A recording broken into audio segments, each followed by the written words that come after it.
What's going on, everybody? Hope everyone's having an amazing afternoon, evening, morning, or whatever it is in your time zone.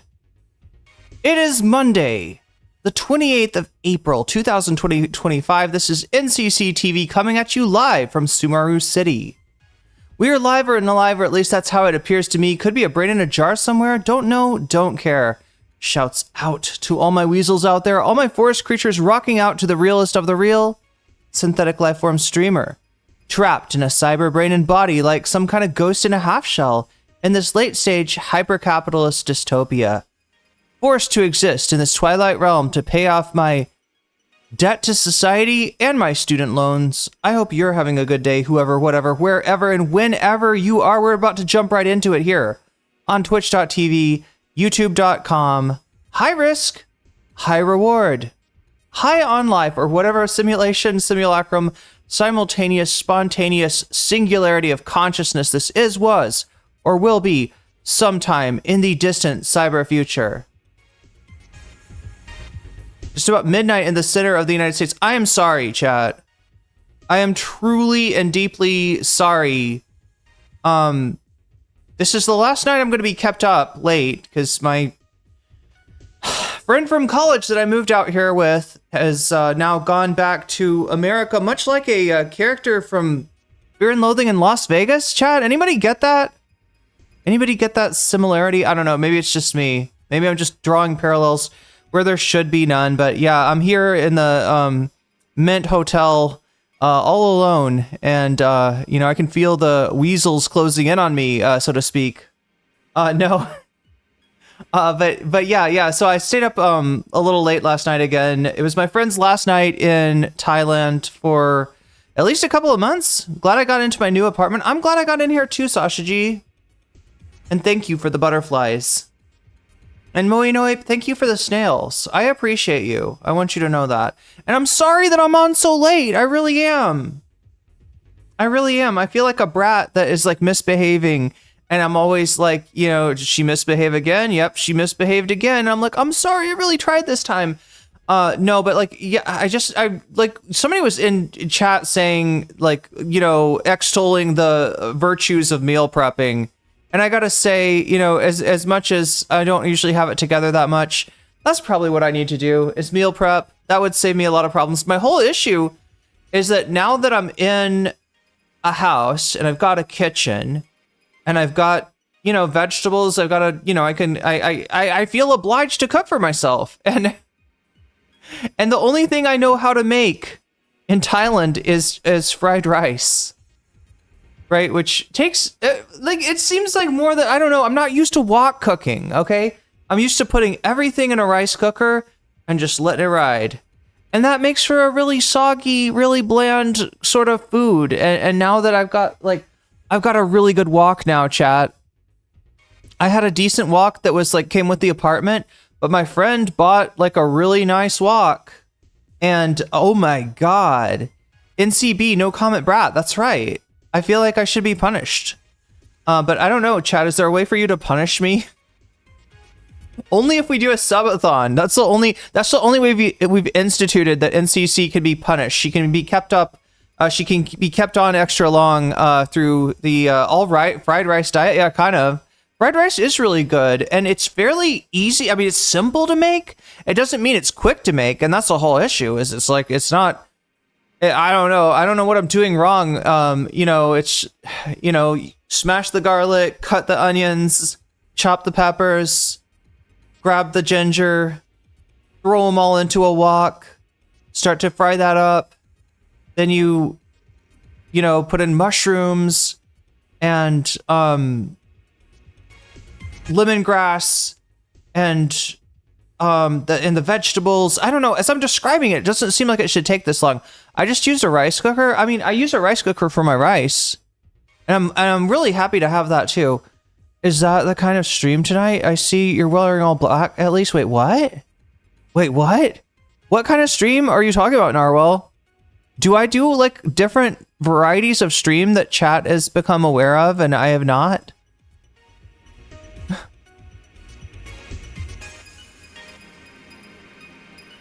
But yeah, I mean, it's going to be a kind of stream where I apologize to chat to keep myself from complaining about the series of unfortunate events that made me so late. Yeah, the food thing was just the first one. The food thing was just the first one. Then I finally got on. I'm like, all right, we're ready to go. You know, everything's going, and all of a sudden power turns off. I don't know, chat. Do I have like a lot of stuff plugged in to one outlet that was also maybe on the same power circuit that my air conditioner is on? It's more likely than you think. You can punish me, chat. Oh, that kind of chat. That's the kind of chat you're talking about.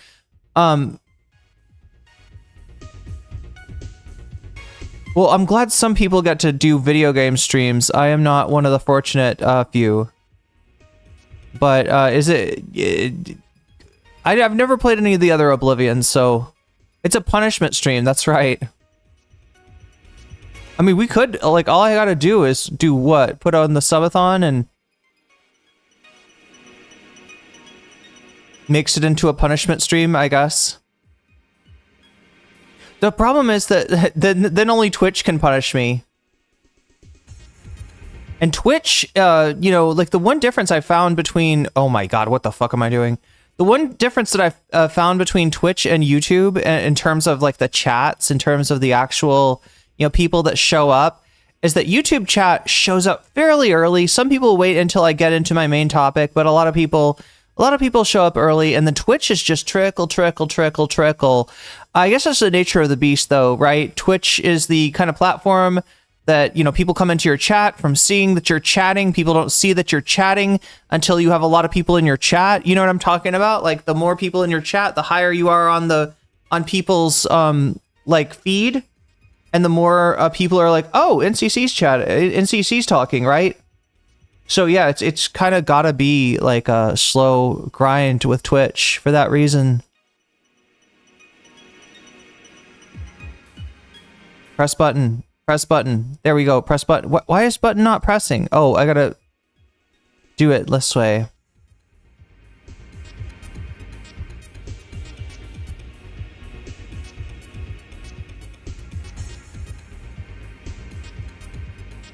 We can figure out a way. We're resourceful. Yeah, because I really want to be on like much earlier than this. Like, I get up generally, including this morning. I think I woke up at 5:30. So it's not like I'm waking up late. It's just that I wake up and there's a ton of shit to do. And this time I had to watch the end of one Ethan Klein stream about Frogan. That is right. He's back on Frogan. He's back on Frogan once again. His favorite topic. His favorite subject. Frogan made, I guess, has anybody watched Frogan's video? I haven't watched it, chat, but from what I've seen, Frogan made a video that is, you know, both her pushing back on some of, you know, the H3 stuff about her, and, you know, her continuing to extend an olive branch that she started in the iDubbz video. A lot of people did. There was a lot of olive branching, right? Because, you know, the whole thing happened. Like, if you don't know, the Idubbbz content cop, like, right, Idubbbz invited, or like went over to Hassan's house, Frogan and Denims and a few other people showed up as well, and you know, they shot the stuff for the Idubbbz content cop video. Then Idubbbz ends up going and talking to his friend, the Seattle psychology in Seattle, Dr. Kirk Honda. Because this is the guy that's rates apologies, and he's rated one of Idubbbz apologies, and he's rated one of Idubbbz and Idubbbz. Yeah, he's rated one of Ethan's apologies too. Ethan got an A or an A+ or something ridiculous for his apology. Idubbbz only got a B, right? So Idubbbz is kind of asking him, hey, like, considering that Ethan didn't really mean it, do you maybe want to change your apology grade? And then, you know, Dr. Honda tells him very nicely, you know, we don't change the grades. We don't review the grades. The grades are just for the video that I'm shown, right? Apology by Ethan Klein. There's the video. I'm rating this video. I'm not rating anything before the video, and I'm not rating anything after the video. That's just how I do it, right? And, you know, it ends up getting emotional. I don't know what it is about talking to a therapist, right, that makes people tend to get emotional, but you might have experienced it too. I don't know. I think that they're just, you know, counselors, therapists, people who do that work. They're used to holding space for people, and, you know, some people can, you know, kind of sense that. And anyway, yeah, it ends up being like kind of a tearful, you know, exchange between Idubbbz and Dr. Honda, and you know, almost like a session. It almost feels like a session. And, you know, during that session, Idubbbz starts to, you know, think about, you know, I don't know, just wanting to be able to grow and move on as a person. And part of that is like, forgiveness and stuff like that. So the latter half of the content cop video takes on an air of forgiveness, takes on an air of at least a hope for rapprochement, right? Which is French for drinking buddies, I believe. Yeah, that's what rapprochement is. That's what Jink was trying to say with the right wing. He wants to have a rapprochement. He wants to rapproche. Je rapproche. The right wingers, but not the max lefters. Anyway, chat, we're not talking about TYT today unless you choose to make it so, because we do have that in the content in the poll, right? So I've got several options, as I do for you every night, as far as your ability to keep me up a little bit later. And look, don't worry about it tonight, all right? Because for me, it's not late. For some of you, it may be actually very early, but for me, it is literally the middle of the day, and it should be the very early morning, because my very early morning is your prime time, right? My middle of the day is starting to get into your late night. So again, apologies about being on so long. A series of unfortunate events, including me being slow at cooking and a like a power outage that hopefully won't continue. But anyway, if you want to keep me up, or if you want to keep me on a little bit longer today, which is not a problem for me, we have bonus content available, right? That is the bonus content that you're voting for right now on YouTube. Let me make sure that I know what the F I'm talking about, and I'm not just talking nonsense. Yes, we do indeed have a poll, all right? And 39 of you have voted so far. Of those 39... most of you are voting for the crash out to continue.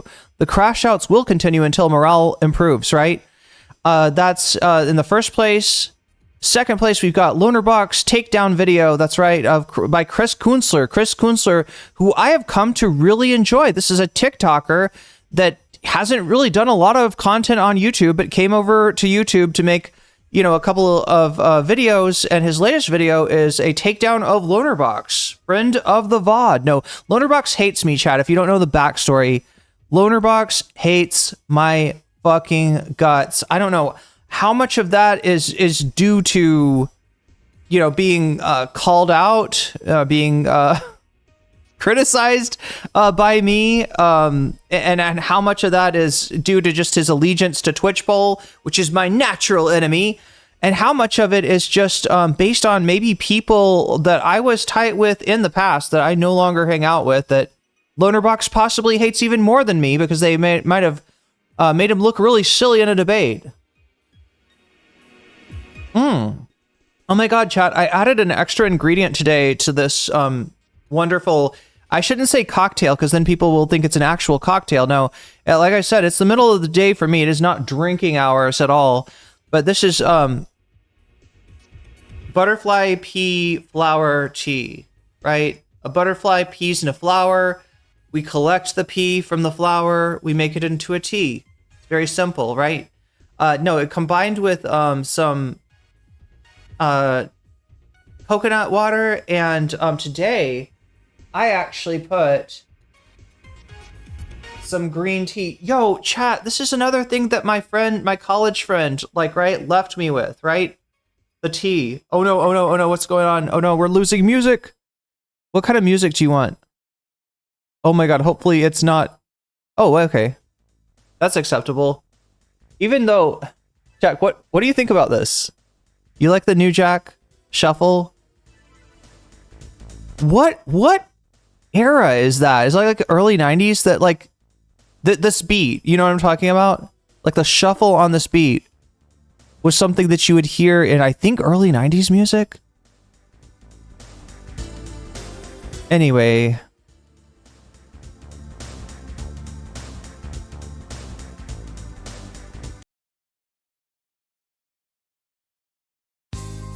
There we go. We're back with our city pop. What was I even saying? Oh yeah. The bonus goal. Wait, why does he hate me? You're slow at cooking and cleaning? Okay, well that's relatable, Buffy Geek. Rice is nice, yeah.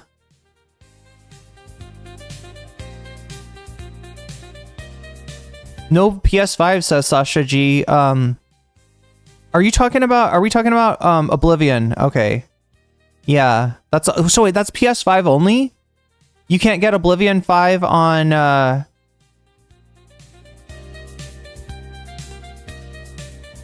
Okay, so are the crew the Baudelaire orphans? Ethan is the is useless. The useless, always coughing Mr. Poe. Destiny is Count Olaf? Damn.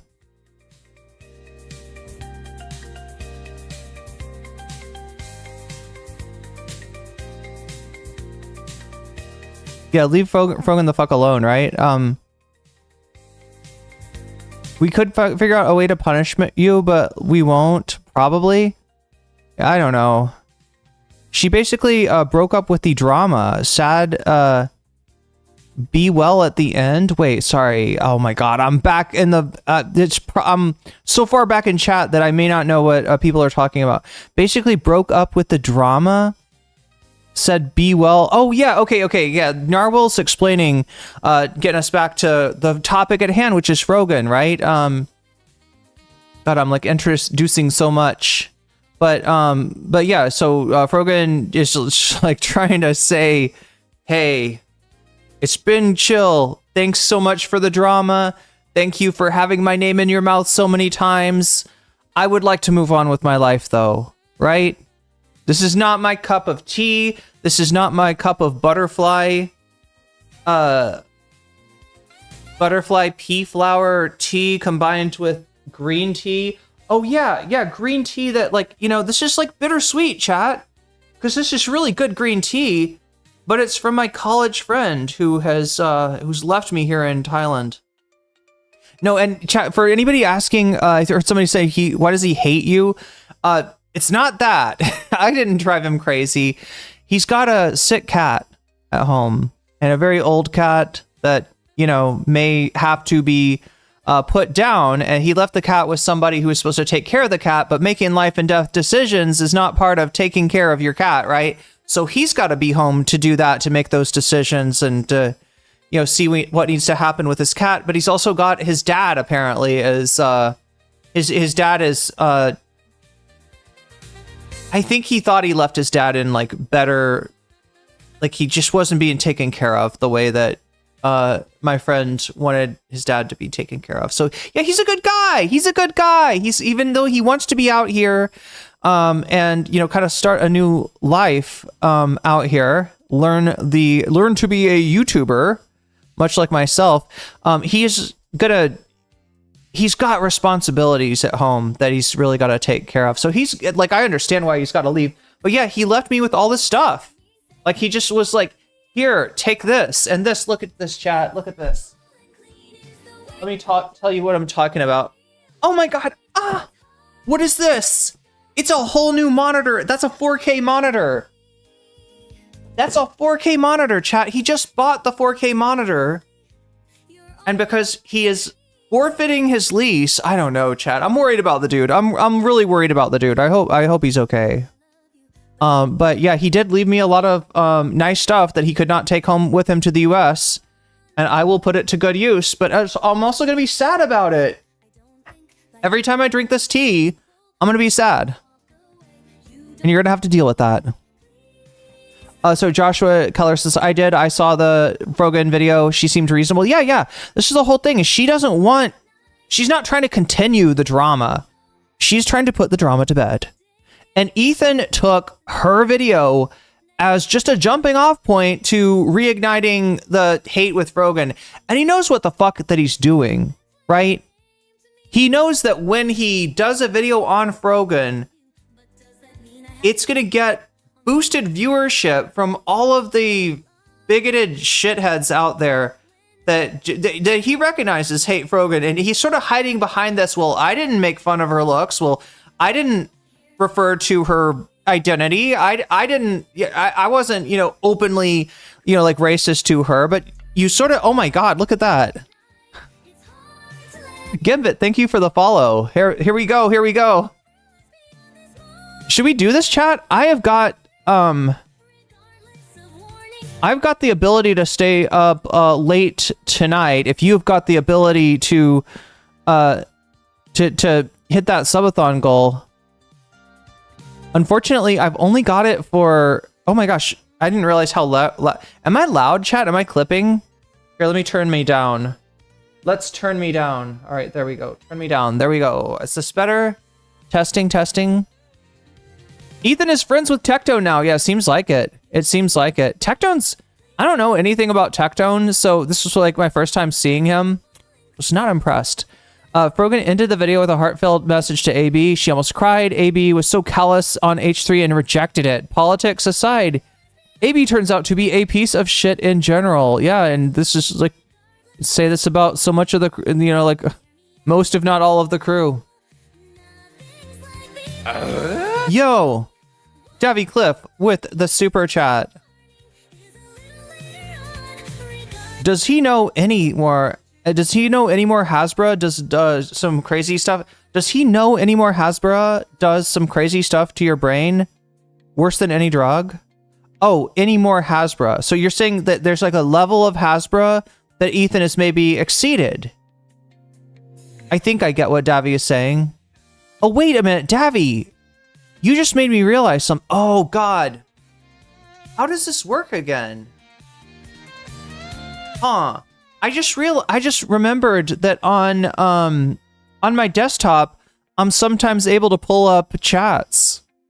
I'm sometimes able to pull up chats and super chats and show you what people are saying, and I usually do that. Yeah. Wow. It's so weird, chat. You spend 1 month off of your desktop and you forget everything about your setup. I realized I have to like log into YouTube on a I would always like log on to YouTube on a incognito tab of Chrome in order to pull up the wait, no poll yet? Wait, what? Thank you. Wait, sorry, no poll yet. I don't get it. I do see a poll. But thank you for the super chat, Davy Cliff, and thank you for getting us going on our journey towards Bonusville. That's where we're headed tonight, chat. A one-way train to Bonusville. And maybe even Subathonville too. I don't know, chat. I don't want to like...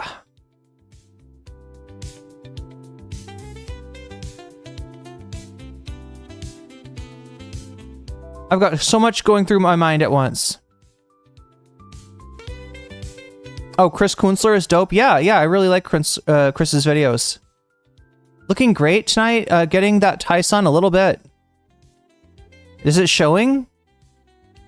What is the blue concoction, people are asking? All right, so this is...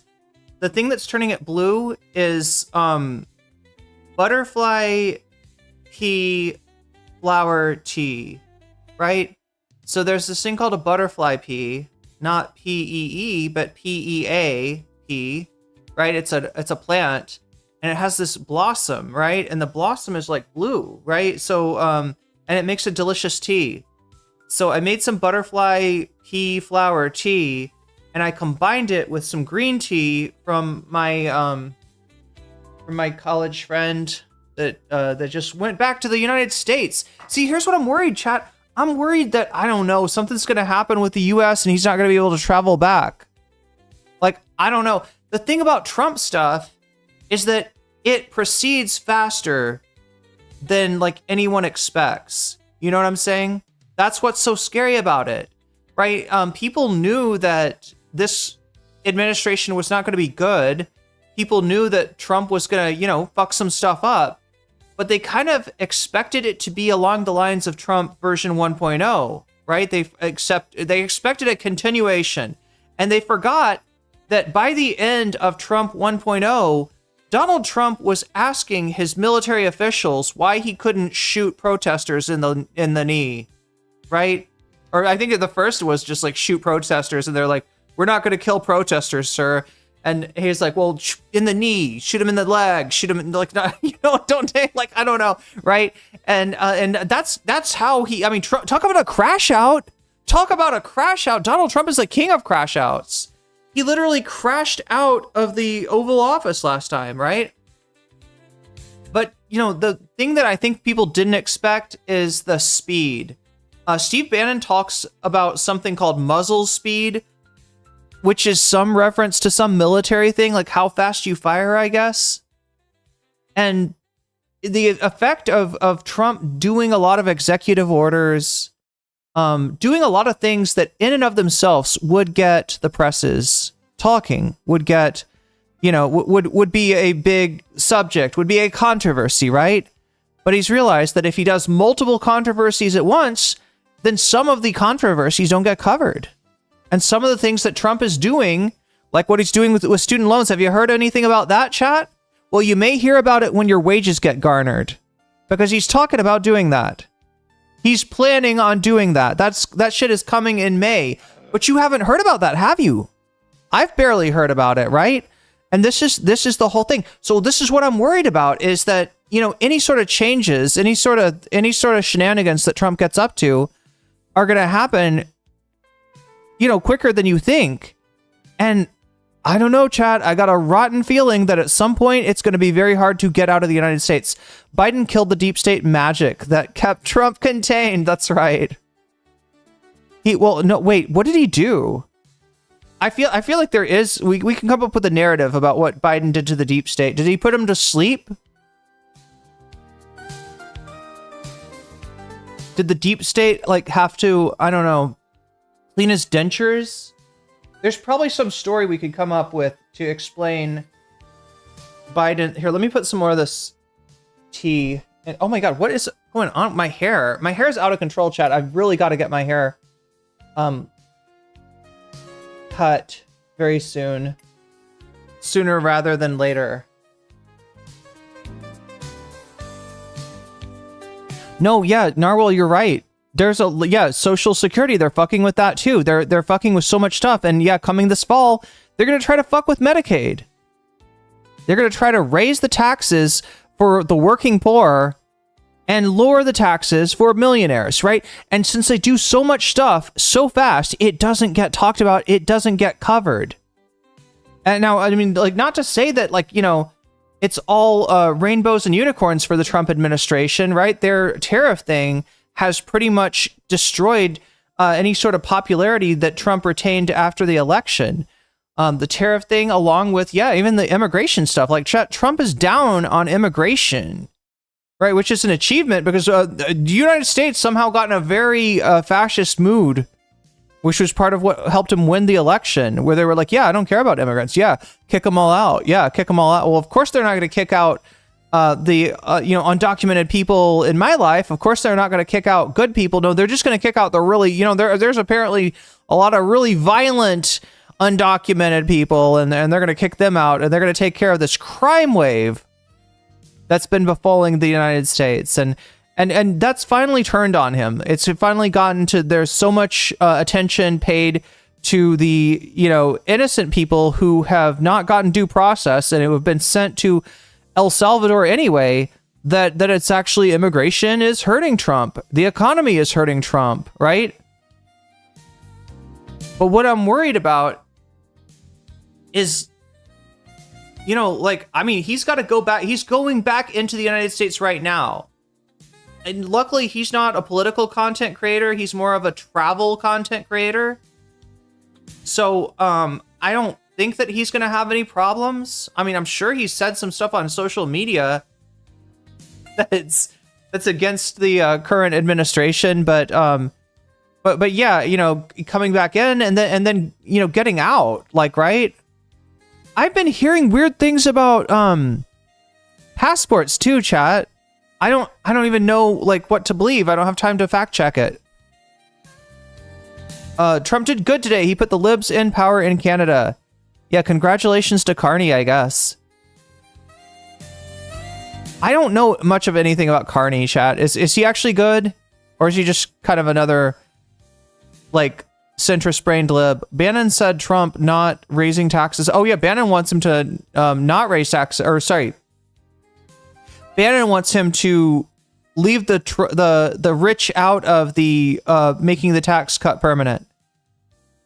Says not raising taxes on the rich is really bad play. I think he's the most clever of the evil bastards, and Trump isn't listening to him.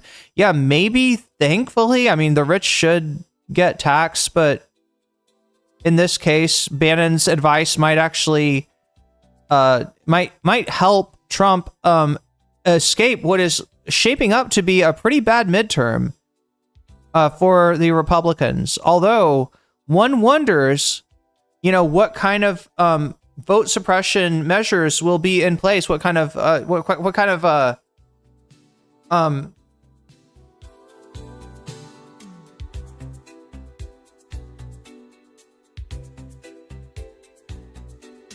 one wonders, you know, which of his executive orders on voting will actually get through, and how that might affect the election. And if you watch certain people, one even wonders about the veracity of the last election. I don't know. People have been talking more and more about this. Have you heard this ETA group that's done a deep dive into the numbers, into the statistics on the 2024 presidential election, and found some kind of disconcerting stuff. Here, I'm just going to put the tea bags in there with it. Okay, there we go. There we go. We got tea, chat. We got everything tea. Wow. What does this look like? The Australian election is Saturday. The pro-Trump Peter Dutton is not going to become the next prime minister. Let's hope not. Yeah, let's hope that at least Trump can have some good effects on other countries. I guess it got kind of darker. Yeah, with adding the green tea to it, it got kind of darker. I wasn't sure what would happen. Looks like some good slurp drink. I mean, does it look alcoholic? It's not, but I feel like I don't hear any music. Wait, you don't hear any music? Butterfly Flower Challah today on Instagram. It was weird, weirdly racist that I think about Israeli flag theme challah. Oh no. Wait, they used the butterfly pea to make it blue for the Israeli flag. Is that what you're telling me?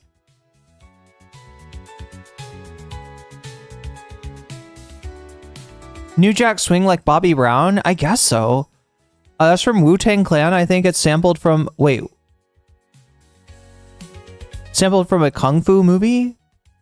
New Jack Swing... Wait. What is sampled?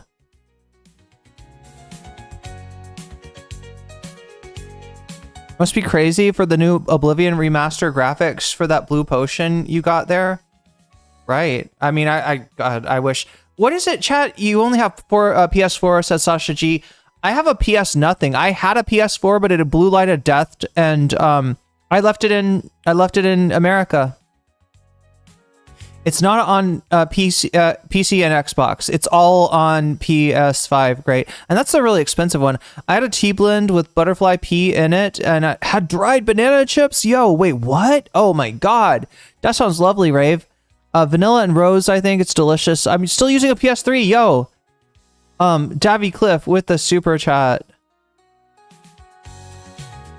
Empress Jen also uses butterfly tea. Sorry, yeah, butterfly pea. I haven't tried that. I have yet to try that, Davy Cliff. Thank you for the super chat. Nonetheless. Wait a minute. What's going on? Should we have... I feel like we should have... There it is. Copy that goal.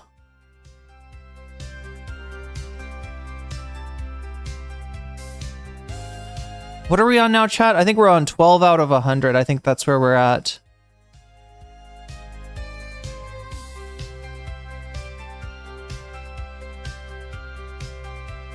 Something like that. There we go. Narwhal_by super chatted $10.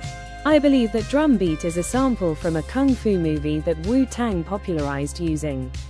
And yes, they used the pea flowers for Hasbara loudly crying. It was cringe. Yeah, loudly crying back at you. That's the emoji I'm feeling. I love how it reads the emojis. I'm still using PS3. You know, I never had a PS3. I had a Xbox 360 during that era. I think that would have been the concurrent console. I did have a PS2 like growing up, right?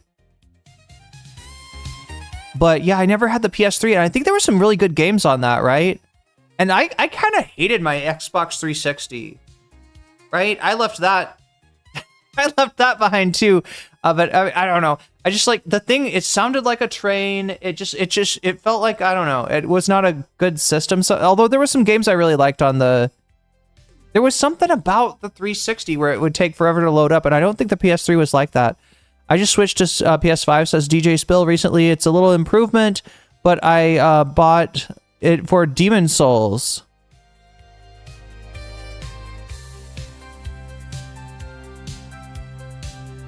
Boom, there we go. The wine mom pour of tea makes me laugh for some reason. Wait, do wine moms pour their tea in a certain way? Or maybe it's because I have a wine glass. Oh, Game Pass free every month? If you do Microsoft Rewards points task? What? Halcyon, I need to... Irene is a pea connoisseur now, that's right. I know every type of pea. Game Pass free every month. I didn't know about this, right? I pay like, I think $11 a month for mine. Game Pass is really useful, and it'll be really useful now that I've got, I'm back on my desktop. Getting a new monitor is the most exciting thing for some reason.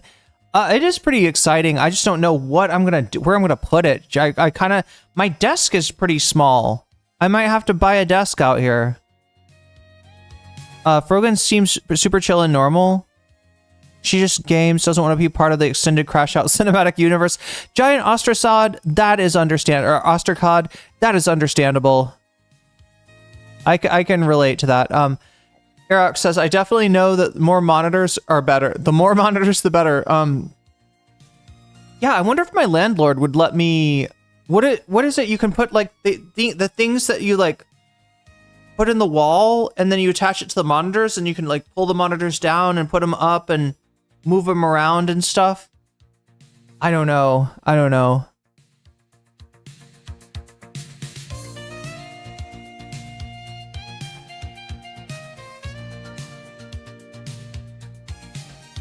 Frogan is gorgeous. How could someone dare say anything about her? Tectonic, worst person to be aligned with. He's got more and more negative alignments coming into focus here. Cocaine did less to Richard Pryor than what? Hasbro did to Ethan? Oh my God, Narwhal, that's hilarious. Let's see. I love that chat makes the. This is how it works in this community. All right, chat says the spicy things that I would normally say and get canceled for, but instead chat says them for me, and I'd be like, oh dear, oh dear, oh dear. Are we gonna say that? My hands are clean. And my hands are, doilied too. He said he was dumb. He said she was dumb. Oh, he said, Ethan said Frogan was dumb. So if that was the case, he should have left her alone and told his freak followers to chill. Well, yeah, he also says she's not a real content creator. She doesn't matter. And yet how much, attention has he focused on her? Ethan exceeds the Hasbro core, the Haribo. That's right. Hasbro, Haribo. There's so many related words here.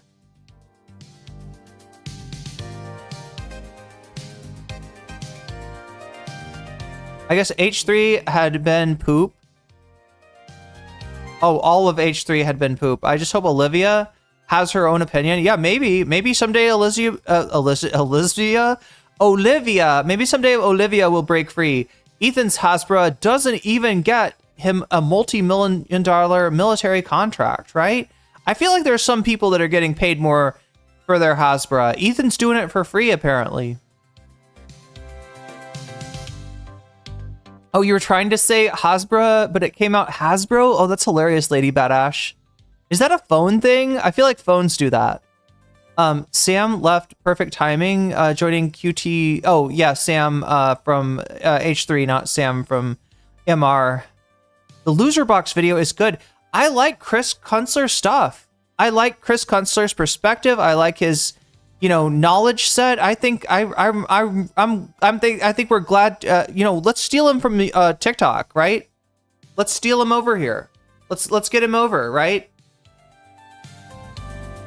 I don't think TikTok deserves Chris Kunstler. I've never clarified that it was pee and not pee until just now. I mean, it's okay. You can think of it as a butterfly pees in my glass and I drink it because I am a fairy princess after all. Abdominal do? Oh no, abominable. Wait, you said abdominal? I think you meant abominable, like the snowman. Because like if it's an abdominal do, then it would be like if you are doing sit-ups, right? And you have this like perched on a ledge or something, so that as you do the sit-ups, you come up to it, and each time you like take a sip, then you go back down another, that would be abdominal do. If we were to do that, or I don't know, would it work better with a plank? Yeah, no, wait, maybe what's a good core exercise?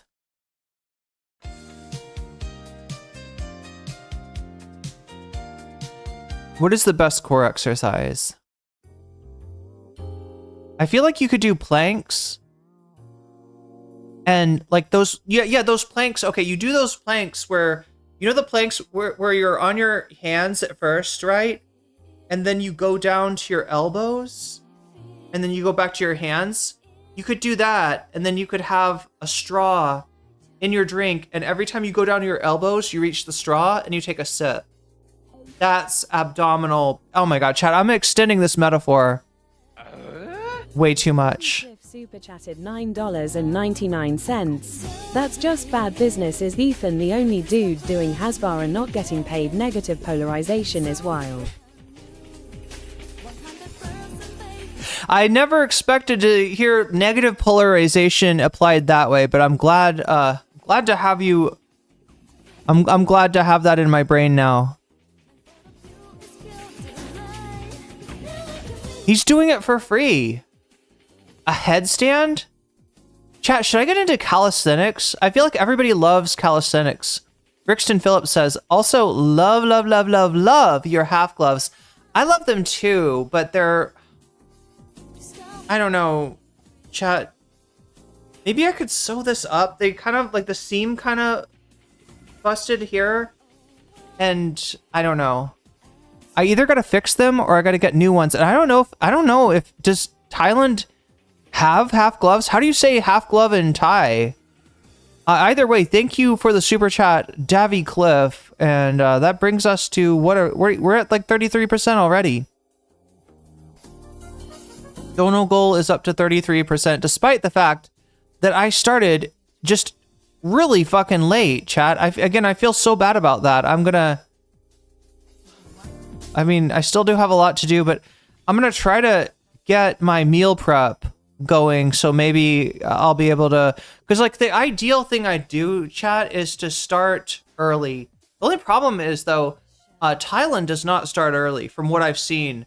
Like for instance, my apartment has a little mini gym. It's not much, but it's got like a what am I trying to say?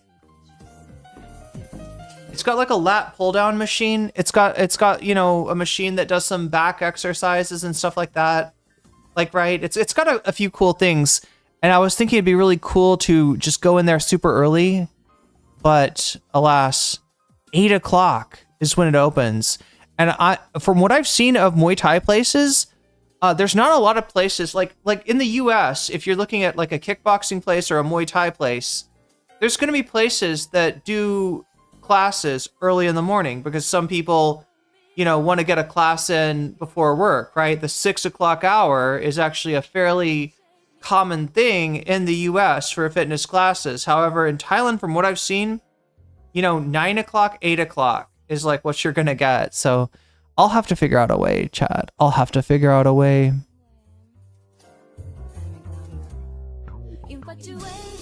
SM says, I want to get out ASAP, but there is just no way. That's how I felt. And honestly, that's the whole thing. Like, the reason I'm... Like, I wouldn't be here if it wasn't for my friend, right? Like, he actually... You know, because he was going, it kind of got me off my ass to actually buy a plane ticket and actually, you know, make all the things happen. And he also... He ended up getting a hotel room that he didn't use because he was moving into an apartment. He was moving into like an apartment right away, and like I guess it was booked, so he just let me stay in it. So I got to take a week off from paying rent. And even though like living out of a hotel room is not ideal, it did like, yeah, literally I don't know if I would have been able to do this without him. It's still tenuous, chat. It's still like, I'm looking at my numbers for this month, slightly lower than they should be, probably because I've had so much other to do and, you know, had to take days off for traveling and days off to set things up. And let me get back to chat. Where am I at? Oh my God, chat. I'm already an hour into there. I'm already an hour into the stream, is what I'm trying to say. He's essentially conservative. Okay, so we're talking about Carney now. He's a conservative from like 15 years ago, so he's better than the current conservative, but he's a banker, Carney is, and will perform a fuck ton of austerity, but can be pushed. I didn't realize that Carney was so bad. I assumed that he wasn't going to be great. Oh no, are we talking about the Australian candidate? Because we got the Australian elections coming up. Canadian elections just happened. Congratulations, Canada, for dodging a bullet of Pierre Poilievre. You do not have to deal with that fucker. Thanks to Donald Trump. You're welcome, Canada. Anytime. We voted for, oh my God, we got to push this. No.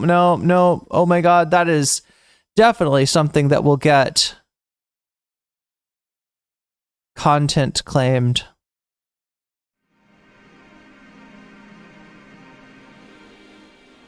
I know from experience it will.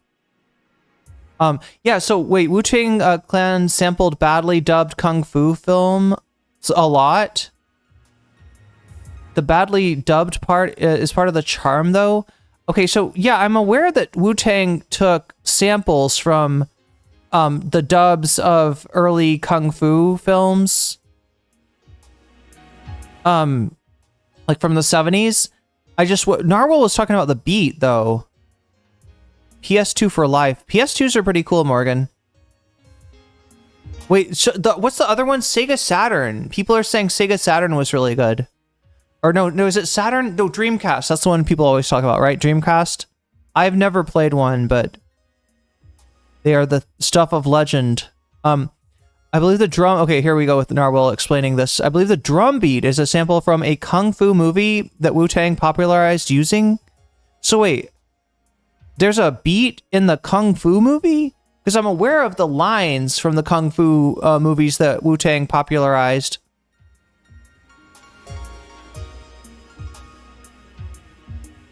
Pea flowers for Hasbro, that's sad.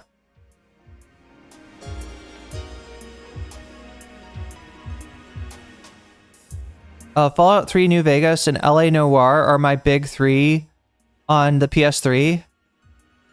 Oh, New Vegas was on the PS3? I guess that makes sense. I love Pete Hegseth that posts like a mind. Pete Hegseth has been crashing out.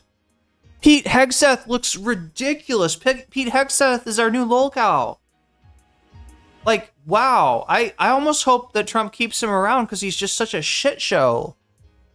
Like, he's legitimately entertaining. I mean, it's scary. I shouldn't feel like this, right? He's the head of the Defense Department. That's not good. That's not safe. But then again, who else is Trump going to pick? No one good. And who else is anyone going to pick? Let's be honest. The Democrats are going to have, you know, some warmonger shithead too, in all likelihood. As the Canadian political correspondent for NCC, I'll leave it at this. We aren't completely fucked. We have the possibility to push the government. I think I understand. So that you were talking about Carney then. I was just making sure because people are talking about the Australian election too. 360, when you look in the mirror, do you like what you see? Irene on stream drinking butterfly pee. Yo. I saw a video by Alyssa Grenfall on how Elon Musk has hired a Mormon dude to manage his harem. I didn't think the Mormons did that anymore. Oh no, chat. You know what? There are Mormons that still do that. Do you know about this, right? So the Mormon church, as part of the condition of I think it was Utah becoming a state, the Mormons agreed to rescind their allowance of plural marriage, which is what they call, you know, a guy being married to more than one wife, right? And so the official Mormon church, you know, the one with the prophet and the elders and all that stuff, right, is like, no, you will not get plural married, right? But like, the Mormon church is probably better than any other religion I have seen at splintering, right? I mean, obviously, you know, you got, you know, plenty of splinters in the Christian tradition, right? But with the Mormon church, they splinter so much, right? There's so many little, like, you know, we split off of the Mormon church when they were traveling through Missouri, or we split off from right. So there's a group in southern Utah that split off. I can't remember what they're called, right? But they still allow plural marriage. They still have that, and they have some really bad scandals. Some of these like southern Utah towns are like run by like one dude that is like has like a gazillion underage wives and like is like running like, you know, I don't know. So, some of that shit in southern Utah is wild. Absolutely wild. Davy Cliff with the super chat. Pete Hegseth is really Trump term one figure. Is really a Trump term one figure, like the whole Whack Pack jet ski store owners and political bloggers. Wait, the jet ski store owners, is that a Chapo reference? Yeah, that's a jet, like the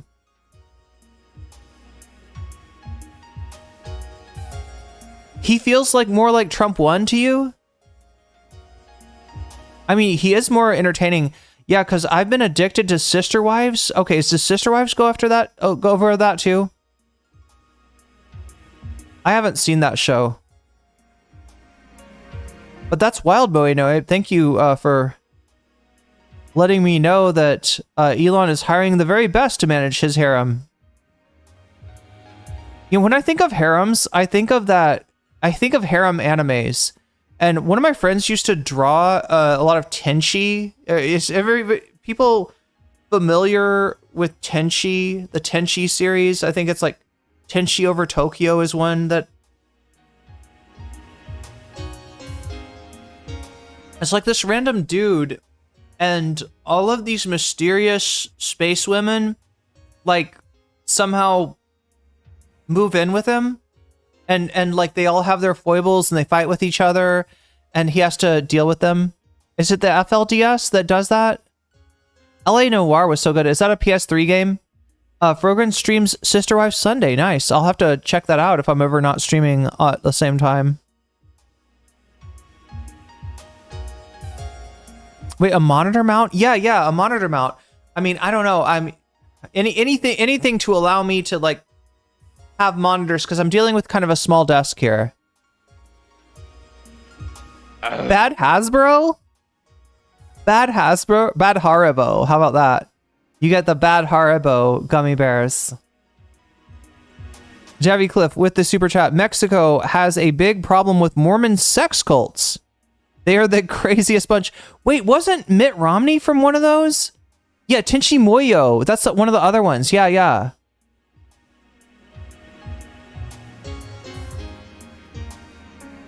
How does one get space women to move in with them? I think his granddad was like a priest or something. And one of the space women was also like a demon undead person. But I bet she's wild in bed, right? You know those undead demons. They tend to be wild in bed. I've just heard. Wow. Tenchi was wild. He killed God and got laid. Wait, what? That's awesome. I need to watch more of that show. Love Action Button Tim Rogers. Loved the Action Button Tim Rogers vid series he put out on LA Noir recently. Ooh, I'll have to check that out. Bad Hasbro, not Bad Haribo. Narwhal_by super chatted $5. There's no such thing as a bad Haribo gummy bear, but pineapple are best IMO. It's not possible? Pineapple are really good.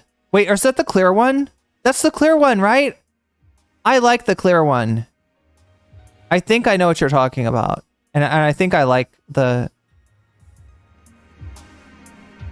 I think I really like if the pineapple one is the clear one, then I'm right there with you, Narwhal. That's my favorite. It feels like what does it seem like the clear one should taste like? The clear one actually scares me. Like when you know what I mean? If you look at gummy bears and you like based on the color, what are they going to taste like, right? The one that really scares me is the clear one, right? Because like I know the green one's going to taste like sour apple. I know the purple one's going to taste like grape. I know the red one's going to taste like fruit punch or cherry, right? I kind of know a lot of the colors. But when I see a clear one, I imagine that it's going to taste like lube. Because that's the only thing I know that's clear is lube, chat. And I don't want to put lube in my mouth. I like how Chris just gets to the, wow, why am I talking about putting lube in my mouth? Wow. Gets to the point. Yeah, he does. Yeah, he's all gas and no brakes. That's right. That's his style. But yeah, for anybody who's just joining us asking, what am I drinking here?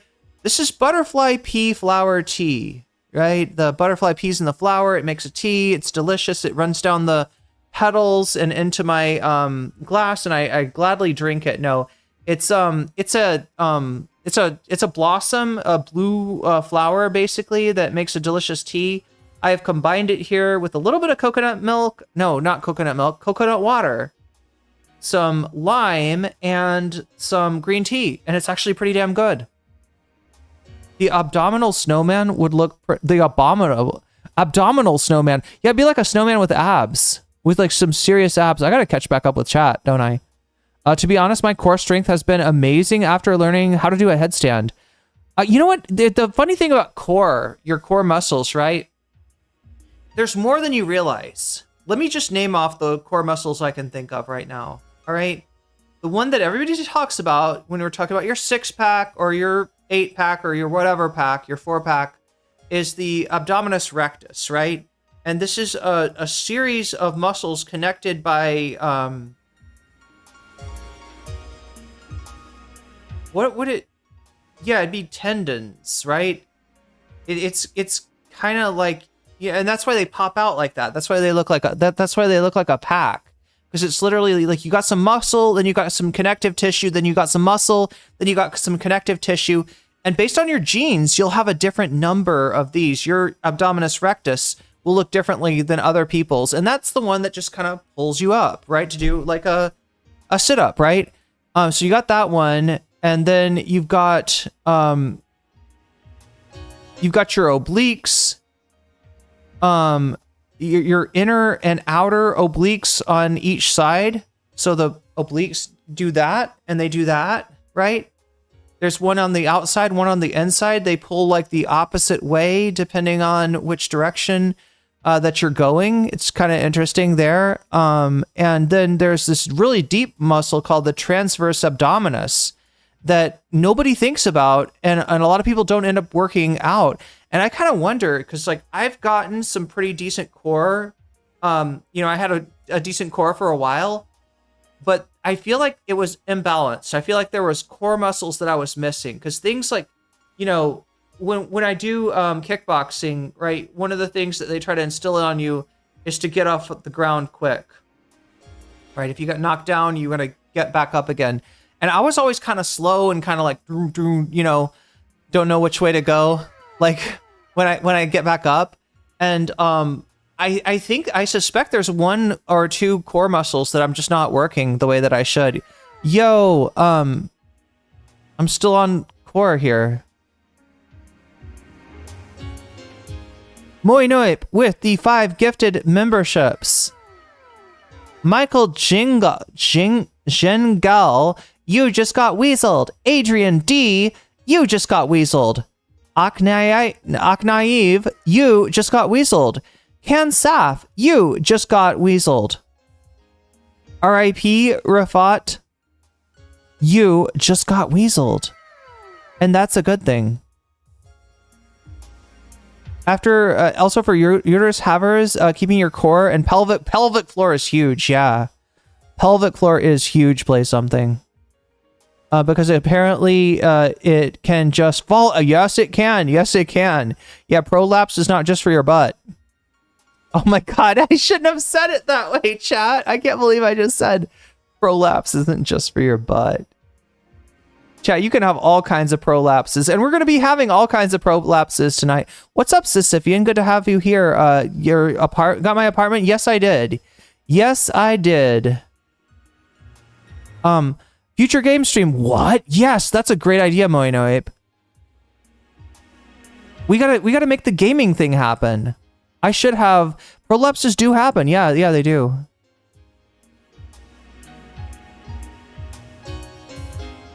And look, Howie Mandel will always be there to share the video of a prolapse when it happens, right? And to ask if it's COVID related. That's the great thing. Who likes prolapses? Oh my god, me! Who wants to get their prolusiate? No, what am I saying, chat? What's wrong with me? I'm being completely inappropriate. Prolapse is when someone lapses professionally. Oh my god. I think I had a really bad joke about like when I'm in the gym and I'm running in between sets, I say the pro's doing laps. Cause I'm the pro. It's me, chat. I'm the pro. Okay. Self-glaze. YS Project says maybe set up to have an order of HRT this week. Yippee, congratulations. Also, getting a pair of shoes. Yo, these are all, I can relate to you today, YS. That you lost in a move. Yo, I left all my shoes behind and I'm gonna have to get like Tevas or something. Everybody around here wears sandals. And I'm wearing like tennis shoes. I've got 2 pairs of shoes with me. One is straight up tennis shoes. The other is Adidas Kicks. Anybody familiar with these? These are like a martial arts shoe. It's just a soft shoe that's meant for the mat. And so those are the 2 kinds of shoes I have. I need to get some... Wait a minute. What? I feel like I haven't added stuff, have I? I didn't add. I didn't add. Oh my god, chat. Can somebody help me with math here? I think I just need to add Moe No Apes gifted memberships. I think that's what I'm missing, right? Put that goal up to now over 50%. We're at 58%? 58%. Look at that. 58%. Oh my god, chat. Like, I can tell I really need to do... Like, I talked about doing a slice of life stream that was just going to be about, it was going to be members only, and it was going to be, like, members, subs, Patreon. Oh god, yeah, that's right. I can't do... Oh, I got to figure out a way to do it. But I want to do a stream where I, like, take you around the house and just, like, hang out. And just, like, a cozy, nice stream like that.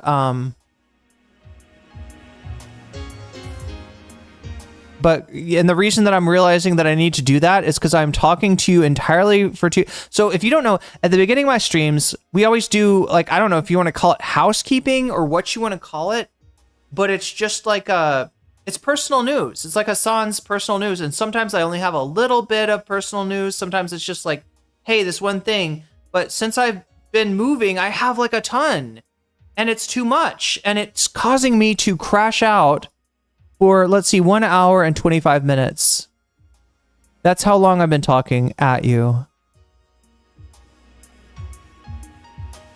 Oh my god, Sasha G, I didn't even see your super sticker. Sawadee ka, I think is what your character is bowing down and say. It's a pair. It's obviously a pair doing sawadee ka. Sawadee ka. I'm getting it, chat. Sawadee ka. Wait, sawadee ka. It's ka.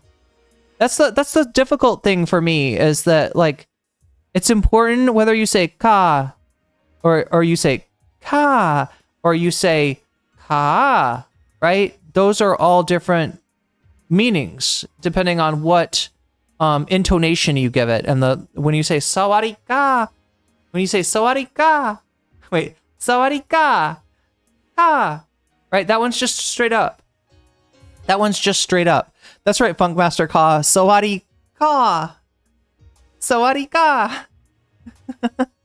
But anyway, I'm trying to get it down. I need to learn Thai. That's probably the first thing that I'll do.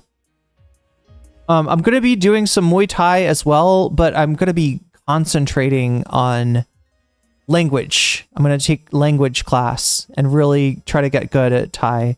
Can we please agree conservatives from the 2000s weren't better? They just did fascist stuff to other countries. Oh yeah. No, this Davy Cliff. If you, I mean, you have a membership, right? So you can go back in time and look at some of my earlier streams. I covered a debate between Demon Mama and Paul's Ego from Deep Fat Fried, right? That was just about this, right? Demon Mama wanted to claim that the 2000 era Republicans weren't as bad as Trump at all.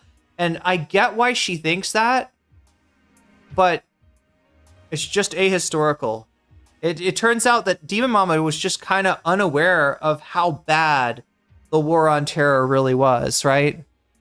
And that gets lost in the mix, especially when you got people being like, oh, George W. Bush, he's doing paintings now. He's so much better than Trump. Oh, if we could just have George W. Bush. Did I play Dark Cloud on PS2? The soundtrack was banger. I'll have to check that out. I still rock a PS2 emulator on PC. Dreamcast is awesome. Never really got into Saturn. The Saturn, I only know about that because the Soul Hackers is on Saturn. I bet nobody played a PS 3DO.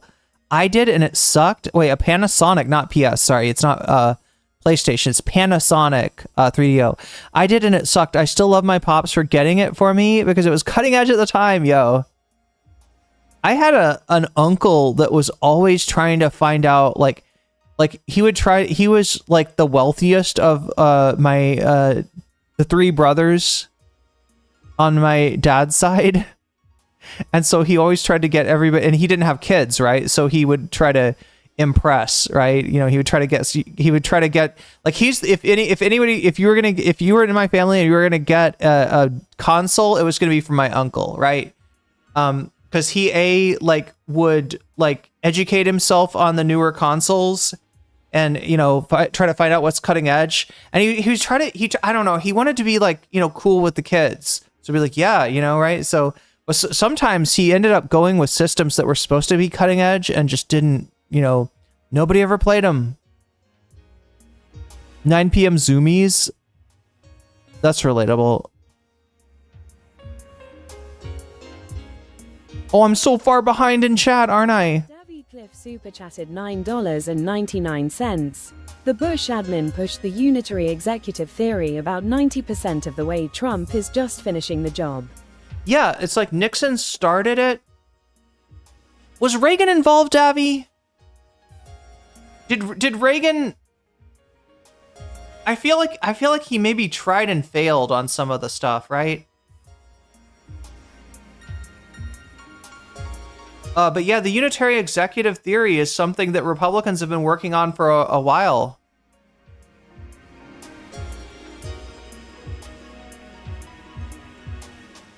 But yeah, congratulations to Canada.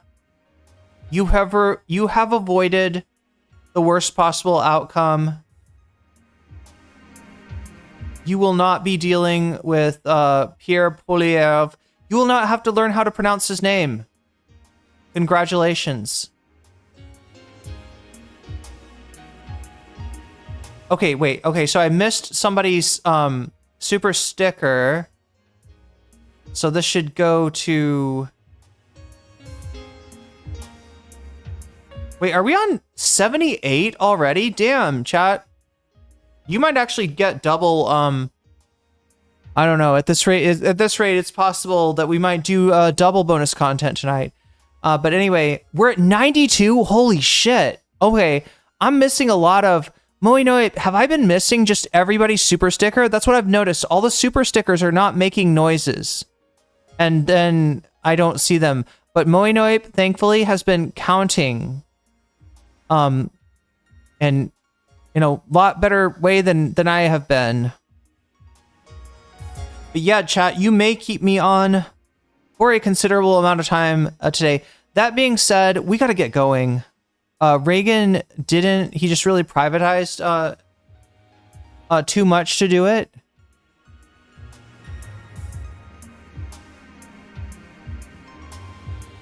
Reagan was involved, but mostly pushed neoliberal reforms. Bush willed unitary, you're talking about Bush W, unitary executive theory into existence. They thought the GOP was kicking that, or yeah. Though the GOP has been kicking that around since Nixon, yeah.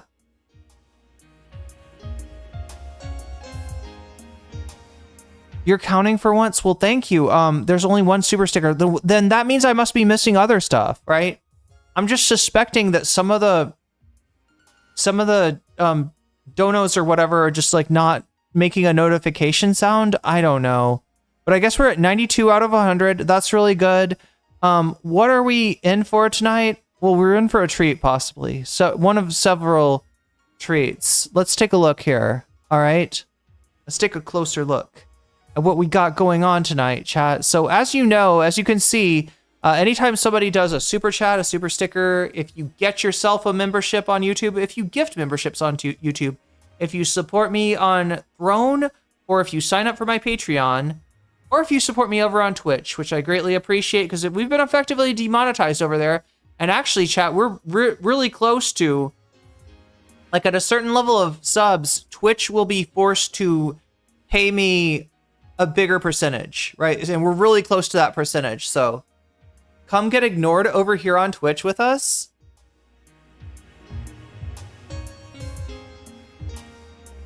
I mean, I've been paying attention enough to I've been paying enough attention to notice that Twitch is coming into its own.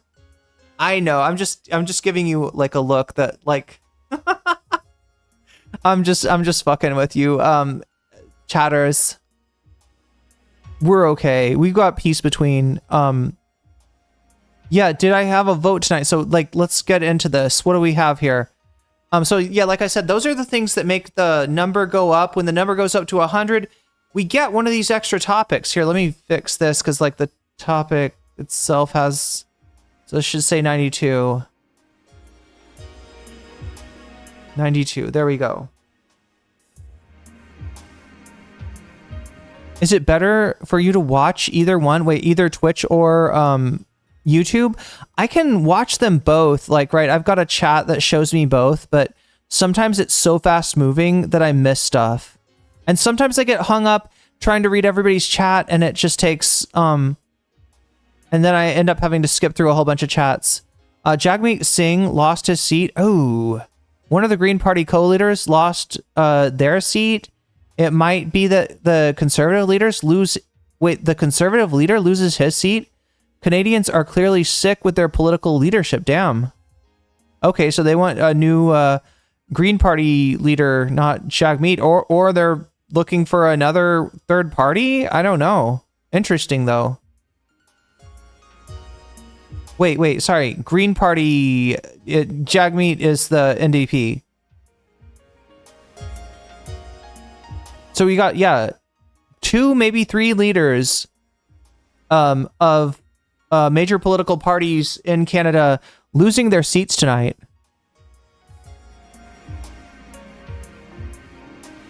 Polyev, is that who you're talking about? Or that's what that was the leader that you're talking about? Leadership mix-up. Let's go, Canada. God, if only the United States could do that. But anyway, like I said, we're at 92%. If we get to 100%, we'll cover one of these topics. If we get to 200%, we'll cover 200 There are 200 topics. Oh my God, chat, that's what it feels like. Now we'll cover 2 of these topics, etc., etc., etc. We've also got a butterfly goal. If I can get my, God damn it, Firefox has just been fucking up for me lately. Oh my God, literally what? I'm trying to read what's going on with the poll right now. All right, 92 of you have voted so far. Of those 92, most of you are voting for the Crash Out continues. Yes, you want to see more Ethan Klein Crash Out content, right?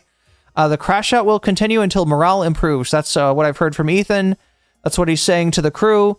Second place, Lonerbox takedown video from Chris Kunzler at, only about 28% behind.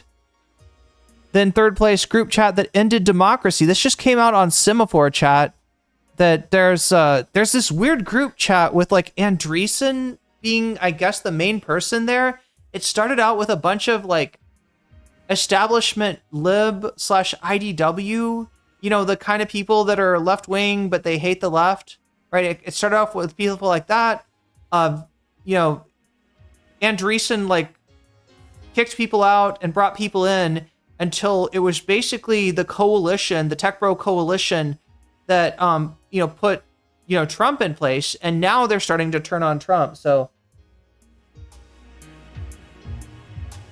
a very interesting article on Semaphore today. Anyway, those are our options. Go ahead and vote if you haven't already. If you're watching me on Twitch, you can feel free to come over to YouTube to make your voice heard.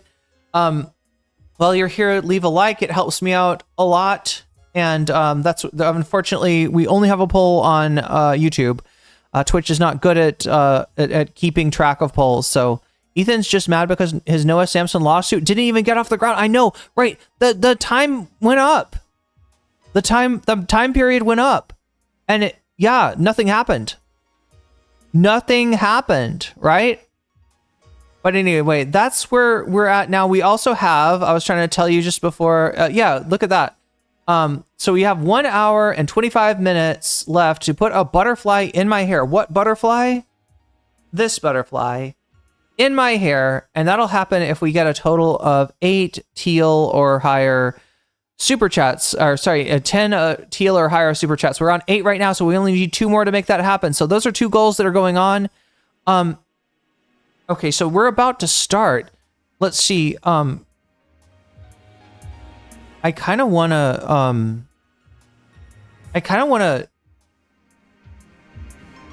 all right, so, how should I do this?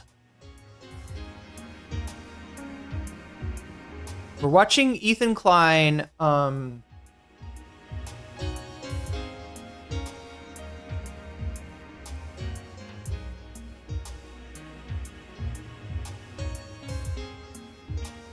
okay.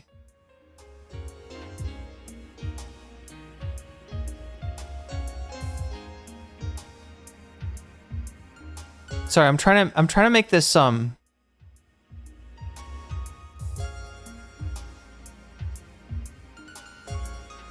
my God, what is going on here? All right, there we go.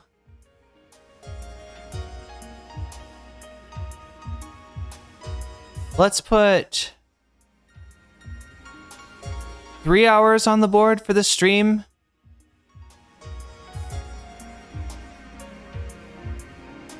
And this will give Twitch the chance to extend my stream anytime you follow me, anytime you get yourself a sub, use a Prime sub, gift a sub, throw bits my way, right? The subathon timer it'll also make a noise, but it'll go up, right? So there's multiple ways to make me stay on for longer, whether you're on Twitch or YouTube. Again, if we get to 100, I'll stay on for an extra topic, for an extra segment. If we get to 200, I'll do 2 extra segments, even if I have to add time to the timer here.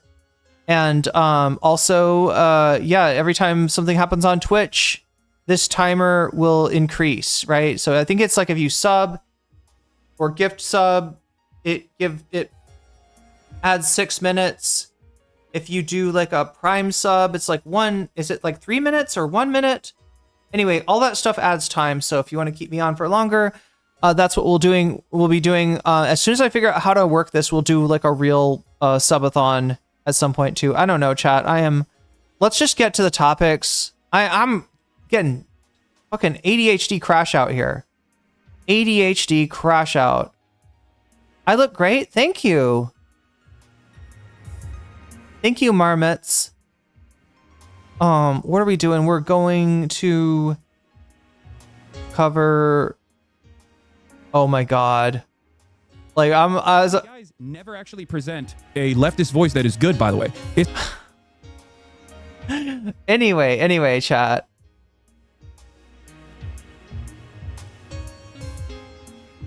We gotta get going with this.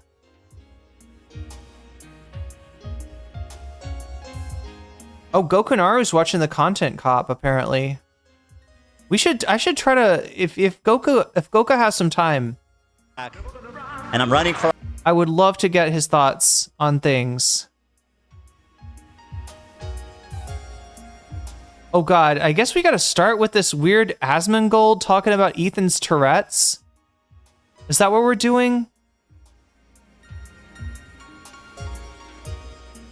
What is this even about? Forgot. Asmongold had the It's funniest... also like, you know what I said before about like the live stream? take about me.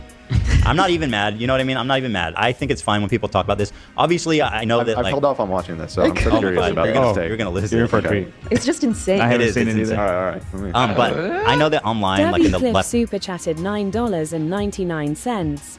RFK is coming after baseball. If he gets rid of vaccines, we will never see a great MLB player for the rest of history. He is attacking the soul of America. Wait, Davy, are you implying that RFK's efforts to rid the world of autism and autistic people are going to be successful, and that if that happens, the fuel that fires baseball is the obsessive statistics that are taken for baseball and that are bandied about by people that, you know, keep track of things like earned run average and what is it called? Runs batted in, RBIs, your batting average, right? You know, this is like do you know what I'm talking about, chat? There's all these statistics in baseball. Is that where you're going with that, Davy? You're saying that baseball benefits from people being on the spectrum. Am I understanding that correctly? I think I hope I'm picking up what you're putting down. We got to ask the baseball crank, though. We got to find out from the... Yeah, my mind is blown too, Crotchy. We got to ask the baseball crank if that's true. This Ethan hate circles everybody. But thank you for the super chat. Pretending like they don't know I have Tourette's and acting like I'm addicted to cocaine or something, which is like obviously douchey. Obviously, two things can be true. And pathetic. Yeah, exactly. Yeah, the cocaine makes it worse. Yeah, don't get me wrong. All right, first of all, I have stayed away from this. All right? Ethan sniffs. I don't know why. I do not know why Ethan sniffs.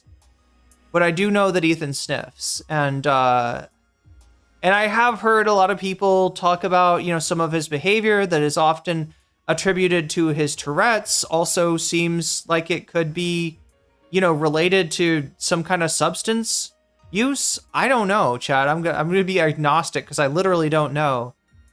But Ethan, I would say right here, me think thou doth protest too much, my good man. Me think thou doth. Thou protesteth too much. You're making me wonder, Ethan. You're making me wonder. Right? If it was literally just Tourette's, then yeah, don't pay attention to any of the shitheads like saying that you're on drugs, right? But maybe it's more, Chad. Maybe there is something going on. I don't know. I've held off on watching this, so I'm so curious about you're this gonna, take. you're gonna lose You're it. in for a treat. It's just insane. I haven't is, seen it's it either. insane. All right. Let me- But I know that online, like in the leftist, Ethan hates The leftist. pretending like they don't know I have Tourette's and acting like I'm addicted to cocaine or something, which is like obviously douchey. Obviously, two things can be true. And pathetic. Yeah, exactly. Yeah, the cocaine makes it worse. Yeah, don't get me wrong. I love the fact that Ethan gets he gets hate from a lot of different places, and he just conflates it, right? The same way that he conflates the anti-Semitism that some people hate Ethan for anti-Semitic reasons, right? With the with his critics on the left, it must be that they don't care about Palestine or Palestinians. They just love to be anti-Semitic. But yeah, here we go. We're just gonna pretend that shit that's from like old school Fallen fans that hate you because you're not edgy enough is actually from the left. Making fun of your Tourette's. That's right, Ethan. But, He's always the victim. This guy always the victim. He always victimizes himself. But this, I've never heard this. I've actually never heard this vocalized before. Okay. I mean, I guess, listen, even in his chat, it's like cocaine, which I don't think these people know what drug addiction looks like. Nah, yeah. But okay, fine. I'm on cocaine. Is that a bad thing? It's a neurological disorder, that I'm forced to sit in front of you every day and battle. Wow. He's so brave. I'm the real. I am. Stop, he is. I am. Did you see that RFK specifically said that when he was a kid, Tourette's wasn't a thing? Who said that? RFK Jr. He said that? Just the other day. My uncle has Tourette's, which is his age. I know Roger Ailes. I'll pull up the clip for after this. There was a good Jon Stewart segment about him. He is fucking insane. He really is. Like, he just makes up stats. Yeah, no, he's nuts. There's this scene where John Oliver shows He dumped a dead bear carcass in the middle of Central Park. That's about when he fully lost me. he's actually unhinged, insane. It's wild, man. It's wild. Did you see Trump snub Cheryl at the UFC Yes. fight? That was crazy, dude. Yeah. By the way, Cheryl Hines? Yeah, his wife? snubbed her. Full snub. Because she's a Democrat? I think she's so is he. against him. No, It was. He was saying hi to everybody, and RFK and Cheryl were next to each other, and Trump just he hugged Bobby. I mean, pull it up. It's pretty entertaining. Okay, I read that she had said something unkind about him, which is why he probably swerved her. She had implied that were RFK to be part of the Trump administration, that she would maybe leave him. It wasn't clear if she was joking or not, and she hasn't said anything, so she seems like she's still standing by her man at this point. But It was definitely intentional. It was cold as fuck. Oh yeah. But I was hearing Trump has the lowest approval rating of any president of all time at this point in his presidency. So I mean, including himself, including Trump version 1.0. I heard that it was only of the last 70 years. Oh, that's when polling started. So let's not exaggerate. Who was that 70 years ago blowing it this hard? I think that was just because that's when they started this particular poll. Yeah. So, yeah. So I mean, that's kind Who was it 70 years ago? Probably William McKinley. Chat, I don't know anything about William McKinley and the polling and his data, but I do know that somebody ended his presidency pretty succinctly. So I'm guessing there were people that weren't a fan of McKinley's tariffs. kind of encouraging, right? People are. I mean, how could he digging not be It's tanking? called sports. Like, he's doing his best to upset everyone. it. And encouraging Seemingly. people on whole are upset. Like, a lot of people were like, you need to do something about the immigration issue, right? But all of those same people are saying now, like, he's going way too far, which I think is encouraging It's too. called That the sports. American public is ultimately like, not that insane. Not that interested in rounding up. I love this coworker conversation, don't you, chat? That's what I love to get my politics from, is like coworker level analysis, right? Because it's not like I have my own coworkers that, like, my own circle of people that actually, no, my coworker conversations are probably pretty high level considering my line of work. But like, chat, this is like your coworkers talking about the Trump presidency. Oh, I heard that RFK Jr. Oh, did you hear that Trump's numbers are low? Oh, Random people that have committed no crimes and putting them in a Yes, camp that's in El not Salvador. good. It's not good. Yeah. Well, it's good to know that people aren't. Well, you don't know. quite- You just don't know. You don't know. Maybe people are down for Yeah, it. but, some percentage of people are, apparently. He's not at zero, so. It's not at zero, but it's very low, which is nice to see. Honestly, it makes me feel good. So here's Asmongold on my Tourette's. Okay. Or about like the live stream. all right. What the fuck is this? Like him live streaming with like those ticks and stuff like that, I think it does delegitimize him and it makes him look unhinged because people don't understand like what Tourette's is. Like, for example, if you go back and you watch a lot of my old videos, I used to cover my mouth a lot whenever I would smile because I was missing all my teeth here, right? And so I didn't want people to see that because I thought it would look bad. So in often cases, there are things that you probably just shouldn't display to your audience, or you should try to avoid displaying to your audience, even though... Asmongold, I don't know if you know this, but... The whole thing about Tourette's, Tourette's would be so convenient. Davy Cliff super chatted $9.99. Carol should talk to Shinzo Abe. Wife hated Trump too, even though Trump. Wait, and Abe were Cheryl? bros. Maybe they is all Trump dealing with his grief for Abe. For Abe, yeah. I love how it's like pronouncing it Shinzo Abe. TTS, we got to teach it, how to pronounce Japanese names. Anyway, Cheryl Hines should talk to Shinzo Abe's wife, who hated Trump as well. Even though Trump and Abe were the closest bros, it could all be grief for Abe. True.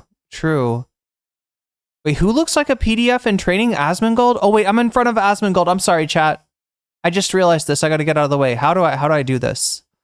Oh my god, chat. Oh, where do I put myself? I'm gonna have to move things around. Like there. And then move that there. And then take on me. All right, I think that'll work for now. Hopefully. It's not really up to me.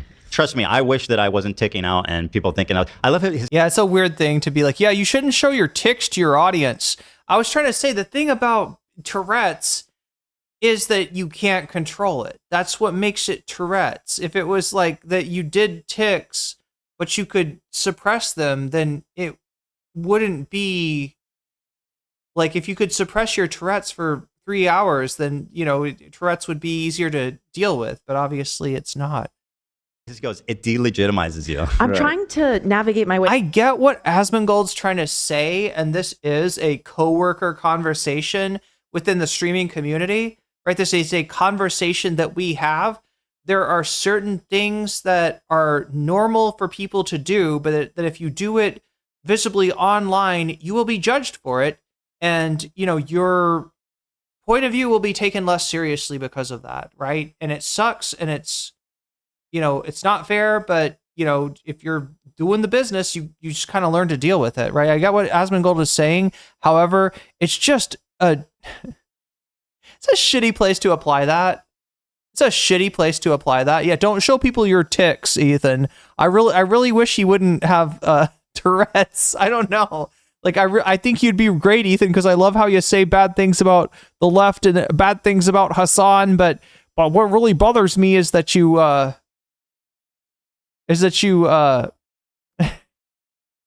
you could just say it without the Tourette's. That'd be great, Ethan. Through his logic. So is he insinuating that like you're insecure and you shouldn't be does he mean that he makes his point. He drives it home. Okay, let's hear him out. But isn't he famously have a lot of tics? Doesn't he like tick out on? I don't think he really not really. I think he's just gross, right? No, maybe. Yeah, he's got other. But he'll like he's got other issues, but not ticking. He'll like hit his head on the keyboard and shit. Oh, okay. Doesn't no, that's not true. He has an eyebrow tick that he's always doing like this. I'm seeing that right now on Reddit. Yeah, no, he has a.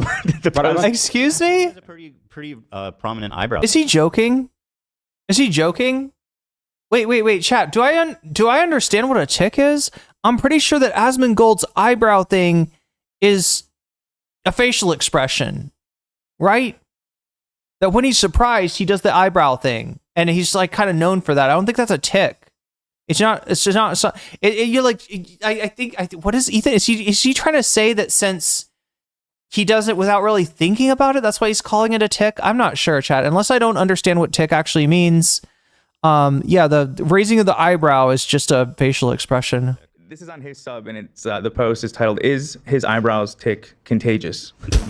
Well, actually, like we touched on, if you have Tourette's or maybe even a tick disorder, it can be contagious. I think he's just like mega expressive with his. No, it's a tick. Oh, fair enough. I mean, I think I've even you're heard more it tuned into this than because I can't say I've ever even noticed the eyebrow thing. Is Ethan indeed the tick master? Is he the tick meister? Does he know ticks better than? Does he understand ticks on a level that I don't? It's But- definitely a Is it a tick? I don't think it's a tick, is it? It's a meme in his community. Okay. Wait, yeah, there's a highlight on our channel called Battle of the Eyebrows. Like chat, when I go like this, would people say that's a tick? Or is that just something that I do, you know? Right? I don't know. Asmon Gold versus Ethan. it's a tick. I mean, listen, it's not a like strong one. My Tourette's used to. No, you're probably right. I used to have a similar one where it was just my eyebrows, and people said the same thing. Yeah. I just thought you were expressive, which is great. You know, I don't want people to focus on that. But anywho, They're a part of your identity because it could lead people to have conclusions about you or draw those conclusions that are not charitable. Wait, that is a tick? I know it might sound like a heartless thing to say, but I'm a pragmatic person and I'm just being honest and I'm trying to look out for what I think is in somebody's best interest. so like I'm not saying What are you I'm not supposed to saying do you're not about it? pragmatic or that you're not being honest, which I appreciate the honesty, of course. It's just what do you want me to do? It's an asshole thing to say, honestly. Asmongold is an asshole. I mean, I guess, are we surprised? Shall we pump Ethan into the land? Wait, what does that even mean? Pump him into the land? Ethan and Asmon had a video together, and Asmon said he also had... Oh, I didn't know that. So wait, maybe there is... Yeah, I mean, I didn't know that Asmon said that he thinks he has Tourette's or has been diagnosed. Or he's not joking. He's just more ignorant than Asmon somehow. So he seriously believes this is a tick, but am I right? This is not what a tick is. That's just an expression. I just thought it was, yeah, his weird take on concerned and focused. Yeah, it's just literally like a reaction. It's he mugs. It's, you know. Am I mean that my brain thought Asmon was having ticks like ticks? Oh no, like lice, like a parasite. Oh no. I'm sure Ethan knows what a tick is. I'm not sure, says Eat the Rich, that Ethan knows what a tick is. Ethan is the Pope of ticks. No, I did do an ableism once when I lied to my old boss, saying that when I rolled my eyes, it was a tick. Damn. He can't comprehend. Well, he said something about getting out of, was it IDF service? By like, you know, allowing himself to tick in front of the, that at first when they just saw the Tourette's diagnosis, they weren't sure. And then when they saw him tick, they were like, oh yeah, you're not going into the IDF. Brixton Phillips, he can't comprehend that there are other people not like Ethan, I don't think. There's a name for that, right? There's a name for there's like a human tendency to assume that other people's consciousness is just like yours, that their thought process is just like yours.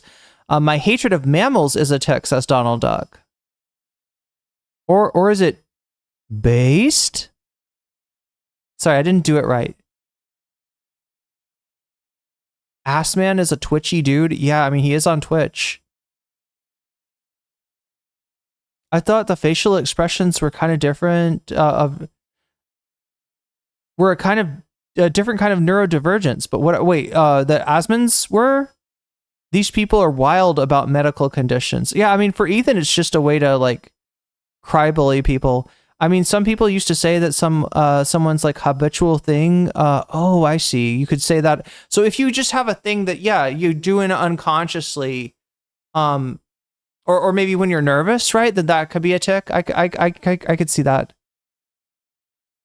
I don't know anything about ass mold, other than the gist of his far-right reactionary views and his hoarder den. He said he was playing up his ticks to get out of IDF service. Did he get out of... Well, wait, what was the deal? I don't know. It's part of dual citizenship? I don't know. I actually don't know. What was the story? He goes over to Israel for birthright and, or for birth... Wait, am I saying it right? It's birthright, right?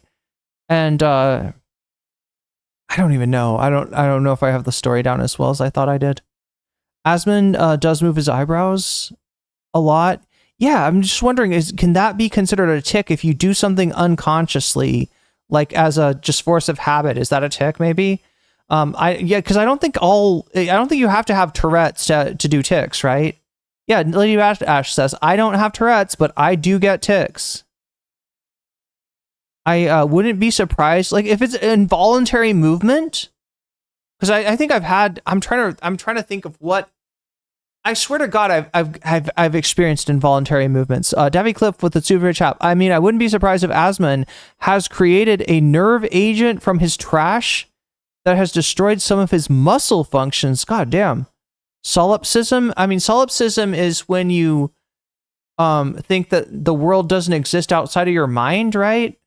Like that it's all, your internal experience is the world. And so other people, that'd be like the opposite. I'm saying when you think that other people's consciousness is like the exact same as yours. I think the mold has some accountability. We're going to hold the mold accountable today, chat. I have a stutter, like a tick of the voice. If you want to dual citizenship, you have to do... Oh, so to get the dual citizenship, you would have to do military service, but he got exempted from that. Yeah, birthright. I sometimes say it wrong.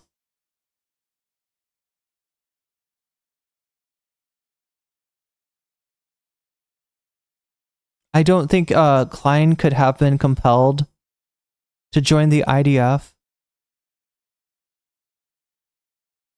My boyfriend gets tics a lot, but it's more from like OCD. 117. Oh, thank you, Monet. No, here, let's move on with the content. Right. How are you helping me? That's like when the doctor goes, there's this famous Brian Regan joke. He goes, I went to the optometrist. And he looked at me and he said, I just want to let you know your left eye is slightly set lower than your right eye. There's nothing I can do about it. I just want you to be insecure about it for the rest of your life. Like, what do you want me to do about it, buddy? I have Tourette's, They're obviously Jewish. Brian Regan, is he Jewish? Maybe. What was the relevance of that one? Well, it's obvious, just, man. Just throwing that out. Throw it out there. It's never a bad idea. I'm just seeing if it's stuck. Yeah, it's never a bad idea. And sometimes that means telling them something they might not want to hear. How does that help? Okay, there's a lot of... I just don't understand what... At the very beginning of this, I thought he was just going to simply state that it a tick is an involuntary action that can be developed. So yeah, something done involuntarily out of habit could become a tick. Huh, so you could almost make an argument that a facial expression is a tick. I don't know, Chad. Jury's out, I guess, unless... You want to let me know in the chat what you think. What do you think, chat? Is Asmongold's eye thing a tick? Could this be considered a tick? It might. That it gives people the impression that you might be on drugs or something, which we were just talking about. I mean, that is something that people say, but this is veered off to the left here. It's just I just don't understand how it's constructive. Right. Yeah. You have Tourette's and people think you're crazy. You should probably just stay off the disappear. internet. You should just quit making videos.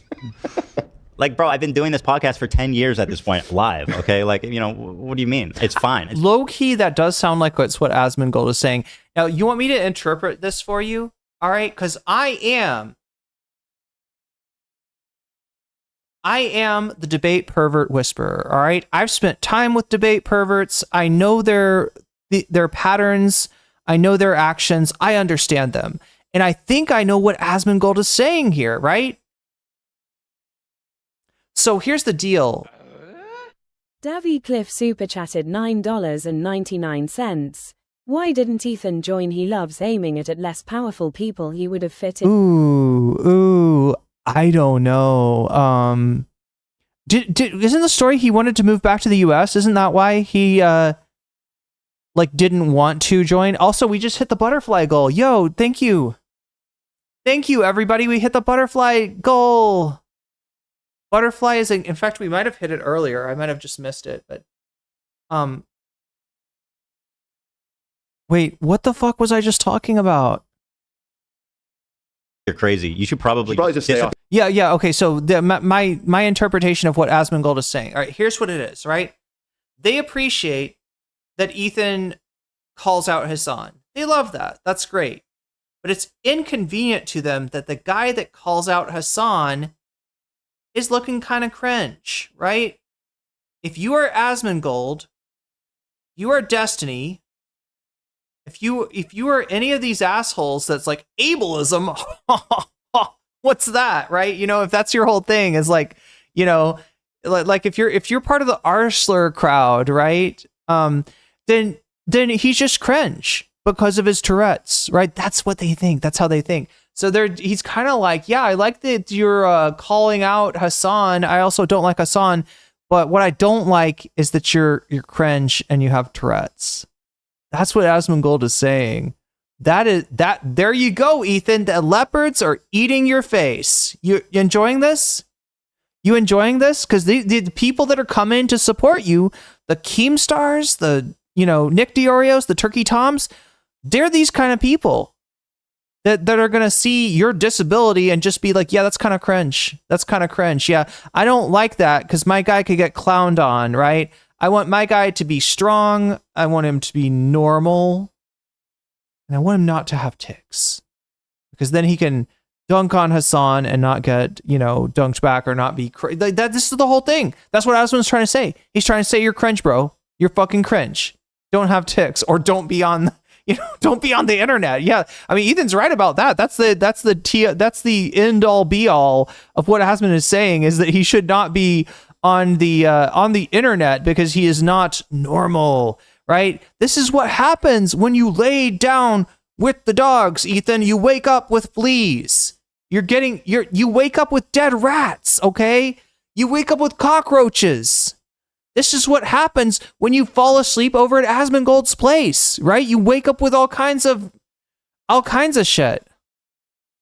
He cares the way Destiny cared about being mocked for being bisexual at Lauren Chen. Oh God, I forgot about that. Destiny looked like I could crush him like a soda can with one hand, with the fashion style of a middle school. Boy, you're not wrong about that. He really shouldn't be throwing around cringe. That's the whole thing. Is it like, yeah, they'll see cringe when it's somebody's tick, but they won't see cringe when it's their own foibles. Here, you should just quit making videos. Yeah, isn't that weird too? Like Asmon's not seeing it as cringe to live in a cockroach infested place with a rat alarm clock, and there's a lot that you could criticize about Asmongold, right? But even he's recognizing that. He's like, yeah, back when my teeth were yucky, I would cover my mouth so no one would see the teeth, because you can't deliver this content to this audience when you have a what they would regard as a physical defect. Like, bro, I've been doing this podcast for 10 years at this point, live. Okay, like, what do you mean? It's fine. It's fine. I'm doing fine. Well, he's basically telling you not to tick, right? Because he said he used to not smile to cover his teeth. Yeah. Yeah, just do that. So just don't tick. In that analogy, no, he's got a good point. So whenever I feel a tick coming, I'll just do this. Yeah. Oh, maybe. Yeah. Maybe Nate could cut away. Ethan, he wants you to use the buttons on ticks, right? He wants you to have like a button that like obscures the camera whenever you have a tick. Yeah, we need a tick button. You press it and I switch off. So when I see, this is what you're giving up. This is what you're giving up, Ethan, by leaving the left, right? You're giving up an audience that says that people with tics should be on the internet. They should be in entertainment. That is fine, right? That's the left. These are the annoying people that call you out for endorsing a genocide.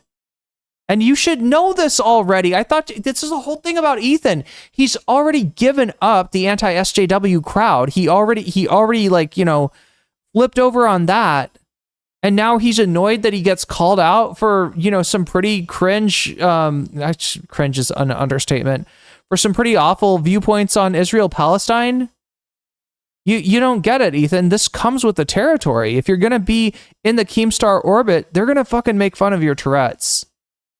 Like at least behind your back, if not, on stream. Do like this, maybe I should turn around or something. I don't know.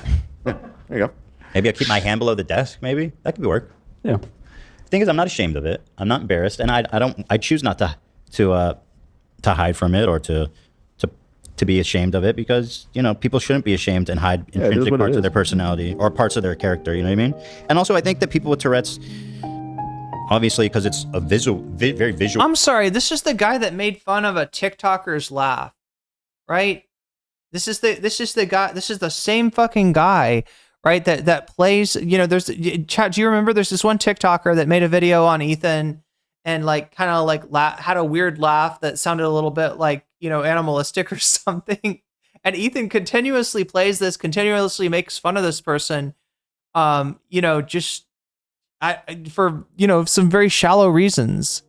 But there you go. There you go. You lie down with the dogs, you get fleas. You run with the leopards, you get your face eaten. I mean, this is what you fuck around and find out, Ethan. Disorder or syndrome, whatever fuck the difference is. Here, I found a solution. People with Tourette's are constantly. There we go. Oh, there you go. All right, I got a solution. Now we can't see you tick. Oh, that's good. Can you do one more for my hands? Yeah, maybe you Can we just make him a There you VTuber? go. Now this hand sometimes does it too. It's usually the right hand. Yeah. Just get rid of this hand, Okay. just to be safe. Okay, Just the tie. That's what we need. that's pretty good. Yeah, okay. I can live with that. I do this with my neck. I am rectangular. Too much off the top. Yeah, there you go. Yeah. Just there you go. I think that's good. You want to keep reacting? Is this right, Aspen? Is this sound about right? Yeah, let me Think keep you lean reacting. down, you look like SpongeBob. I don't know. It's just sad, chat. Let's proceed to the Frogan response. This is just making me depressed, right? Look, I wanna feel smug about this, but I don't. It just reminds me of how shitty so much of the internet actually is. Causing me a whole pain in the ass. I'll tell you what, man. I never want to see or talk about a frog again. Froggy never did anything wrong. Froggy! Froggy! That's just that's true for Lena's opponent. Yeah, I gotta funky find frog Froggy. bait is the good frog. Yeah. The frog kid. This shit cracks me up. So, Frogan put out a response video to my. God, Frogan! What is this in response to? It's in response to my response to Content Cop. Okay. Bait? So she participated in an attack video against me, and now she's responding to me. Wait, Frogan is actually in that based sample. Like Frogan is doing, like, when I'm pronouncing Thai phrases that have the up tonality, that's how it should sound. So like she's like bass, ka, sorry ka. Oh, I'm overemphasizing. I'm doing it too much. I'm having trouble with the tonal language. Defending, but I feel like Frogan's based, the clip there, the sound drop is actually the exact pattern that like an up tonality is supposed to have. Against this unhinged attack video. I mean, your response was primarily to Ian. Absolutely, it was. Okay. I believe we barely even mentioned her. I mean, certainly she was mentioned in the beginning when she was yeah, but I was kind of trying to be nice. I was like, she's too dumb to even get mad at. Yeah, not everybody would interpret. That's super nice. Yeah, what a nice guy. Something unpacked there. I said, I did story. I said, I don't want you to take this the wrong way, but I think you might be the dumbest person alive. See, that doesn't. So everybody that like myself who reacted to the Hila and Ethan commentary on Yoav Gallant as being like, this is a sign that they are too ignorant and just not intellectually curious enough to do politics, right? This is like, this is not, Ethan like endorsing the fucked up dehumanizing things Gallant said, but rather this is just Ethan showing he doesn't know shit and he's got no business being in this lane in the first place. Was that nice, Ethan? Was I being nice to you? Was I being kind? Like, I could see how somebody was maybe not seeing that as, being nice. If she took that the wrong way, that's on her. this is like what Asmongold was saying. I'm like about Asmongold. I just think people need to be honest. This is not looking too good, but I hope you get PTSD. I mean, this is Frogan. Everybody was just dogging on her, so I won't look too much into it. The new cope is that the dislike extension isn't accurate, which is true to an extent. I think it's pretty much accurate because I've seen it against my own videos where you can actually see the. Yeah, I've done comparisons on our channel. Granted, our sample size would just be our audience, so it would be the same set of people that have the extension. The way it supposedly works is it takes everybody who has that extension that shows the dislikes and multiplies that by how many views it has to kind of extrapolate. Oh, are we actually getting some truth on H3? Is this Dan's role as the devil's advocate to point out that the spurious claim that iDubbz video got massively downvoted is actually not true? Oh my god. I wasn't expecting that. Chad is pointing out that Frogan has a master's degree.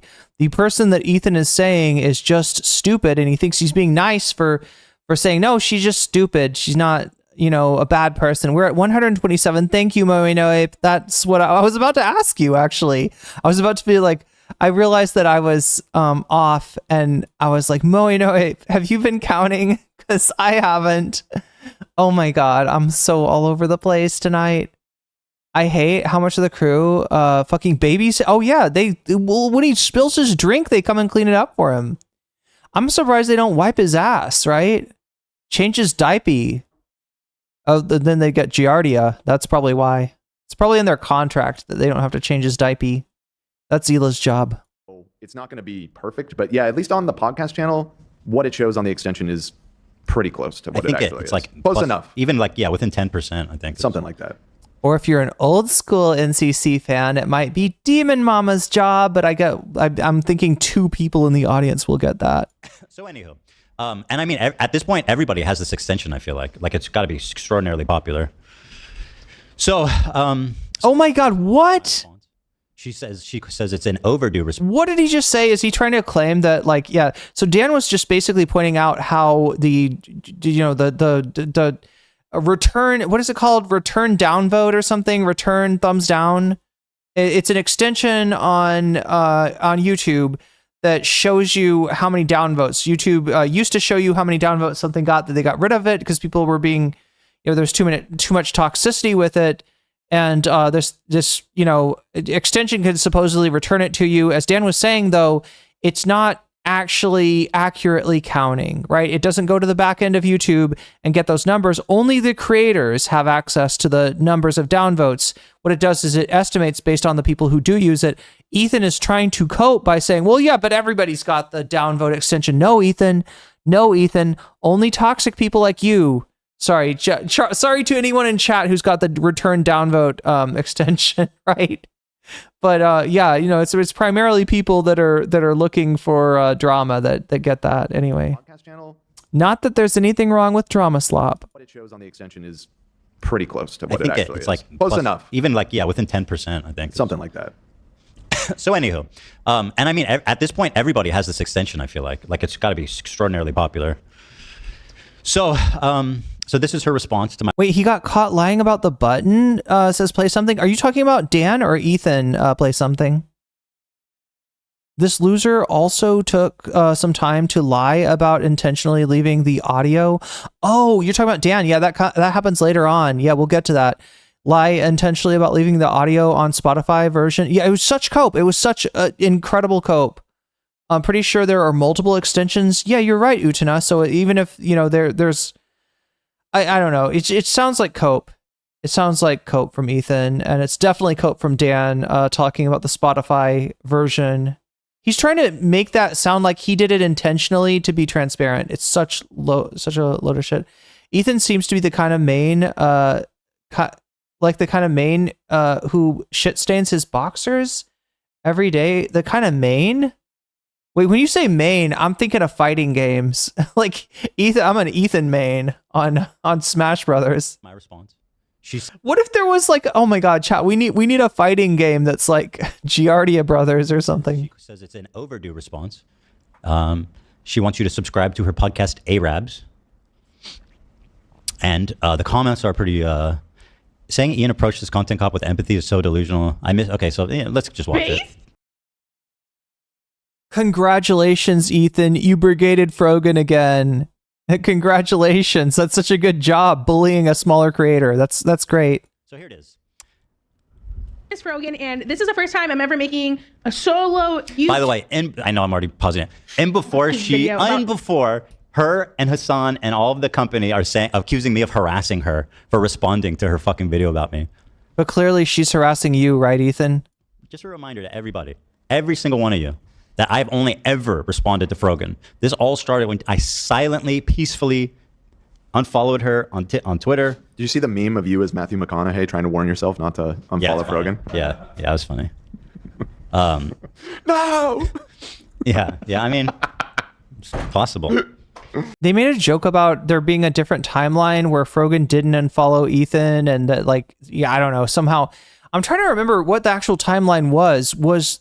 He was already losing audience though before before he unfollowed Frogan. I'm pretty sure. Wait, no, maybe he wasn't. He unfollowed Frogan, chat. Was it on October 7th or October 8th, I think? Yeah. So yeah, I guess I see the logic in the alternate history theory. I gotta pee, chat. I'll be right back. So in before they accused me of harassing her. I've only ever unfollowed her quietly, and she started calling me Islamophobic, saying I hate Arab people as a result of that. And you know, obviously I had something to say about that, right? Especially since Hassan was my good friend, and I didn't want to see like his moderators like clearly he wouldn't co-sign something like that insane, right? Spoiler alert, he does. Oh. Yeah, but anyway, here's her response. Everything that has happened the last year and a half. I address everything on my podcast, iDubbz, which you can find the link below, but today it's just going to be you and I. I think the content cop was great. You know, I feel like Ian approached it in a way that nobody else does. He approached it with empathy, and, you know, it was supposed to make people feel bad for Ethan. So, like, first of all, just on face value, Really? This is a pathetically insane take. And it's just part of this continued gaslight campaign to make it feel like I'm imagining anti-Semitism. I'm imagining people coming after me and my family. And this is part of it. She's like, don't you realize we were being nice to you? It's like, am I crazy? Yes, you are crazy. But this ignores the empirical fact that she and everyone else is ignoring, which is that Dr. Kirk said explicitly on video, which I can pull up, that Ian's initial first draft was him changing my grade. And when he said he wouldn't change my grade, he had to scramble to make a new ending, which is when he reached out to everyone to say something nice about me. This was not his intention setting out making this video. It was literally a plan B because Dr. Kirk fucked him. That's the truth. And it's on video. So this whole gaslighting thing of like, oh, we were being nice is completely a fucking lie, a knowingly lie, frankly, because they weren't setting out to be nice. And Dr. Kirk, God bless him, basically proved that to us. I'll pull that clip up if somebody can find it. One of the main things, especially as content creators, people tend to dehumanize us and forget that we're living normal people just like you. So obviously... Okay. I forgot. Thanks for the reminder. I just think like a lot of times she does this where she's like, listen, I get it. Ethan gets it. And I'm like, you're not really a content creator. Like, I mean, you are, but you're like, you kind of are like barely. Her career, her career is the, an analogy would be an iron lung. Her career is in an iron lung. That's how much life assistance she needs. What? Yeah. I don't think it's a good analogy. It's that bad. It's not even life support. It's an iron lung. With so much pressure on the internet, both on myself, and I'm sure Ethan can relate to this too. It's fucking hell. It's hard to manage. You can't relate. Again, what I experience and what you experience, I know you want to think of yourself as the victim and everything. You don't relate to me. I don't fucking care. You know what I mean? Like, you don't have a single idea what I'm going through. And clearly that's true by you coming out here and trying to literally gaslight and crazy make me pretend. Look, this is it, right? He claims he doesn't bully. What the fuck is he doing? You don't know what it's like to be a real content creator like me, Ethan Klein. Don't compare yourself to me. Narwhal_by super chatted $5. You just got a raid from Gokanaru, by the way.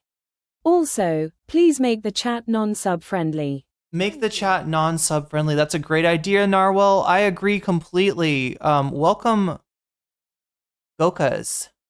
Welcome, Raider. Welcome, streamer. Good to have you along with us. We were watching Ethan. Well, yeah, speaking of Gokanaru, I mean, Gokanaru was the original person that pointed out this, Ethan's tendency to just be a bully, right? And here we go again. Here we go with him like gatekeeping who gets to be a content creator and who is not, right? The thing that really annoys me is when he talks about Frogan, like at some point Frogan had a Cliff super chatted $9.99. This is all part of Lebanese Christian deep state plans. Follow the money people find. Oh damn. Really controls the world. Oh damn. Plain sight with generic wasp names. Oh no. Are you talking about like the secret phalangist conspiracy? Welcome Raiders, welcome Vamps. Good to have you with us. Thank you for alerting me. Yeah, right when I step off the stream to pee, that's when we get the raid. But yeah, like I said, Gokunar was kind of the first person to point out Ethan's. Can I send you a Discord link? Yes. I will be on the lookout for that.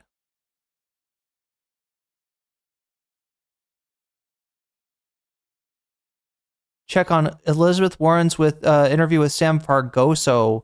That does sound like an interesting topic.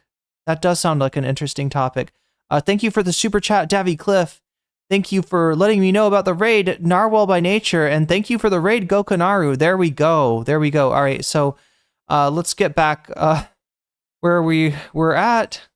Pretending that you guys did this to be nice. What a joke. It's hard to deal with. So I feel like Ian approached it in a way that was more so holding a friend accountable and in a softer way and wanted to generate empathy for Ethan. That's Other people don't do that. insane. That is insane. Do I really need to play the beginning of that content cop again? It's basically you guys flipping me off, telling me to wake up. And I mean, he told me, Frogan, that this is not what podcasting is. Okay. And that one hurt bad coming from Ian. This is not what podcasts are. Ian, the king of podcasting. It's horrible.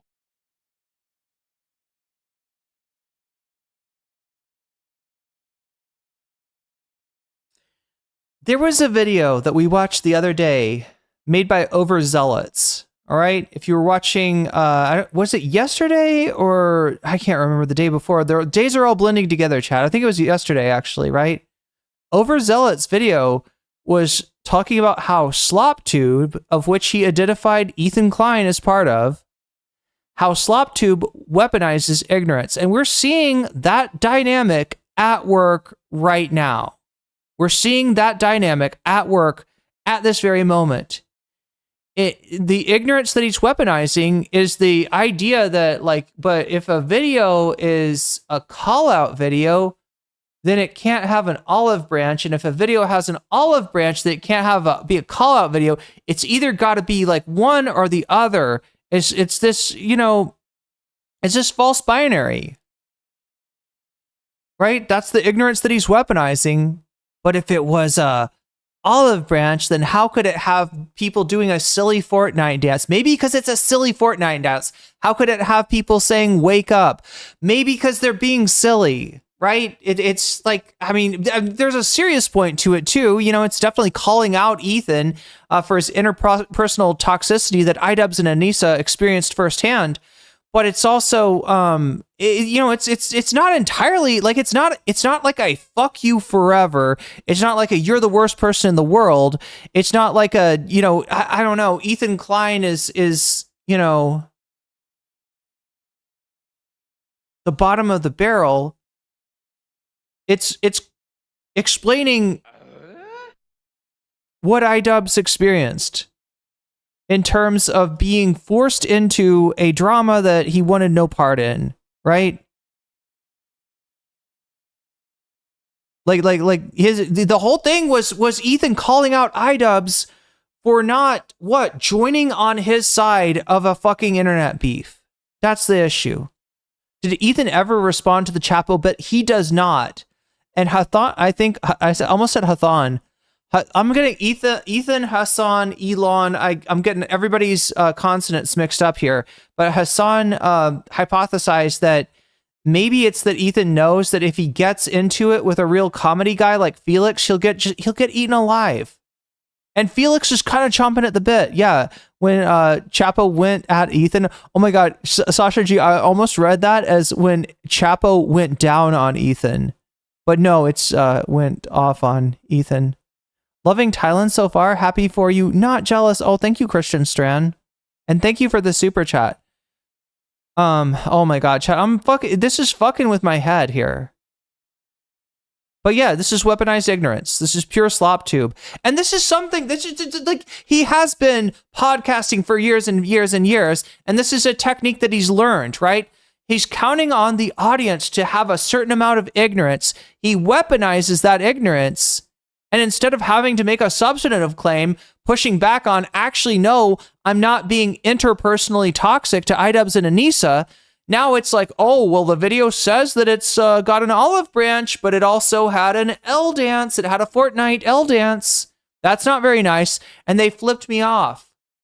They were flipping off the camera. Look, Ethan, if you want to say that Idubbbz was flipping you off, was he also blowing you? Was he symbolically filleting you? I asked this as a serious question because, yeah, Idubbbz fillets the SM7B, fillets the microphone at one point, right?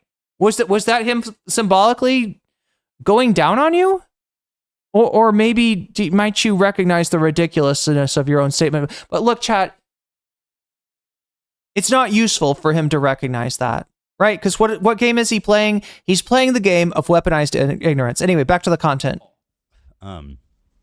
Yeah, and once again, the original premise was not to be nice. That. And I've even said this before.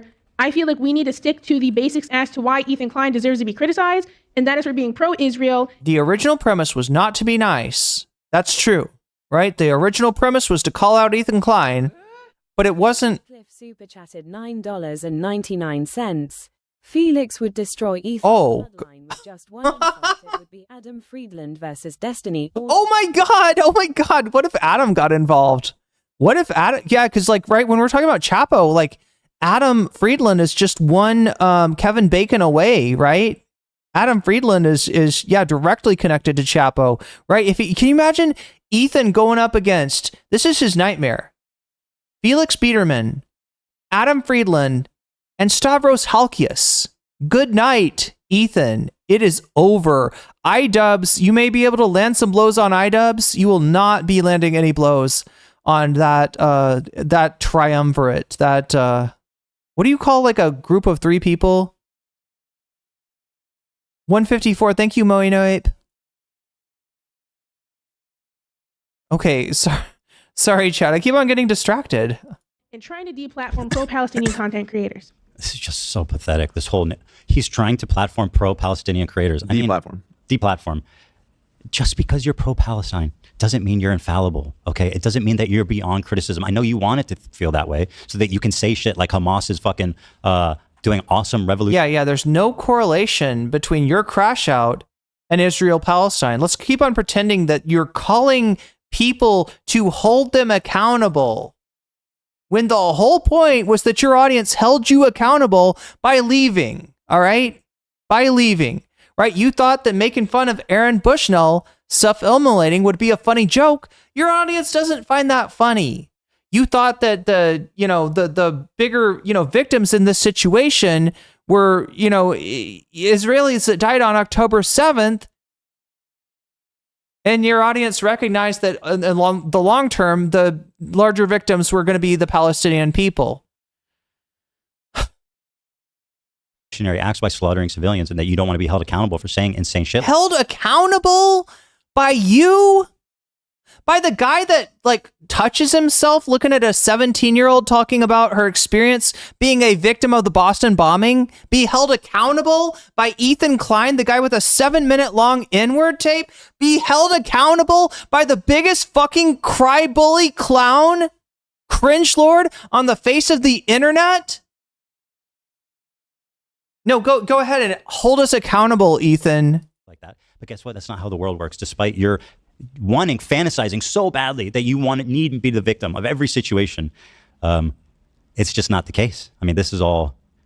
Listen, Ethan, projection is more than just a river in Egypt, okay? It's more than that. This is all very awesome. It's also something involved in movies too, right? If you want to, there's projection there. There's projection in a lot of places, but there's a lot of projection right here, right now. Isn't that just like apparent? Like who fucking thinks that? Just because, this guy who he marched with Martin Luther King, and he killed someone, and you're trying to put him in jail. I'm just an analogy. No, but Ethan, if you were in that situation, right? If you were alive in that time, given what you've done here, you'd be more interested in calling out leaders in the civil rights movement than you would be in calling out segregation. You would be saying, oh yes, segregation is bad and we don't like this, but geez, this Martin Luther King guy sure is a race huckster and he sure is stirring up a lot of trouble, and he should know his place. Right, this is where you'd be. You want to map yourself into history in the civil rights movement? It's not pretty, Ethan. It's not pretty. That's just made up. That's a better analogy than. Yeah, that's a terrible analogy. What a shithead. Did you see what he said? Just like if you're in the civil rights time, You can't say that like the civil rights leader killed somebody and, you're just going to let him go and keep on killing people and being violent as, oh my God. Ethan, you'd fit in perfectly. Ethan would be the asshole saying like, well, I'm not for segregation, but this busing thing just goes too far. I don't know. This is, you really want to map yourself into that historical moment? Because it's not pretty. That's better. Yeah. Okay. Yeah. Take it. Yeah, it's the same thing. It's like, oh, you did something good, therefore you're trying to hold me responsible for something completely unrelated. Shut up. Zero accountability. Holy shit. You're not trying to hold anybody responsible. You're trying to dodge your own accountability, Ethan. We're not stupid. I think it's and we're not paid to play ignorant like your fucking crew is. insane to involve his children and anybody else that really doesn't deserve the criticism. I think Kayla deserves the criticism as well too. So what I'll say to her credit is I don't believe that I've seen, maybe you guys will prove me wrong, that she's ever done this Ethan's kids are eating shit and all this stuff. And she says people shouldn't come after my kids. Yeah, I feel like who did the Ethan's kids are eating shit? Oh yeah, Ethan. That's right. It was Ethan. Which, by the way, is I've never seen that was Denham's primarily. Yeah, and, like, people. and that was Denham's. Was it Denham's that told the story about kids crawling all over the floor, dogs being infected with giardia? The kids got smelly, nasty diarrhea. I've got smelly, nasty diarrhea. My wife's got smelly, nasty diarrhea. Was that Denham's that told that story? Oh no, that was Bad Empanada, right? Bad Empanada told the story. Oh no, wait, it was somebody else. Bad Empanada was showing someone else telling that story. Who could that possibly be, Ethan? Yeah. So to her credit, she never did do that, and I think that's a good thing, right? That's better than Denham's, who's just like a vile, heartless freak. Yeah, I don't think she participated. So that's good. I mean, ever seen. To her credit, that's true. He's used to his crew hiding his shame. And he expects what? Other content creators to do the same thing? Yeah. When I tell a weird story that makes you legitimately worried about my children, right? When I tell a weird fucking story involving, kids crawling around on the floor, dogs having giardia, the only way to get it is to eat, to consume the defecation of somebody infected with it, right? That basically you just told a story which implied that your kids had gotten infected from eating the dog's poo-poo. But no, like, let's blame Denham's. Let's blame Denham's for that. She says some batshit crazy things on the podcast as well. By the way, she goes, Ethan needs to be criticized for being pro-Israel, and also Hila said batshit crazy stuff. Okay, well, clearly you're going to have evidence to support that, right? And I've said this, and I'll say it again. If you're spewing pro-Israel propaganda, I'm going to call you out about it. I received a text. Okay, well, if you're calling people out, get ready for them to respond. Like, it's not brave of you to be like, I'm calling you out because I disagree. And then when they respond to you, you go, I'm being bullied and harassed. It's insane. It's crybully behavior. You would know. Which is my criticism of you from the beginning. It's just crybully. Oh, so it's just projection. Nice to know. Nice to know. Behavior. And she's being enabled by people like Hassan who are like, people only criticize her because she's a hijabi. And it's like, dude, this is not helping anybody. It's definitely helping your numbers, hence the fact that you're talking about her today. This is the only way that Ethan can juice more than 25K concurrents. Here's the clip. Thank you. He's like, I just gotta, like, look, he's like, no, and what he's saying is true, right? He hasn't directly, criticized, I don't know, Frogan for her identity or, gone, off excessively about her physical appearance. Like, Ethan hasn't made those criticisms, but he knows what he's doing when he puts her on the thumbnail, and he knows who's showing up for that stream. He knows that the people responsible for all those weird photoshops of Frogan are going to be attracted like flies to shit. Of him, going after Frogan for the umpteenth time. We found it? Nice. So he pretty quickly apologized. If I had known that the whole... God damn it, Ethan. Yeah, back. Concluding... Get back in here. Changing the grade... I still would have refused to change my grade, but I would have done it in a much more careful way because I thought that he was just experimenting with different elements of the content copy. I thought I was going to be one of hundreds of possible things that he would put in, and I thought since I didn't change the grade, I wouldn't even make it in the video. Oh wait, did this get re-uploaded? It looks like it did. And Chad, I also covered this the Psychology in Seattle's response to the iDubbz video. If you wanna, it's a few live streams back at this point. I asked him about it actually today, and he said that he thought I was going to change the grade, and that when I didn't change the grade, he had to completely rewrite the ending, the epilogue. That sounds pretty genuine, guys. That sounds like a really genuine effort to make people sympathetic with me. Like, you're lying. You're a liar. Okay, but to be fair to Frogan, she may not have been on the loop in all of that. Personally, I wouldn't agree, because she was there from the inception, and all of them got this like half-assed phone call. How do you know? Well, I'm explaining. Okay. Well, she was there when they were doing the dancing bullshit, which I'm assuming was like, during the making of.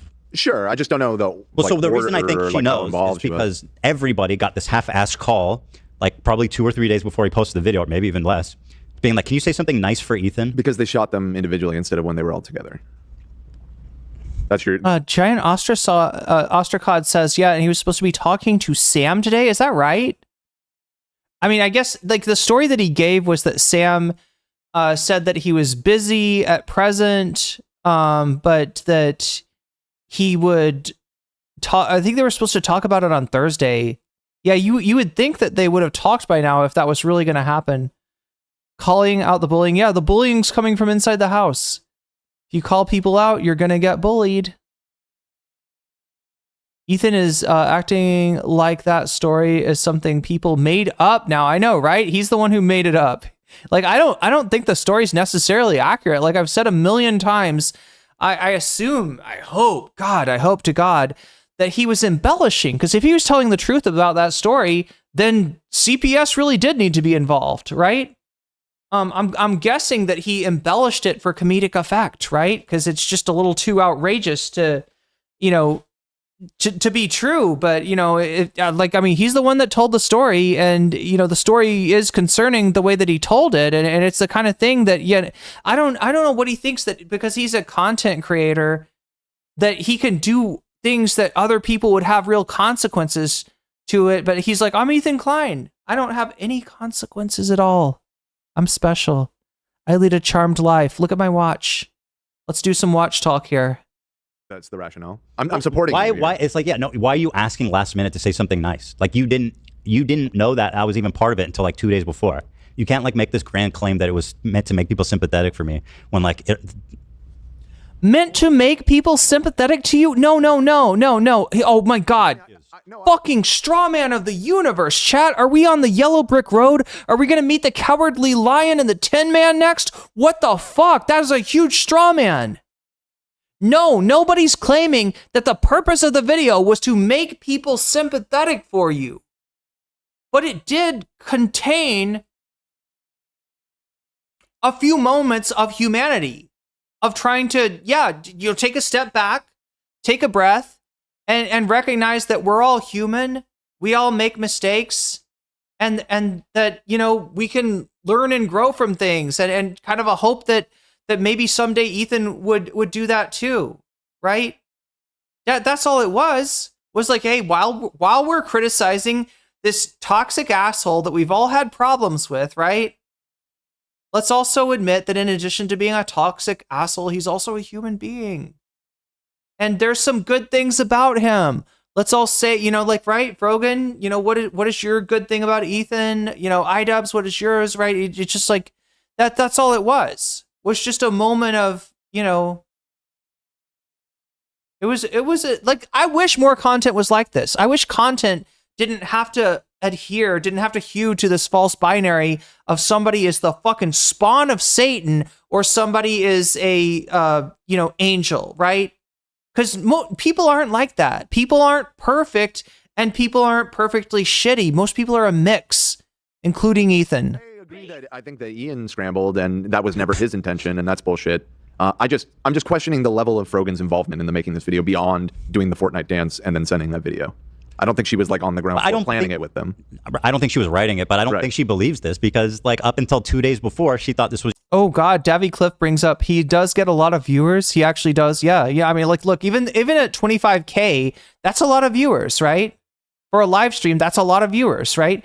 And there's a non-zero chance, says Davy, that CPS agent might be among the audience. Yeah, no doubt. was just like an epic takedown. And then also, or somebody, you know, like the CPS, didn't the CPS agent say it was somebody that he knows in real life? Like, hey, by the way, can you send something nice? I guess I get what you're saying. And by the way, Hassan's not going to appear in it. And by the way, Sean DeBlack, the next day after, is going to be like, I didn't know I could say no. Right, yeah. Right. Ethan, wake up. Bro, why are you there? Alan B predicts that the talk with Sam and the subsequent debate with Hassan will never happen. Alan B, you may be psychic. Why? To that hour-long content cop video, and he had to, and maybe influenced to make it more positive, and then he reached out to all those content providers for them to all say something nice in light of what I had done. Yeah, pretty fucked up, huh, Dr. Kirk? Yeah, it's pretty insane. I feel bad for him. He's the one that got fucked the most in this, it seems like. Anywho, so yeah, that's my take on that whole ridiculous narrative. Oh God, I didn't even catch that. Yeah, Davy Cliff is noting Ethan is kind of spitting in the face of the yeah. So like, if you don't know, chat, the history of the Freedom Riders movement in particular, there were a lot of Jewish people. There were a lot of Jewish people involved with that, right? Involved with fighting against segregation. And the fact that that's the metaphor that Ethan super chatted $9.99. I feel like this is a next level crash out because it's probably attempting to save his social life, his career, and probably his marriage. Wait, this particularly is a next level crash out? The thing with Frogan? So wait, Davy, are you hypothesizing that the Frogan thing, or are you talking about the CPS thing? Like the Frogan thing is like him giving an explanation of Frogan, and that maybe there's more ramifications for this than there are for other parts of his crash out, and that he's got to say something about it to try to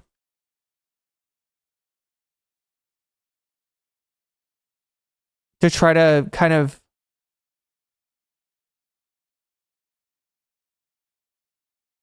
164 says Moino. Thank you. Ethan is desperate, and he and Hila are. Ooh, I don't know how they're married. Yeah, I have no information about their marriage, but Hassan should just hop in Ethan's chat every single love and say, "I accept your invitation for debate." And you said I'd be scared, but I am here, ready to talk. I'm not sure. I'm sure you're not going to be scared too, right? Or too scared. All the mega crash out. Oh, okay. So the whole crash out is his attempt to save his social life, to justify himself. Thank you guys for being so nice. To acquit himself. That was the word I was looking for.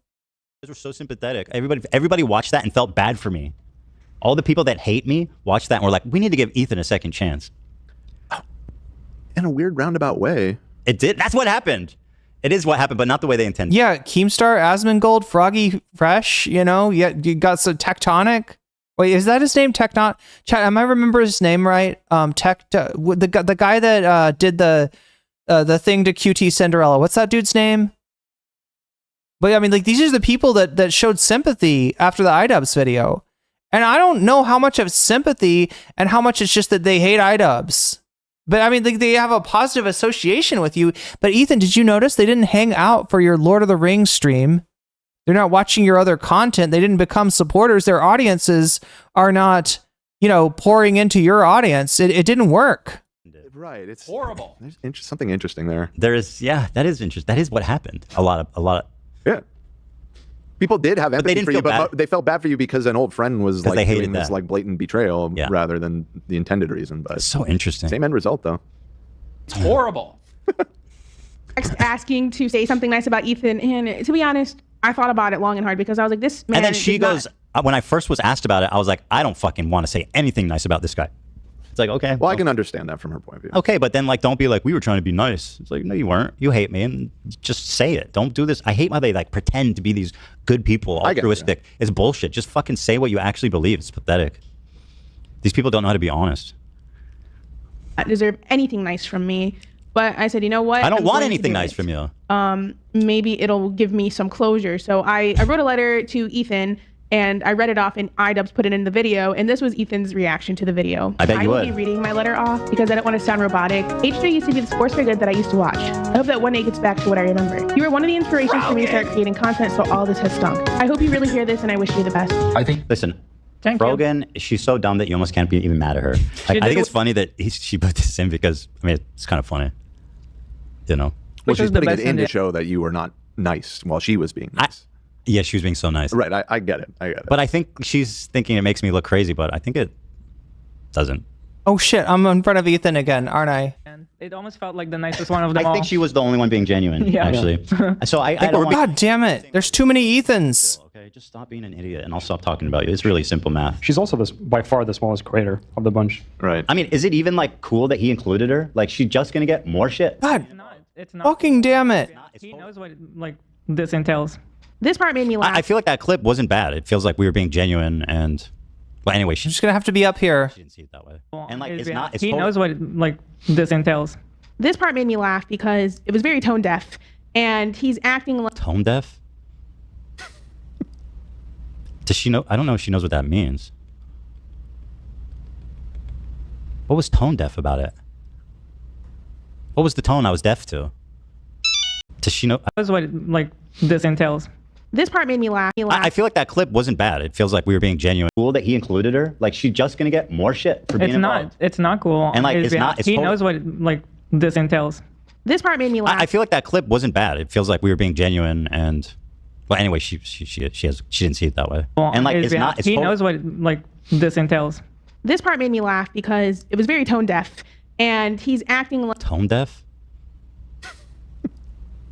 Does she know? I don't know if she knows what. So they're saying that they don't like, they think that iDubbz actually did harm to her by including her in the video. The funny thing is, the shit that Asmongold just said about Ethan, that Ethan, you know, said was kind of fucked up, is what Ethan is saying in that clip. Ethan and Hila are saying in that clip about Frogan, right? That you're just not ready for prime time. That there's something about you, right? You know, in Ethan's case, the tics. In Frogan's case, I don't know. He's not specific. Like, do Ethan and Hila clarify what it is about Frogan they think is gonna just get her harassed? Wait, no. This is them reacting to Noah Samson. I'm trying to figure this out, chat. Are they talking about the iDubbz video? Oh. And it almost felt like the nicest one of them all. I think she was the only one being genuine, Yeah. actually. So He's wearing the jacket, so yeah, this is the iDubbz video, I think. I think we're being nice too by the same token. Frogan, just chill, okay? Just stop being an idiot and I'll stop talking about you. It's really simple math. So he's like, get off the internet. This is what Asmongold said to you. This is the thing that Ethan like played off as like Asmongold says that, like, you know, he likes what I'm saying. He likes that I'm calling out Hassan. He agrees with me, but he doesn't like that I'm a bad messenger for that because I have I have tics and that's cringe, right? And he doesn't want the cringe to be on his side because in his mind, those like, you know, that kind of, you know, I don't know, that shallow judgment of somebody, you know, based on their tics, or in the case of Frogan, I would guess her identity is you know, is something that makes you lose in the world of Asmongold, right? Why he would hide his teeth when his teeth were bad. This is just. She's also by far the It's smallest. we're tied up in a Gordian knot, chat, if you will. At this point, I feel tied up in a Gordian knot of contradiction and hypocrisy with Ethan Klein, and what is.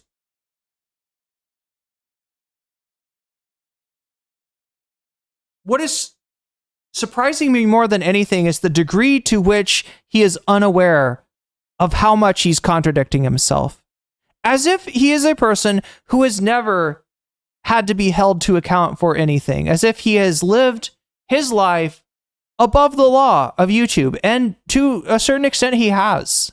But, you know, when you get Asmongold and the face-eating leopards party eating your face, you start to see that you are not above the law of YouTube, right? Especially the, you know, when you play this kind of game where, like, yeah, I have nothing against Frogan. She just needs to get the fuck off the internet, right? Smallest creator of the bunch. Right. I mean, is it even like cool that he included her? Like, she's just gonna get more shit for being It's involved. not. It's not cool. And like, on his it's behalf. not. It's He totally- knows what like this entails. You know, to quote Joe Rogan about Dave Rubin, speaking of Sam Cedar, like, they're treating her like she's a deer in the headlights, right? They're treating her like she is a natural victim. This part made me laugh. I feel like that clip wasn't bad. It feels like we were being genuine and. Well, anyway, she didn't see it that way. And like, it's not. It's, Okay, then I guess Asmongold is given a bill of a clean bill of health as well. He knows what like this entails. This part made me laugh because it was very tone deaf, and he's acting like tone deaf. Does she know? I don't know if she knows what that means. You're getting called out.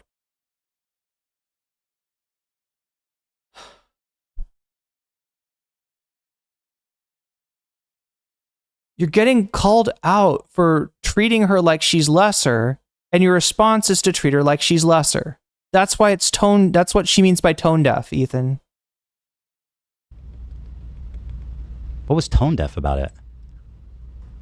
What was the tone I was deaf to? Ah, there it is. There it is. That's the tone. like half of his content nuke wasn't about me. Okay, this part is And bananas. he's acting like half of his content nuke wasn't about me. I know you think this song is about you. It was 10 minutes of an hour and 40-minute long video. Girl, you interpreted that as half? That just shows kind of where your head's at. Like, holy smokes. I talked about you for 10 minutes. Oh my God, Frogan. You were wrong about your fractions? You got the wrong fraction, Rogan. You got the wrong fraction, Frogan. How dare you? You're obviously wrong about everything because you said that video was half about you when it was only like a quarter about you. Damn, got her. Yeah, and by the way, I thought it was integral to the story. I think it was very well. Your whole Arab tier list was a big piece of the puzzle in this whole tapestry of. Oh, so she's not a big part of the video, but she is a big part of the video. Shit, right? So yeah, of course when I talk about you, but only for 10 minutes, not half. That's fucking silly. And also pretend like he hasn't talked to her. Like the content nuke contained the discussion of the tier list, which was just like a fucking tier list, right? It was just a joke about like, who gets the right to say Habibi, who gets the Habibi pass. In reality, Habibi's not a slur, but they're treating it like a slur. That's the joke. Ethan Klein thinks the joke is that we're going to put Arabs on top and we're going to put Jews on the bottom, and that there's a subtle, a racial tier list, as he said, even though there's people on the top of the list that aren't actually Arab, and there's people on the bottom of the list. The majority of the people on the bottom of the list are not actually Jewish and include, Denims and Mike from PA. But no, let's just he always leaves that part out. It's actually silly. It's actually insane to claim that. Half of the content nuke, the entire ending half, was about me. That is insane. So if I'm so... The entire half. I said I was going to put my butterfly in. If that was true, I'd think that she was right. I'd be like, yeah, that's overkill. Why are you talking about Frogan so much? Whoops, wrong channel. Let's take a look here at the. I forget even what's my old channel's URL. Who fucking who? Dude, YouTube is so fucked. Look how far down I have to go to find the content nuke. Why is it like this far, really? It wasn't on the top. Wow. Showing Ethan joins a 90s band. Oh, it's beautiful. It's beautiful. YouTube is telling you that your video, the content nuke, that you were treating like it's some kind of manifesto. So like the most relevant thing, the most cogent critique of political streamer Hassan Piker ever to be put together. And YouTube is telling you that even for you, H3 Productions himself, that video is not what YouTube thinks will keep you on the website, right? That's what the search function is doing essentially, right? You type in a keyword, YouTube finds videos that have that are related to that, and then tries to organize them by the most likelihood that this is a video that you'll click on. And when YouTube looks at your content nuke, it says, I don't know. And if you actually look at Ethan's H3 Productions channel, you know, the old channel as he says, his video got 3 million views. That is, in general, a lot of views for a YouTube video. If I got a video with 3 million views, I'd be fucking psyched. But for H3 Productions sitting at 7 million plus subs, 3 million is not a hit. 3 million is underperforming. Your video underperformed, and so when you search for it, it's not the first thing that comes up. Again, Ethan, ask yourself why videos about you by other people are getting more motion than videos by you, by Ethan Klein, by H3. It is a banger video, yeah. All right, let's take a look. So she says the back half is all about her. So let's see, where do I first mention her? Frogan. Let me use a mouse. I'll look too. Yeah. This is gonna. I think I'll. Here she is. So this is when she first comes up, I think. Talk about Dan being a creep. First of all, it's gross enough you're a creep, but what an incompetent idiot you are. You're the CEO of Twitch, and you get caught with the fucking. You get caught with the girlies on your homepage twice? Bro, come on, dude. You got wife, man. Got daughters. We don't need to know about this. Don't want that in my head, bro. It's also a little bit disturbing considering, you know, he's these people's bosses. Okay. Wait, Atrioc was the guy with the QT Cinderella thing? Who is the guy that they're talking about? Who's the guy that mentioned Frogan recently? That's like Frogan's #1 detractor. Is that Tectone or something? Tecta. All right, so he's incompetent. He's a creep. Tektite. He's protecting terrorist propagandists. So what's up? So what's the big deal with Dan Clancy? Well, what happened? Tectone, yeah, Tectone. Made me realize how corrupted and rotten Twitch is to the very core of the organization. First, let me introduce you to Frogan. Why don't you go take a trip to Home Depot and buy some rope? She's one of Hassan's. Could it be that people that don't like you because you say shit like that? You know? So look, I'm going to tell you why the platform Twitch is really bad, all right? We're going to get into this, right? Let me introduce you to Frogan, right? That's the main thing. That's the main culprit, right? Of all the Twitch streamers, the one that exemplifies how bad Twitch is Frogan. Didn't Ethan find like an Arabic language streamer that was actually saying some anti-Semitic stuff at some point? And he doesn't start with that? Right? No, he starts with Frogan. He starts with Frogan's the example. Could be. This is the thing. You treat Frogan like she's fucking Darth Vader. Like, what the fuck? One of the reasons that doesn't have to do with the fact that you're wearing a hijab. So this is at 116 what? This is 116.39. Okay, so I'm looking to see when it stops. She's leading great disc briefly at 26 minutes as well. It looks like the tier list stuff ends So talk about around 128. By the way, the tier list thing isn't really all about her either. It's about the tier list, right? Right, yeah. And then here we're talking about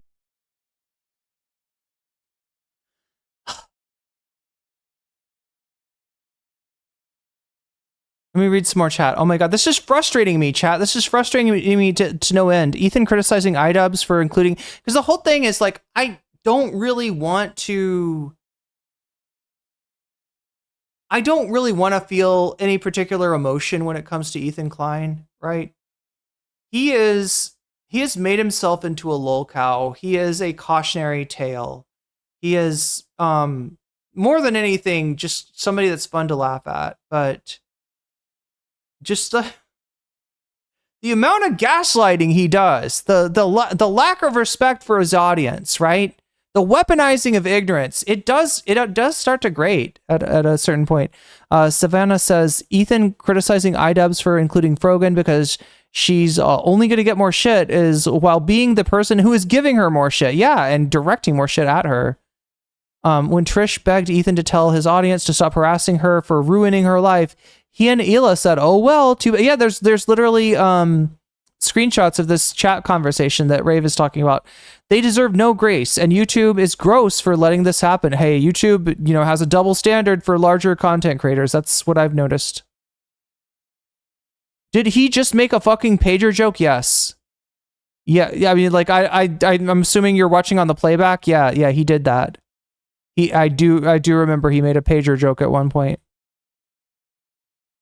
It's like a Tucker Carlson clip here. What is that? The sound?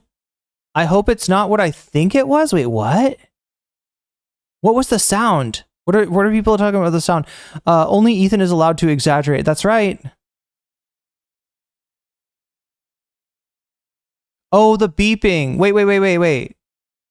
They did a pager joke. They had right then. Oh my God, chat. I missed that. There's so much going on here that I am reacting to.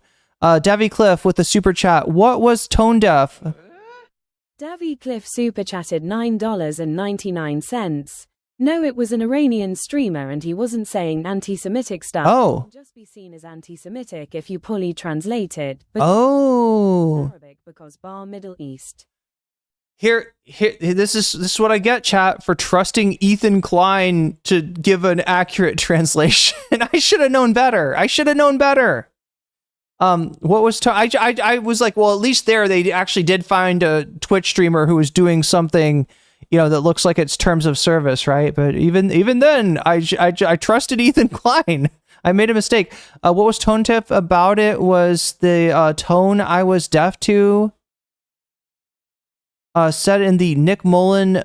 Oh, you're doing Nick Mullen doing Tucker Carlson, saying what was tone deaf about it was the tone I was deaf to.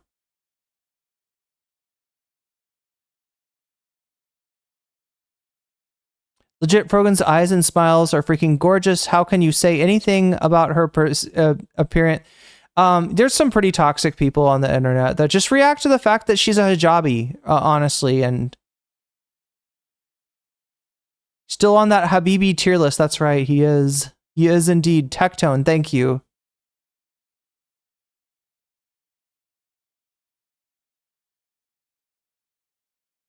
Wait, he's been accused of abuse and sexual assault. Wait, Ethan has? Or Tectone? Tekken. Yeah, that's right. That's who I'm looking for. Are there literally Nazis on Kick? I haven't looked in a long time. There to be fair, right? There's some good people on Kick too. I know one streamer who went to Kick because Twitch banned them for some very spurious reasons, right? Tectone is a bald dude that used to be OTK. I think that Tectone comes up in this in a second here. Yeah, he praised Sam Hyde the other day. I saw that. Moenoe, if you're even still up and you have some idea of what the count is right now, I'm not sure. But yeah, thank you for correcting me that on that Davy Cliff. I made the mistake of trusting Ethan Klein. I was like, okay, surely they actually have found someone who's problematic here, but nope, they were lying.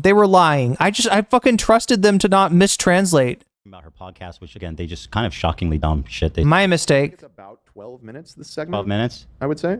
So a little more than the 10 you said, Ethan. But that's even being generous because I'm not even talking about her now. Like when I'm sure, but it's a topic that directly involves her. I think it's fair to say. I am so tempted to go back and look for the beeper sound, but I mean, I'll trust chat to that he did it. I missed it. I was reacting to so much. It would make them Sabras. So at least somewhat part of about her. So yeah, 12 minutes out of 12 minutes. Yeah, at about an hour and 42 minutes. Right. That's half, I guess. That pretty much maths out. Horrible. How could I? She's saying I talked about her for 80 minutes. No, I overshot that. What are you trying to say? She's saying I talked about her for 45 minutes. Oh, I see. Yeah, that's a lot longer than I did.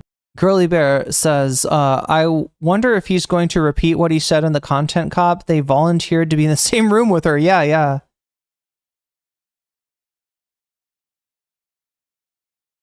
So irrelevant and so uncool to include. Why the fuck was? Yeah, what the fuck is that supposed to mean? They volunteered to be in the same. What is Ethan saying there? Right? I don't know any answer to what that joke's about. That does not include, some of the weird toxicity going after, Frogan's looks or going after Frogan for her identity, or I don't know what the punchline that joke could be other than something really fucked up and offensive. Your goddamn video. Like Hassan could, bro. Relevant and so uncool to include. Why the fuck was I in your goddamn video? Because.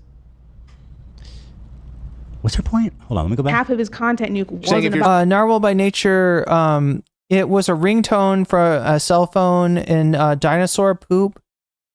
Oh, the cell phone and the dinosaur poop in Jurassic Park 3? I haven't seen it. Did somebody get eaten by a dinosaur with their cell phone? That chatter is saying that Ethan is asking what he's blind to while simultaneously being blind to it. Yeah. I don't know why, Narwhal, I don't think your super chat, like, I don't think it got a notification. I'm wondering, it's not just the super stickers that are getting yeeted. Handed the abacus to Narwhal. Thank you, Moinope, and thank you, Narwhal, and thank you too for coordinating that. I know I'm behind on it. I apologize. So if you're so relevant, because in that clip Half she just of the reacted to. content nuke, the entire ending half was about me. So if I'm so irrelevant and so uncool to include, why the fuck was I in your goddamn video? That would be a good point if she was the right. premise wasn't a complete lie. 12 minutes, and most of it wasn't directly about you. So like, Oh, so we're getting out of it by saying that Frogan got her fractions wrong. I'm sorry, it wasn't half. We're gonna pretend that human beings don't fucking exaggerate. Like when there was an absurd amount of the video about Frogan, considering, you know, the size of, you know, her, like, you know, reach versus like people like Hassan and iDubbz, right? Or sorry, not Hassan and iDubbz, but, you know, Hassan and other people that Ethan's talked about. And then because she got the fraction wrong, I guess that it's not a good point. They're admitting that she's making a good point here, but they've just like connived their way into ignoring it. no, what are you talking about? And this is all Ethan's done while he's podcasting, right?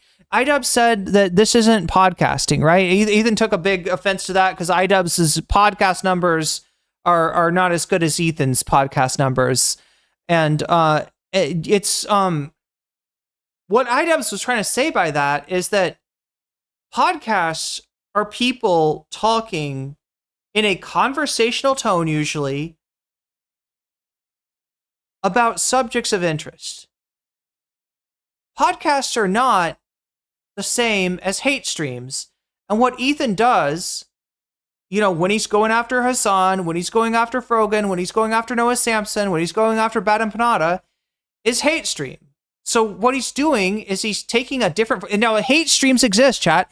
Hate stream is indeed a format, right? Let's not take this away from Ethan. I'm not saying, and I don't think Idubbbz was saying that what he's doing with these streams is not content, does not have a place, does not have a precedent.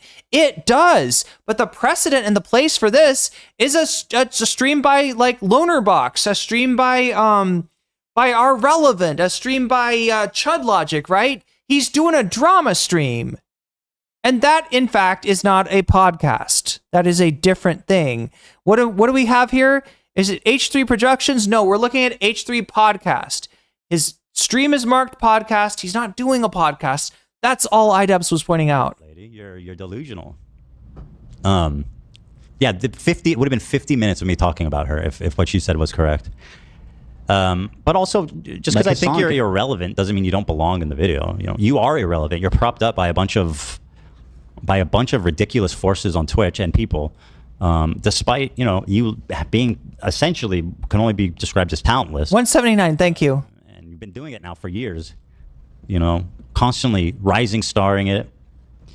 And I think that's definitely noteworthy, you know, don't you? I think you're giving her the fuel to succeed. You're giving her the motivation right now. Good. There you go. I hope that I hope she harnesses it for good. It's a fire in her heart. Well, I mean, look. You could say, you know, it's cringe for Frogan to be nominated. This is what he's talking about, chat. Frogan won Rising Star at Twitch one year, and I think what was it? The next year she was nominated for it, right? And so he's acting like that's like, oh, if you're a Rising Star, you should be risen now, right? You know, when Twitch, you know, votes, you know, when you get like the award for Rising Star, then the next year you should be like a big content creator and you don't need Rising Star. And yet she was like nominated for it once again. Whatever you want to say about Frogan's career trajectory, chat, you got to point out, it needs to be said that Ethan's career trajectory is directly into a pile of shit. a pile of dinosaur shit with a ringtone coming out of it, right? If you will, right? That's Ethan's. So kind of ironic that we're talking about Frogan, the rising star, while Ethan is more of a falling piece of space debris, if you will. And not another Ethan response video. She'll do it again. She's going to do it again. Ethan response to my response to my response to Ethan's response to me complimenting Hamas. The symbiotic Didn't handle it, relationship. but yeah. Take go with God. Take it, please. Frogan is the fucking Antichrist. Easy. I wouldn't go that far. That's way too far, Hassan. I thought you liked her. Well, also another big part of the puzzle is that she's a moderator for Hassan. She's like a prominent member of his community and a moderator. So when she says shit about me that I think is insane, I feel like it's representative of the broader Hassan community and even perhaps Hassan himself. So that's why I... Wait, that's what Ethan claims. She was nominated twice, but only won the second time. Is that the truth? That's the real story. All right. So she was nominated twice, only won the second time, but Ethan's trying to make a big deal about, well, she's nominated once, so she's rising this year. But if she gets nominated again, she can't be rising 2 years in a row. That's what he's trying to say, right? He's trying to make it like that it's like a rookie of the year kind of award, which it's not, from my understanding. It was before they nominated again. Yeah, fake image. Wait. I'm trying to thank you Twitch chat for keeping up on this, because I can't exactly remember. 15 minutes to all those followers. Wait, what? As if 15 minutes isn't a significant amount of time. Exactly. The 15 minutes that Ethan spent on Frogan. Yeah. But like Frogan's now just going to get a pile of shit on top of her that I have no control over, because people are watching, millions of people are watching his video, by the way, and they're reacting to it. And they're not having good reactions to it. Not just our audience. Far from our, yeah. I think it's funny that you think me being in the iDubbz video is what's going to cause this harassment. But in reality, it's you, Ethan. You're acting like you haven't spent the last year and a half doing everything in your power to push people to bully and harass me, including weaponizing propaganda organizations such as the ADL to get me banned off Twitch because I made a joke about you not being able to say Habibi.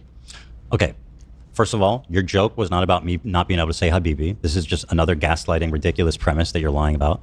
Okay. It was? And you're the one that's gaslighting us?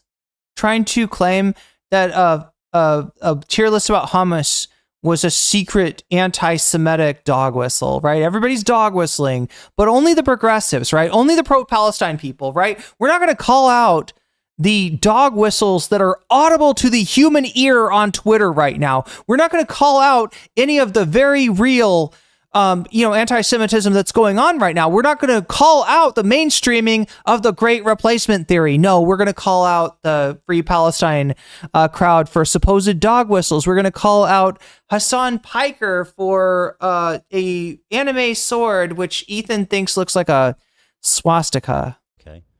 I mentioned that in the video. And second, we're going to imply that Hassan is secretly trying to get an audience, get some Nazis in the audience by being, look at this sword. I mean, I know it's backwards, but if you flip it in your mind, it's kind of like you could maybe see it as a swastika, and maybe follow me, Hassan Piker, a avowed socialist, which you as a Nazi will just love to hear. First of all, and second of all, and third of all, she says that I worked with the ADL. It's just whistling. Yeah, it's just whistling. Platform. Now, what is her evidence that I work with the ADL, other than the fact that I'm Jewish? Doesn't that strike you as a little fucking racist? If I was like, it strikes me that Frogan got, as you said, buried under a mound of shit at this time, right? And it started off being from you. And, when you brought attention to that tier list thing, right? You, Dan Saltman and others, right? And then at some point the ADL did pick that up. Right? So Frogan's wrong here that Ethan was the one weaponizing the ADL, or at least if he did that at all, I don't know where that happened, but I can see why she thinks that, because the shit that she got, if you get shit on by a bunch of different people, are you going to be keeping track and being like, now that log was from that person's ass, that diarrhea was from Ethan's ass, because it's, Giardia, it's smelly, it's obviously Giardia, right? Are you going to keep track of all the different shit that you're getting, or are you just going to feel like you're buried in a mound of shit? Yeah. So she gets shit from Ethan, she gets shit from DDG, she gets shit from Dan Saltman, she gets shit from the ADL, and to her, it's just all a big pile of shit. So she associates the shit that she got from the ADL with Ethan Klein, even though that's not true. Frogan's wrong about that, but it doesn't really undermine her point. And it's understandable from her point of view why she'd think that. There's another explanation, Ethan. Then Frogan is being anti-Semitic and associating, well, if the ADL attacked me, it must be because Ethan has a secret, that all Jewish people have a secret bat signal that they send out to the ADL, and the ADL, like, right? That's what Ethan's trying to imply. I don't see any evidence of that. But I'm being real with you, okay? For anybody watching who's maybe not sympathetic to my take on the situation, I'm being real that I do think that Frogan, you know, like, obviously that I don't think that the ADL, you know, came in on Ethan's behest, or that, you know, it was like Ethan, you know, adding the ADL or something like that, right? I think, but I can understand from Frogan's point of view why it feels like, you know, when everybody's shitting on you, that, you know, this, like, you know, this person shit on me first and then the ADL shit on me. She relates those two together. It's understandable, right? If I was talking to someone, what was the specific accusation here? Because that I was working with the ADL to get Muslim or Islam or pro-Palestine creators to get her banned. Why is Bobby a moderator for H3 right now? Look, Bobby is a terrible judge of character. All right. And an imperfect person as well, right? But Bobby is, you know, let's not like, yeah, Bobby's detractors oftentimes are pieces of shit, but I don't know. Bobby can be a piece of shit as well. Platformed, or what? Let me go back. What did she say? The power to push people to bully and harass me, including weaponizing propaganda organizations such as the ADL. She says I weaponized the ADL to get me banned off Twitch because I made a joke about you not being able to say Habibi. Okay, so it's specifically that she got banned for the tier list segment because of the ADL, right? That I weaponized, right? How did I do that? I don't know exactly. I've never talked about the ADL. I don't think I've never endorsed. I've never worked with. Like this is just racism. This is like if a black dude was like, if I was, I think, you know, the ADL, if she was talking to a black dude, did criticize Twitch. He keeps on making these metaphors. He keeps on reaching with like, oh, here, let me relate it to like, you know, well, if a black dude said. The ADL did criticize Twitch. Yeah, no, right? it's true that they're the ones that got them banned. They reached out during this whole Arab tier list because it was going way beyond our community. Right. But blaming that on me. So do you see what I'm saying? It's totally blaming it on you is totally understandable, right? And indeed, if you hadn't made a big deal of it, there's some, you know, argument whether the ADL would have heard about it or not. But yeah, you know, the way that she said it, I guess was, you know, inaccurate, right? It's not, you know, Ethan literally adding Jonathan, what's his name? Jonathan Greenblatt? Jonathan, I can't remember his name, but. Me is fucking insane. That's like being like, oh, black dude working with the NAACP, huh? Like with no evidence. It's like, what are you doing? It's also giving like shadowy. Wait, what is this? Frogan has mod privileges, but does not mod for Hassan. I don't think she's a prominent member or representative of Hassan's community. She's a friend. Yeah, that's what I took. He said he worked with, he did? Ethan said that? Am I wrong about this too? I'm trying to give, oh my God. I'm trying to give, what? Am I wrong about this? So he did get the ADL involved? I hadn't seen it. I assumed that, you know, this was just something Frogan got wrong. He literally admitted it. There's a video he worked with the ADL. What? Holy shit, chat. Oh my God. Is this twice that I tried to give Ethan a little bit of credit? Or like I assumed that he was telling the truth on something only to find out that he's not? God damn. He did. Oh, the whole chat's telling me. You got the whole chat telling me that. Yeah, Bobby is Boblax. Somebody who's, I don't know, a friend of a friend to me, and responsible for a number of the Ethan repeatedly, he did. Whoa, I'm literally wrong, chat. I made the assumption that Frogan was actually wrong about this. I made the assumption that Frogan was just interpreting, you know, the pile of shit that she was buried under as, you know, as being like related the ADL to Ethan when he wasn't related, but chat's telling me that he absolutely did play a hand in that. Play the clip where you said you worked with the ADL to get them banned, Ethan. Can somebody find me that clip? I hope Bobby learns to respect themselves enough not to hang out with a transphobe. That's a problem. That's what I'm telling you. Bobby, not a great judge of character, unfortunately. And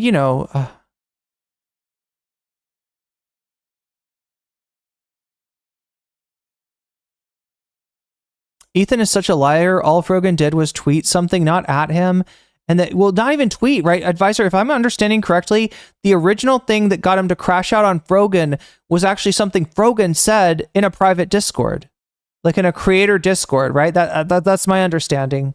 It wasn't even a tweet, I think. And then Ethan flipped the fuck out and lost his goddamn mind. Frogan was the first one who Ethan targeted. And to be fair, right, Chad, I've always said that, expressing frustration that somebody unfollowed you is generally a bad idea. That's something that Frogan, I'm wrong. Wow. Chad has proven me wrong tonight.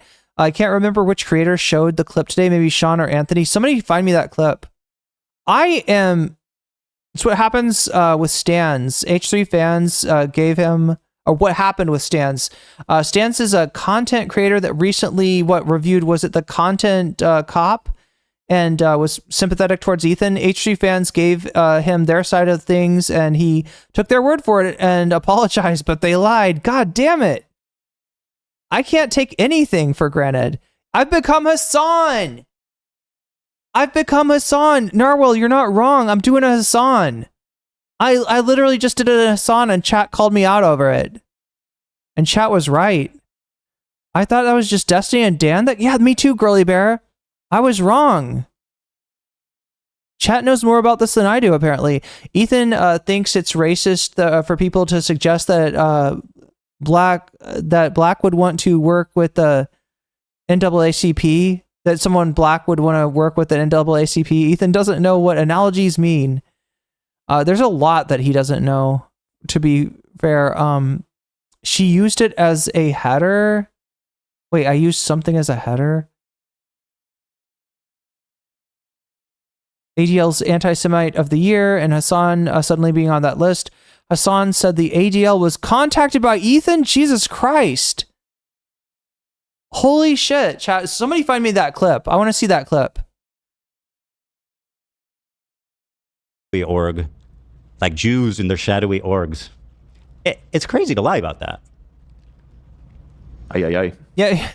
Projection. He's literally lying about it. I was taking him serious. I thought he was right about that, though. Like, I was just taking it for granted that, well, no, Frogan obviously misunderstood what was happening, understandably, because she was under, a mountain, a giant dog pile from a million different sides. She probably assumed that the ADL stuff was related to Ethan, but Chad is saying that it literally is. Chad is saying that Frogan did not misinterpret shit. You just put that forward like fact with zero evidence. It's fucking insane. Such your power to push people to bully and harass me, including weaponizing propaganda organizations such as the ADL to get me banned off Twitch because I made a joke about you not being able to say Habibi. She accused me of harassing her while simultaneously lying straight up about me in an anti-Semitic way, in my opinion. And then she'd go, "Why do you stop talking about me?" Here, this is basically the logic. I think this person gets it. The point forward. It's simple. Dan Saltman worked with the ADL. Dan is Destiny Orbiter, and Ethan is secretly in cahoots with Destiny. Case solved. Yeah. Not so secretly. I don't know if you think this is a secret, Ethan. It's not. There's so many points in which, your obfuscation failed, right? It is really clear to anybody that's following this that you basically laundered every single criticism that Destiny or Dan ever had about Hassan into your content nuke. That was not original material. That was just you laundering that shit and trying to, and this is why Hassan didn't want to react to it, right? Because he's already reacted to it. He's already dealt with it, right? It's a way to, kind of double dip in these criticisms from Destiny, etc., that have already been debunked. But no, It's iDubbz, one of the only major creators besides Hassan who has actually defended me publicly in the last few months. This next section is about the double standards of Ethan's thinking. Let's get started with this clip. Personally, though, and I've seen Hassan do this before, is he's accused me of it. He goes, "Oh, you just hate Muslims." It's like, bro, can you actually please just respond to a real argument? Like, please, bro. You know, he just like, you can't just sweep everything away by saying that. It's just not right. Are people very cruel to her? Yeah, for sure. So I'm supposing the counter to this would be showing me saying Islamophobic or anti-Arab jokes. That would be the counter to this clip. Because I think it's a good point I'm making there. You know, it's just, I don't know, man. I don't know how to explain this to you, Ethan, because this is something you claim all the time, but some people are actually racist. Yeah, I said that. Okay, so chat, I'm looking at our time and I'm looking at the poll, right? We're at 179 over 200, so we're at least going to cover one extra topic today. The one that's winning is the crash out continues. Remember, if you donated, you can let me know in the chat where you want your donation applied to, what topic you want it applied to, and I will put your money where your mouth is, adding it as a bonus to the topic of your choice. But it looks like right now, crash out continues is winning by a huge margin. So if if nothing changes, I will just go ahead and keep watching. The Ethan crash out, even as we get into the last hour, that will be the bonus topic. We're pretty close to earning a second one. So, if we get over 200, I'll cover what's the second place one right now. Davy Cliff super chatted $9.99. By Ethan's logic, this would be like if civil rights leaders were always defending Liberia. Pretty much. Yeah. If you really wanted to, that's the only parallel you could really draw there. Like, right. The only way to make that make sense, that conflation makes sense, right? Looks like Lonerbox Chris Kunzler is the second place video. So if you want to see that, we are pretty damn close to that, aren't we? We are at what is our 188 out of 200. So 12 away from also watching the Chris Kunzler video, which we might need some extra time from Twitch. Remember, if you're watching on Twitch, any donations, any bits, any Twitch Prime subs or anything else, gift subs, etc., right, will extend the length of the stream. So you have that power today. We're kind of testing this out, testing the waters for a future real deal subathon on Twitch. But yeah, let me get back to this. But yeah, I'll just, when we get to an hour, we'll just keep on watching this because there's a, oh my God, chat, we're not even halfway through this, right? So the continued crash out for today, if it's okay with everybody, we'll be continuing to watch Ethan respond to Frogan.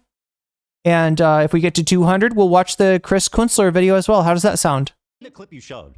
Him all the time because they're racist, using his religion as a shield to criticism, as he claims people are doing to me. A lot of the comments I get are about me being a hijabi and me being Muslim, so no. Not from me and my community. I don't you think that I'm the only community that you've upset? Like, have you forgotten? Ethan doesn't need to say that. All he has to do is highlight Frogan, put Frogan on a thumbnail, on a title, in a Instagram post, and all of the people who do say that shit will be at Frogan's throat once again. He doesn't need to say that, right? All he does is fucking throw her to the wolves, right? Hands are clean.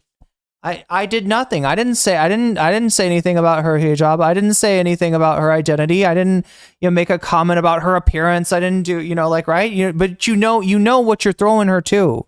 Hordes of people on every corner of the internet that you have offended with your thoughtless, insane takes. Veterans deserve peace. Look at that. Look at that. Look at that. A fuckload of people who, by the way, lean conservative. My community does not make fun of you wearing a hijab. We don't give a fuck about that. I never have. That's for damn sure. He's basically saying that she earned it. He's basically saying, like, so on one hand, he's like, well, we don't criticize her for her looks. We don't make fun of her identity. We don't do, any of this Islamophobic, directly, blatantly mask off Islamophobia.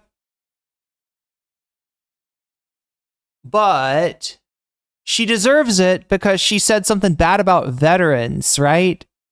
She said something bad about, I think, Iraq war veterans. Right? I think that's what she was talking about there, right? And she didn't say anything as bad as she thinks they deserve death, which is what they, inflicted on, people in Iraq. I don't know, chat. It's getting worse. People are not more charitable to me because I wear hijab, and I wish that was the case. I have never. Did they accuse me? Yo, more talk. Targeting Arab and Muslim creators. It's like I have never one time mentioned her hijab. Look at that. More talk, more time. And that's what happens when you follow. That's what happens when you do any kind of sub, any kind of trigger, any kind of notification on Twitch. You will extend the time that I am on today. So that's the power that you have, Twitch. Use it well. Identity. I trust you to use it well. Criticism of them. Okay, so again, that's a good point, but maybe I'm lying. Maybe I'm lying. I big upping yourself. And I have done that. That would be the good counter to this. So I was trying to find where this ADL connection came from, and the only thing I'm saying is that when we talked about okay, so yeah, chat keeps on affirming this is multiple people. Yo, more talk. Thank you for the bits. Oh, look, you got twice the notifications too, and you brought out blue hair. Chat, I still have the blue hair wig. I should as soon as I can get that wig styled, I will wear it on stream again. Although at this point I feel like I feel like wait, I gotta add that, don't I? Let's see. At this point, I feel like it's a minority of my chat that even remembers when I would do cosplay on stream.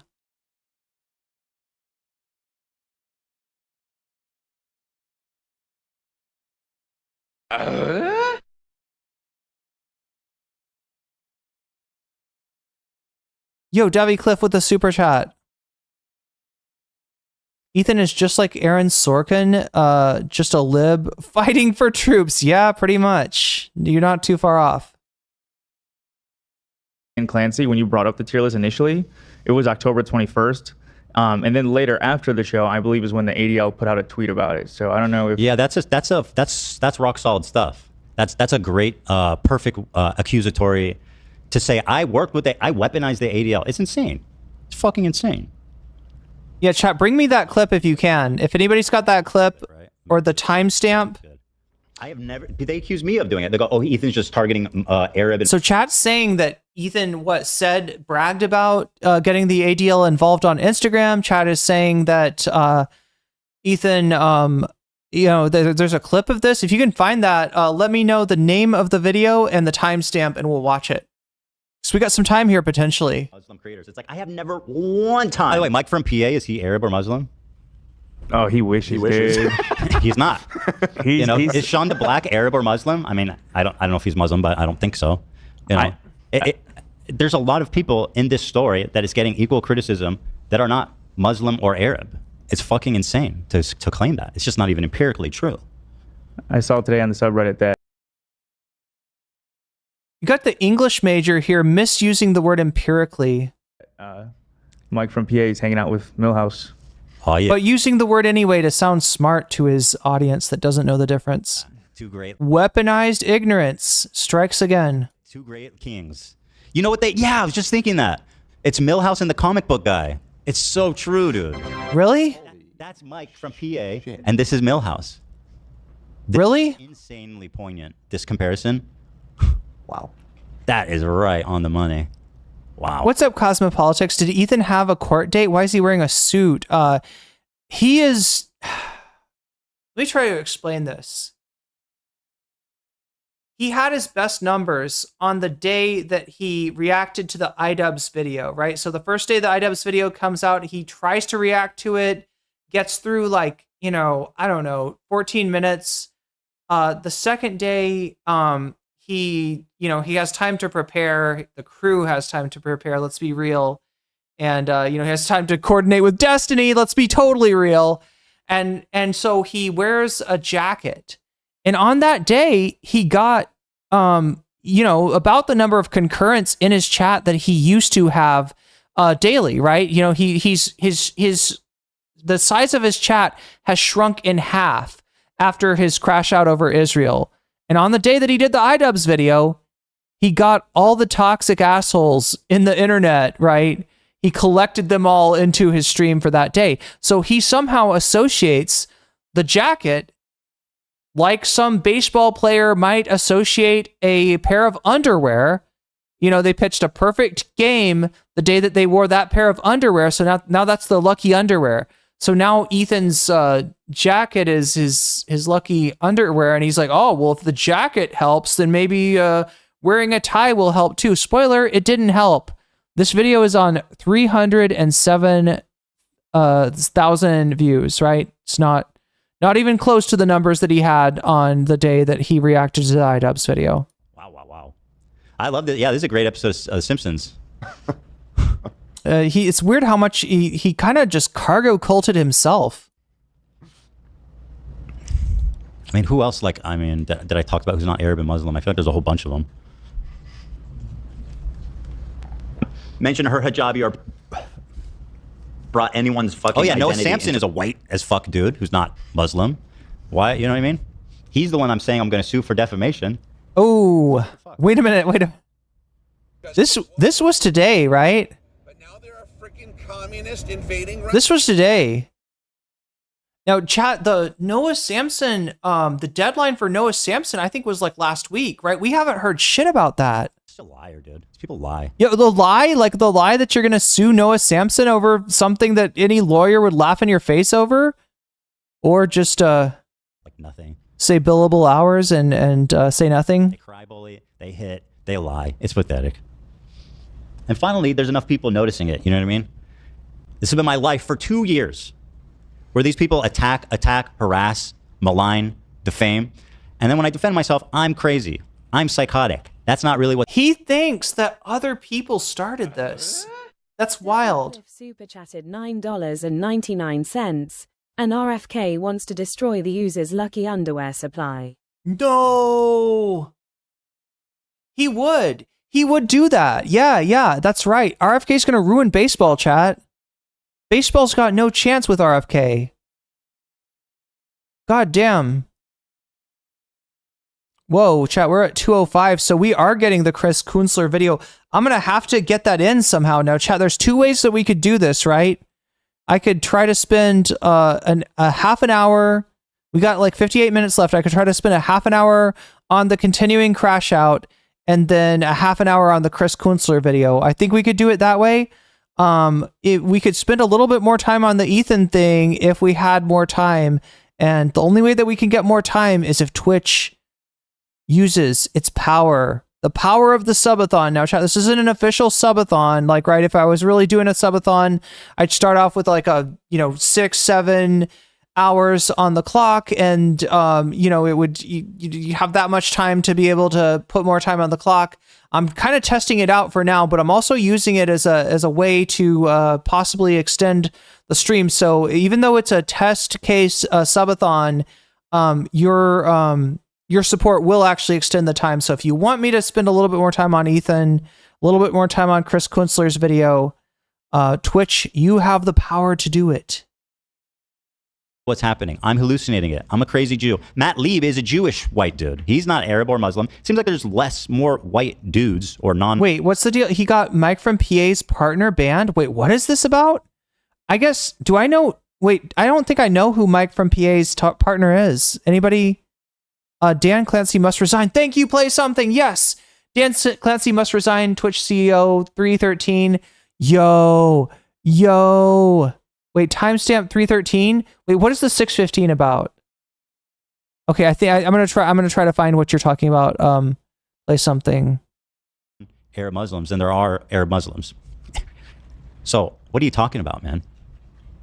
Again, this is why this all started, because you were straight off the... By the way, you're not the best at this. Straight off the back, when I unfollowed you for supporting Hamas, you said I'm Islamophobic. So I don't think it takes much for you to throw that around. I don't think... Wait. Whoa.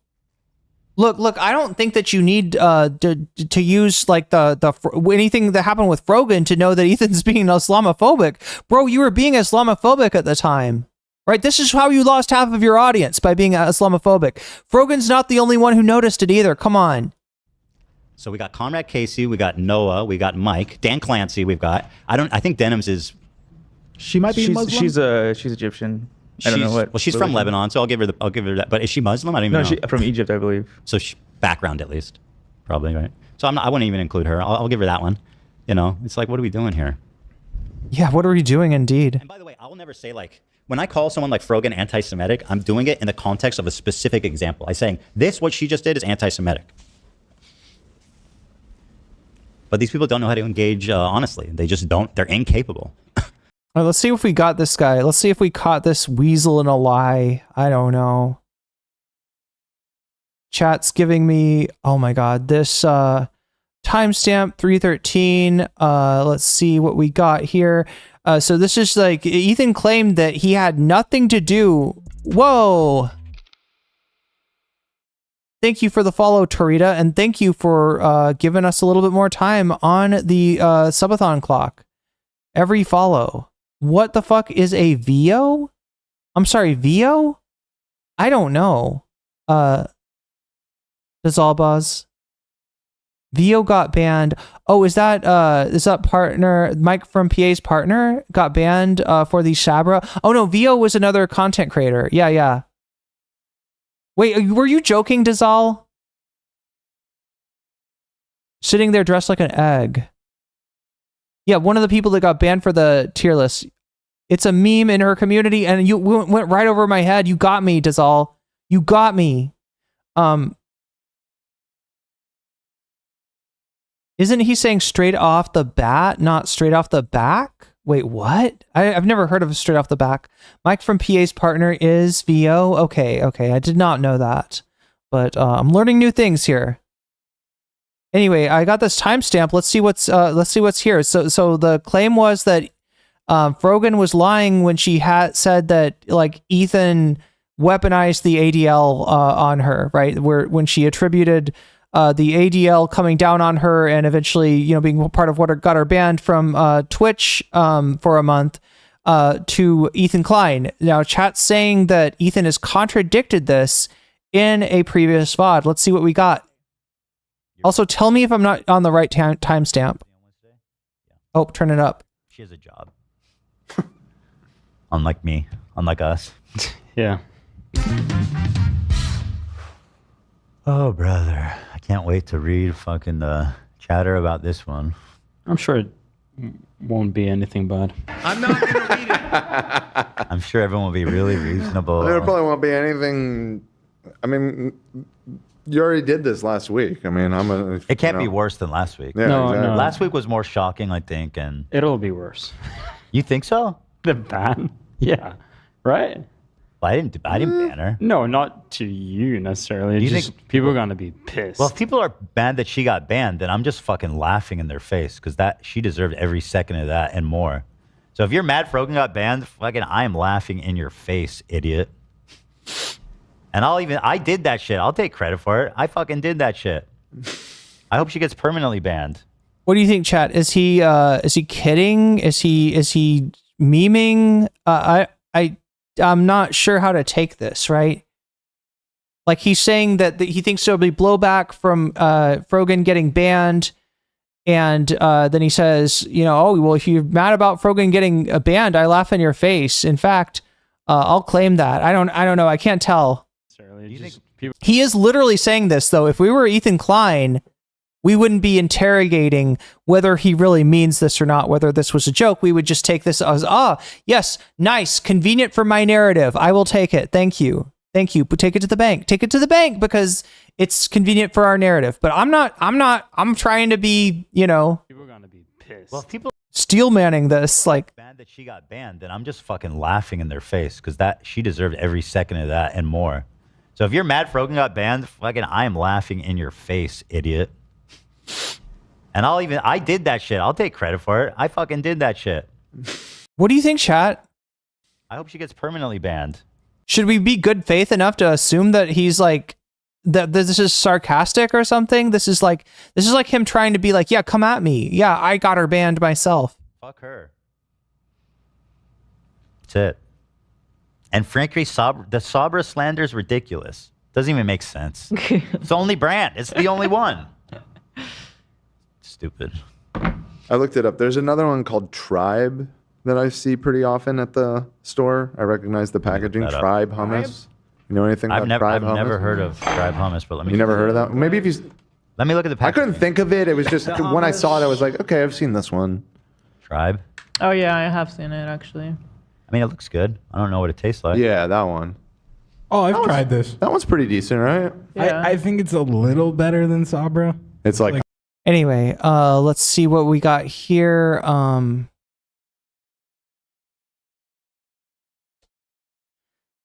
We have a short. Who is so busy combating anti-Semitism that you know what he did? Alongside Ethan fucking Klein, by the way, made Zionist a protected category. The ideology of Zionism is a So Hassan's saying alongside Ethan Klein. fascist ideology. It is an exterminationist ideology built around ethno-religious supremacy. And now it is a protected category. Think about that. That's what he's busy with, this dumb fuck. He thinks people like myself, people like Morgan, are actually saying Jew when they mean Zionist. That is the argument here. They mean Jew when they say Zionist is, yeah, what he's saying. Trump are very pro-Israel. So they can say and do whatever the fuck they want. They can even throw up Sig Heils, and Jonathan Greenblatt will defend them. And he did. Because he only... So Hassan said, like, alongside Ethan Klein, right? In that, like, Ethan... He's saying... I'm interpreting this as Hassan saying Ethan and Jonathan Greenblatt of the ADL were agitating for Twitch to turn... to treat the word Zionist as a potential slur, right? As like a protected class, which is, like Hassan says, pretty damn absurd. But I'm not getting a, firm, Ethan did this with Jonathan Greenblatt, right? I'm not, I don't know. We can watch it again. He cares about Israel. He does not care about anti-Semitism. Jonathan, who is so busy combating anti-Semitism that you know what he did? Alongside Ethan fucking Klein, by the way, made Zionist a protected category. Oh, wait. The ideology of Zionism is a fascist ideology. It is an exterminationist ideology. It is a fascist ideology category. The ideology Zionist, alongside Ethan fucking Klein, by the way, made... Yeah, so inconclusive, but we got one more thing. We got one more, another clip that people are sending me, another timestamp. We need to talk about Ludwig. Let's check that one out. We need to talk about Ludwig. All right, there it is, the Ethan Klein video on, and this is at 6 minutes and something seconds, 6 minutes and 51 seconds. Got it. All right, let's take a look at this. About it. And I think, yeah, like when the ADL got involved, that's only when they finally suspended Frogan and all the other people up on the stage. When a sitting congressman started writing letters, posting on Twitter, then they said, okay, we should probably do something. But so there's currently in Twitch world, I don't know, chat. What do you think? It's still, I mean, there's definitely circumstantial evidence here, but it's slightly inconclusive as far as Ethan and Jonathan Greenblatt or Ethan coordinating with the ADL. To my criticism of them, you haven't said anything about me. That's not to say that absence of evidence so far represents evidence of absence, but I just haven't seen the clip that I need to put a pin in this and directly, but your idea about Sorry, I just want to go back because I think this is so rich. Of doing it, they go, "Oh, Ethan's just targeting Arab and Muslim creators." It's like I have never one time mentioned her hijabi or brought anyone's fucking identity into my criticism of them. So to include this clip, he leaves space for plausible deniability. I mean, like, to be fair though, chat, he literally admitted to it. Okay, he literally admitted to it, but he did it in a way where it sounds like he's joking. But like you're saying, play something. This could be just him maintaining plausible deniability. Surely she has clips of me doing the contrary. You haven't said anything about me being Muslim directly. Yeah, we're getting more apt comparisons here from Hook, which is good. Ice Green Nate. I think this is an apt one where Mike is the bumbling, incompetent fool, and then Millhouse is the. I have a coworker that says he can only drink water with Mio. It's the most dystopian shit I've ever seen. That was me for a little while, but Davy Cliff, it was Mio and seltzer water. That was my jam. That was my jam. What I really need, chat, I had this, okay, my favorite product, I think might have been discontinued. Had anybody ever heard of Highball? It's a seltzer water with caffeine in it, right? It's just seltzer water, caffeine, and a little bit of flavor, and it is my shit. It is my jam. I think there might be some like ginseng and random other stuff in there as well, right? It's like an energy drink, but it's an energy drink without any sugar, without a sugar substitute, no sweetness, right? It's just water, a little bit of like flavor of like orange or citrus or grapefruit or something, and some supplement kind of shit. Yeah, it's really good. It's really good. I can't find it though. I have not been able to find it. When I was in the US, like there was a while where I would drink it, and then at some point it just got too expensive, and I was just like, that's it, no more.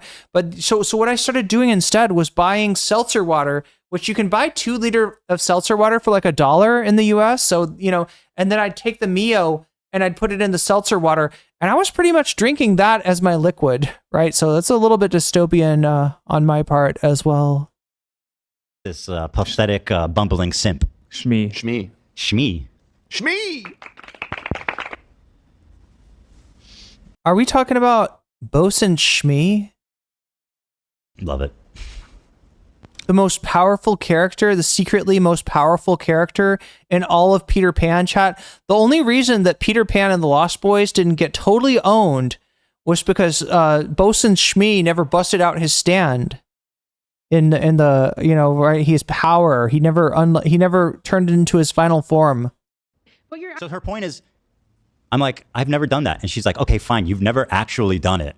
But it's like, well, what the fuck are you doing? Ideas about Muslims are pretty obvious from what you say. Here are a few of many examples. Why don't you just make it easier? Why don't you just fly? Okay, this one is really crazy to me. This is from October 9th, 2023. And I am sure that there's the content. What is this? Crotchy. I'm going to be charitable to Ethan and take him at his word that he was responsible for getting Frogan banned. There we go. The second clip shows him saying that nothing happened until the ADL got involved, and H3 subreddit. You are presenting some, we're starting to build sort of we're starting to build a real case out of circumstantial evidence. And, people say circumstantial evidence with like a pejorative, like as if it's not real evidence. It is. It's just a different variety of evidence that's not kind of conclusive in and of itself. But, some cases, successful cases are built around, preponderance of circumstantial evidence in one direction. Second clip shows him saying nothing happened until the ADL got involved. H3 subreddit and Destiny Brigaders mass messaged the senator and the okay, so that's what we got going on. So there's Ethan's plausible deniability, right? Was it him? Was it DG? How much coordination is there between the two? We don't know what we don't know, but we have a pretty good idea that the answer is a non-zero amount of coordination took place. Even if he doesn't say it, it's all so obvious he's working with Destiny and the ADL. It went Ethan, Destiny, Saltman. Well, this is true. This is true. I agree with this, right? That were it not for Ethan's trying to make something out of this nothing burger of a tier list, then Richie Torres and the ADL never would have seen the tier list, right? They wouldn't have gotten banned, in other words. His video talking about the tier list also mentioned in Times of Israel talking about the ADL getting involved in Twitch bans. I wish I could go back in time and show the leftist dude who thought up the idea of Israel. Wait, what? Show the leftist dude who thought up the idea of Israel and show him what defending it has done to a Jewish man. Show it how much it's ruined Ethan Klein and... Wait, when you say like leftist dude who thought up the idea, I thought it was Theodore Herzl that thought up the idea. I do not need a literal confession to put all the pieces together, says Freedom90. We all saw what's happening.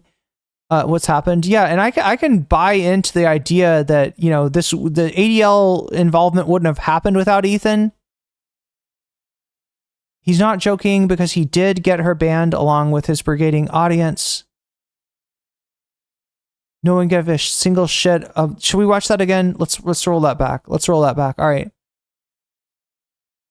If you've never heard of the pro-Israel content creator Lonerbox, then love it. I love it. Chat. Wait. Was this the? Wait. No. This was the one. Right. We need to. No. It's before we need to talk about Ludwig.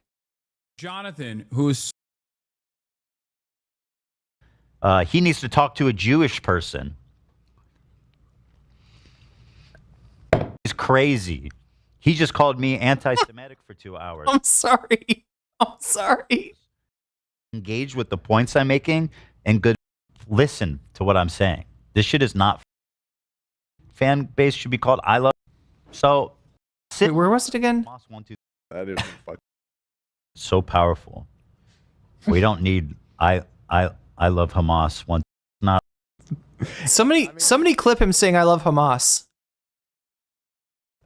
I have Hamas our answer. Yeah. So Israel's offense. Fuck, where was this again? I'm gonna have to scroll back up. I hope it's still there. 3:13:50 should be the timestamp for this one. 3:13:50. Okay, wait. Did I not get it right? 3:13:50. Oh, 3:13:50. There we go.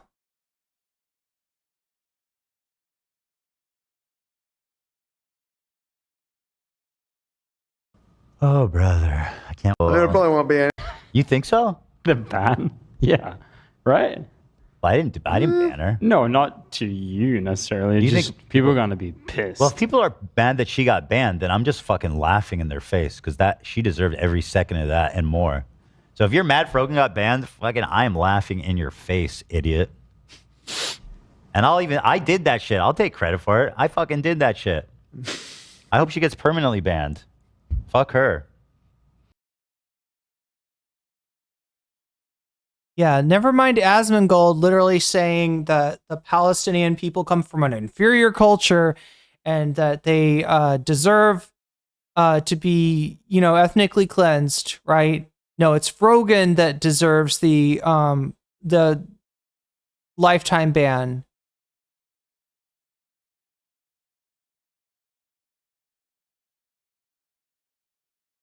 I mean, this is a literal confession, though, Freedom90. You might not need a literal confession, but you've got one. It's just a weird one that sounds like he's memeing. I don't know. ADL got in touch with Twitch back on the back of Ethan and Dan. I mean, they wouldn't have known about it if it wasn't. That's true.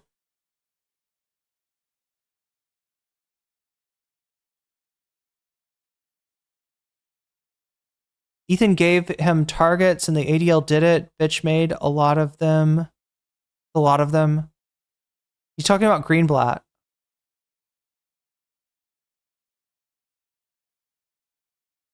Felix had a perfect rant about the Zionist thing. It's anti-Semitic to think every Jewish person is a Zionist, but it's also anti-Semitic to not assume every Jewish person is a Zionist. Wait, when was that?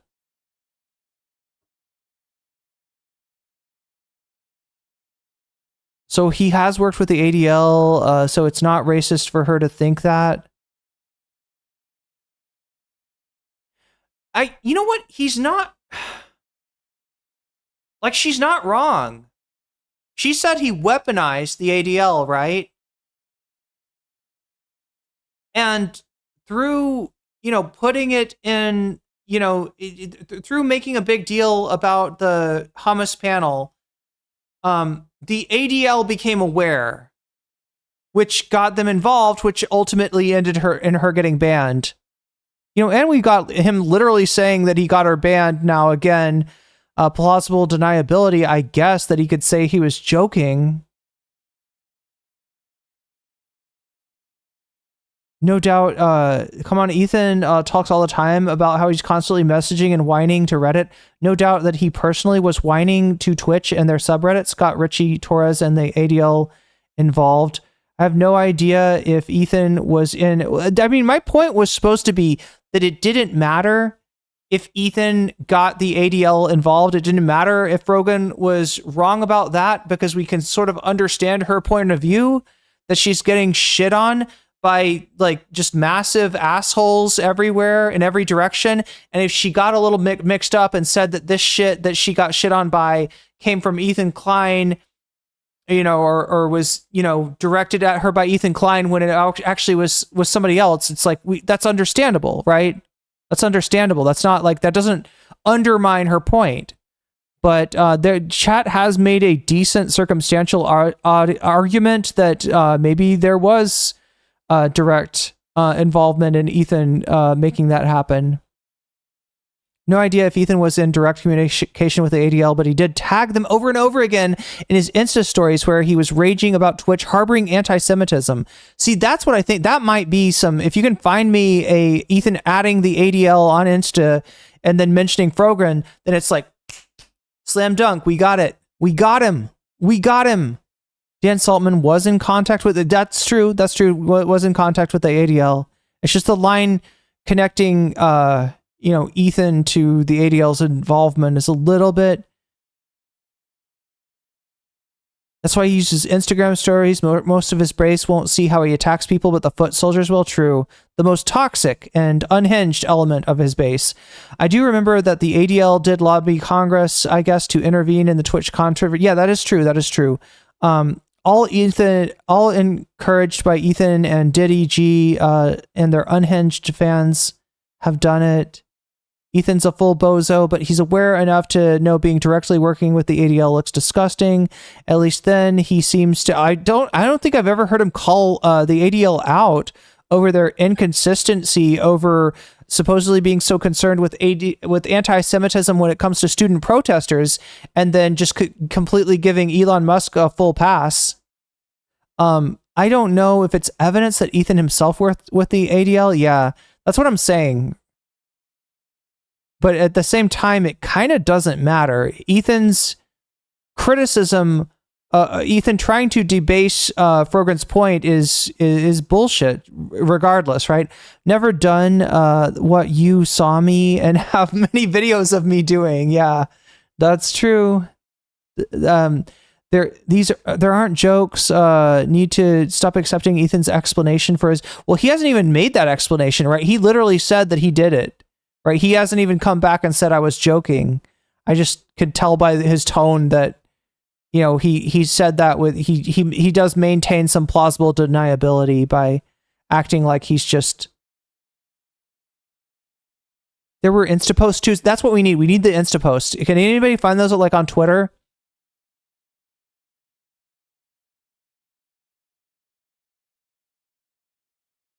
Libs won Canada. Nice. We had a strong feeling that the Libs had won Canada, but I guess we were still tracking the polls. But yeah, it sounds like it's official. Carney will be VP. What am I saying? Prime Minister. Kaya is the brains of the operation, no doubt.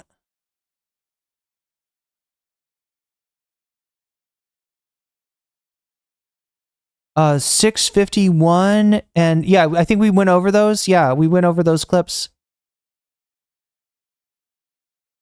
Another pattern is that the crew will bring up topics that seemingly cover a lie that they see people discussing on Snark subs, but will bring it up nonchalantly to just kind of seed that into there. I don't think the second clip confirms things, but it is due to his crybully tantrum. That that's I agree with you there. If that's what people are arguing in chat, I agree with you. I 100%. Yeah. The amount of vitriol towards Frogan is just wild. She didn't do anything to you, you freaking hateful weirdo creep. I know. She said she made a tier list, or she was part of a tier list, joke with a joke about who gets the Habibi pass. That's literally all she did. And she said, Sabra hummus is not great stuff. I lost the comment, but I didn't mean specifically NCC. I meant all of us. We need to stop giving this man an inch. True. I'm a comedian. Maybe we should assume everything he says is a joke. He got Frogan banned. Joke. Israel is a nice diverse. There we go. More talk. There we go. This is what that plausibility, deniability. It's the kind of bullshit that it opens up, right? You know, and so in that way, I think I Am Jane Doe has a point about giving him an inch. Chat, sue companies you don't like for anti-Semitism. Law firms are taking on those cases for free. Wait, what?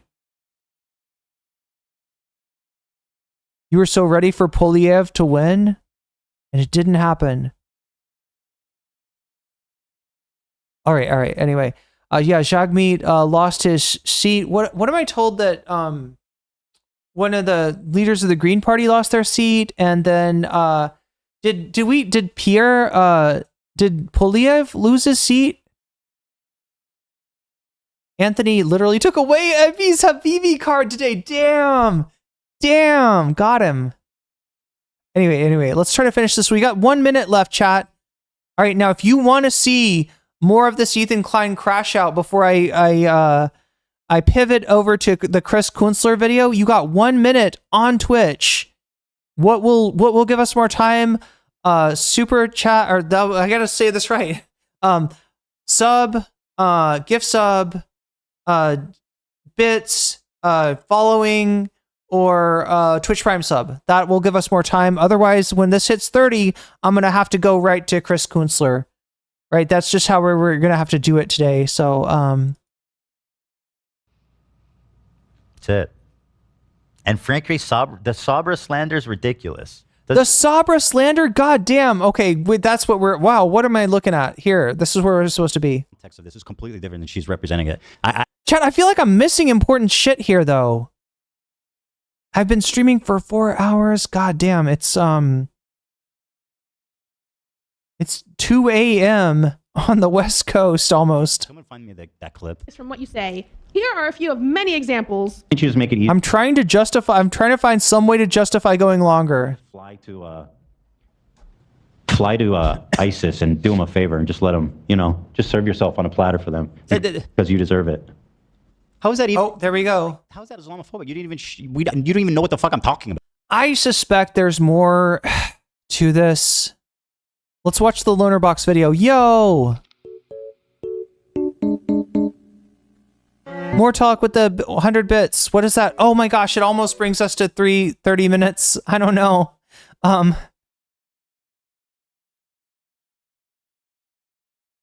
They need a new firecracker leader to fix the party, and maybe not, yeah, we can't say the Z word on Twitch. That's right. Twitch is cracking down.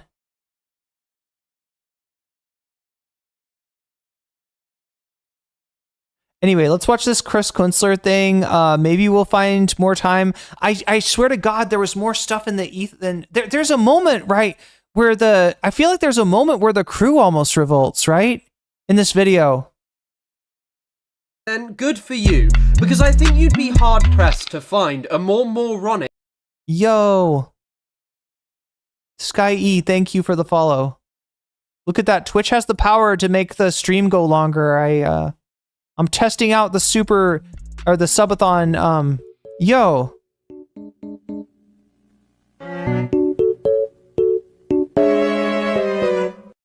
How many minutes is this video? This video is about 30 minutes. The Chris Kunstler one.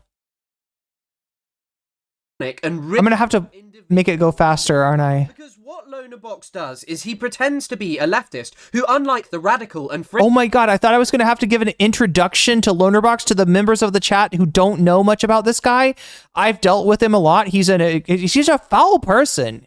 He's just an extremely toxic asshole.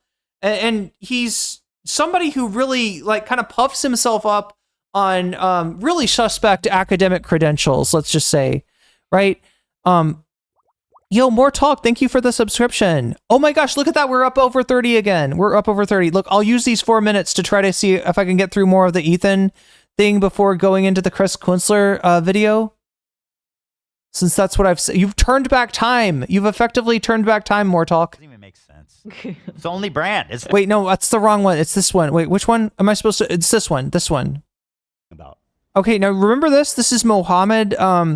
This is the guy that Ethan like made fun of him being potentially unalived by Hamas. Like literally zero context. I'd love enjoy your drugs and being a sex worker. Is what Ethan says. See it though. I want. Maybe she's right. Maybe I am. Have stuff to apologize for. This guy. This is, by the way, okay. So this is this guy who was on October 7th in all of my mentions saying horrifically pro-Hamas, disgusting fucking filth. And so obviously I was getting heated on that day, which I shouldn't have been, obviously, right? I wish I had a suit on that day, but let's be real, my emotions were pretty charged up. Especially in the wake of this being... I mean, this is one of the things that they're just... This is the reason that Ethan left Twitter, right? He left, like... I think... Was it around the time that Frogan called him out? Was this what prompted it? Or was it like October 7th itself? I don't remember what the instigating incident was, right? But Ethan was all night on Twitter... He was saying horrible shit. He basically pissed all of Twitter off. And then he left Twitter and he hid away in his Instagram, in his Instagram layer. Haunted online by what I thought were normal people. So this dude, I looked into him a little bit because I was like, who is this fucking guy who's like harassing me on Twitter with that most heinous dog shit? He says, I'm on South Beach having fun. So I looked into him. He has a gay-oriented OnlyFans, and he's doing drugs. So I think what I said was that, you know, you're out there defending Hamas, right? An organization that would fucking murder you if they knew who you were, if they knew what you're about. And I think that's a fucking valid point. I don't think this is Islamophobic at all. I think this is like... I feel like it's homophobic is what it is, right? I feel like it's anti-sex worker. That's what I'm getting from it. I don't know. Completely true. Wait a minute. Wait, so his old, look at this chat. This is Ethan's old Twitter profile. I didn't actually know that it uses the exact same avatar as, what is the fake Ethan Klein, the Productions or something? It's like productions spelled wrong. Knew who you were, if they knew what you're about. And I think that's a fucking valid point. I don't think this is Islamophobic at all. I think this is like completely true. It is. I fail to see how that's... I mean, this is anti this dude. Ethan literally started a blood feud because a bunch of Arab creators didn't grant him the Habibi pass. He has been so enraged ever since. It's as if he was told he couldn't use the N-word. This is very much like Destiny's reaction to not being able to use the N-word. Yeah. Right. But is your argument that Hamas is okay with someone having a gay OnlyFans in Gaza? Give me a break. Stop being silly. And then here's another one. Ethan, I'm not Zionist Klein, playing Twitch or terrorist live to thousands of people. Islamophobic full on display. So granted, this doesn't look good. And I probably I shouldn't have done this, right? It was petty and it was stupid and it plays up dumb tropes. Now, what they don't show is this is just this is a DGG game, right? This was, I don't remember who made it, but it was somebody involved with Dan Saltman, Destiny, and DGG, right? And this is Ethan's like trying to pretend like, no, I'm not about that stuff. I don't coordinate with them, right? Even though we've seen times where he literally needs a clip of Hassan. He mentions it on air. Meanwhile, if you look at the exact same time period in a Discord somewhere, somebody... a mod like asks for the clip, somebody posts the clip, and then Ethan mysteriously gets the clip. But no, he doesn't coordinate with DGG, right? It's not, it just so happens that every single criticism he had of Hassan is something that Destiny or somebody in that community has brought up already. The landing page. It's not even comparing Hassan to Osama bin Laden. And I think... No, that's the whole point of it. It's not comparing Hassan to Islam. Then what the fuck is it? Why is it the landing page? Shithead, what is wrong with you? God damn it, chat. Are we going back under 30 minutes again? I think we are. Oh, yeah, we are. Let's go back to the Chris Kunstler video. I'm trying to find time for everything. There we go. Chris Kunstler, receipts, Lonerbox, let's go. Has enlightened and educated takes on important geopolitical issues like Israel and Palestine, where he can understand both sides thanks to the wealth of research that he does. And I had a whole video planned out about Lonerbox's pathetic performance in a debate we had, where he refused to talk about any issues of substance and spent his time obfuscating. Chat, we need to watch this debate. This debate sounds good as fuck. Can somebody find me the debate? We'll watch this video essay for now, but in the future, we are definitely watching that debate. I keep on hearing about it and I keep on forgetting about it. I'm not going to forget about it again. That debate sounds really good. I want to see Chris Kunstler tear like this. That's all it needs is for Lonerbox to have to debate somebody. Even sometimes, chat, I've seen Lonerbox debate people whose intellectual bona fides, I'd say, are not necessarily, their academic bona fides are not necessarily like the best, and still come out looking like, the ignorant ass, the pompous ass that he is, right? Lonerbox is kind of a paper tiger. I've seen a lot of people, like Westside Tyler, destroyed him in that debate, right? Handed me a gift. This is the guy that Ethan is trying to uplift as the non-problematic Hassan, the good version of Hassan. This is Hassan at home, right? And it's just like, I'm sorry, Hassan actually knows shit. It was a really wonderful gift. And whilst I really don't like the guy, I do have to hand him kudos for this, because kudos? Debunk one of the most eminent theorists of settler colonialism, Patrick Wolf, without actually knowing what settler British people, do you say kudos? Colonialism is, and this level of confidence is truly inspiring. It really shows that if you believe in yourself, anything is possible. You may not do it well, but you can do it. When people try to throw it into the category of... Wait, let me read this chat. People assume Hamas is like ISIS. They're not the same, and it's a little hard for society to progress when they're being... Yeah, and you notice the point of saying that they're ISIS, right? They're saying the reason that Israel started comparing Hamas to ISIS was specifically in order to excuse its genocidal campaign. Because what do you do to ISIS? You get rid of them. You roll them up or whatever, right? And so ISIS, if you don't remember, chat, is the group that was making videos of them beheading people like on TV and sending it into TV stations, right? And they're substantially different than Hamas, right? But what Israel wants is to say, okay, so Hamas equals ISIS, right? What did we do to ISIS?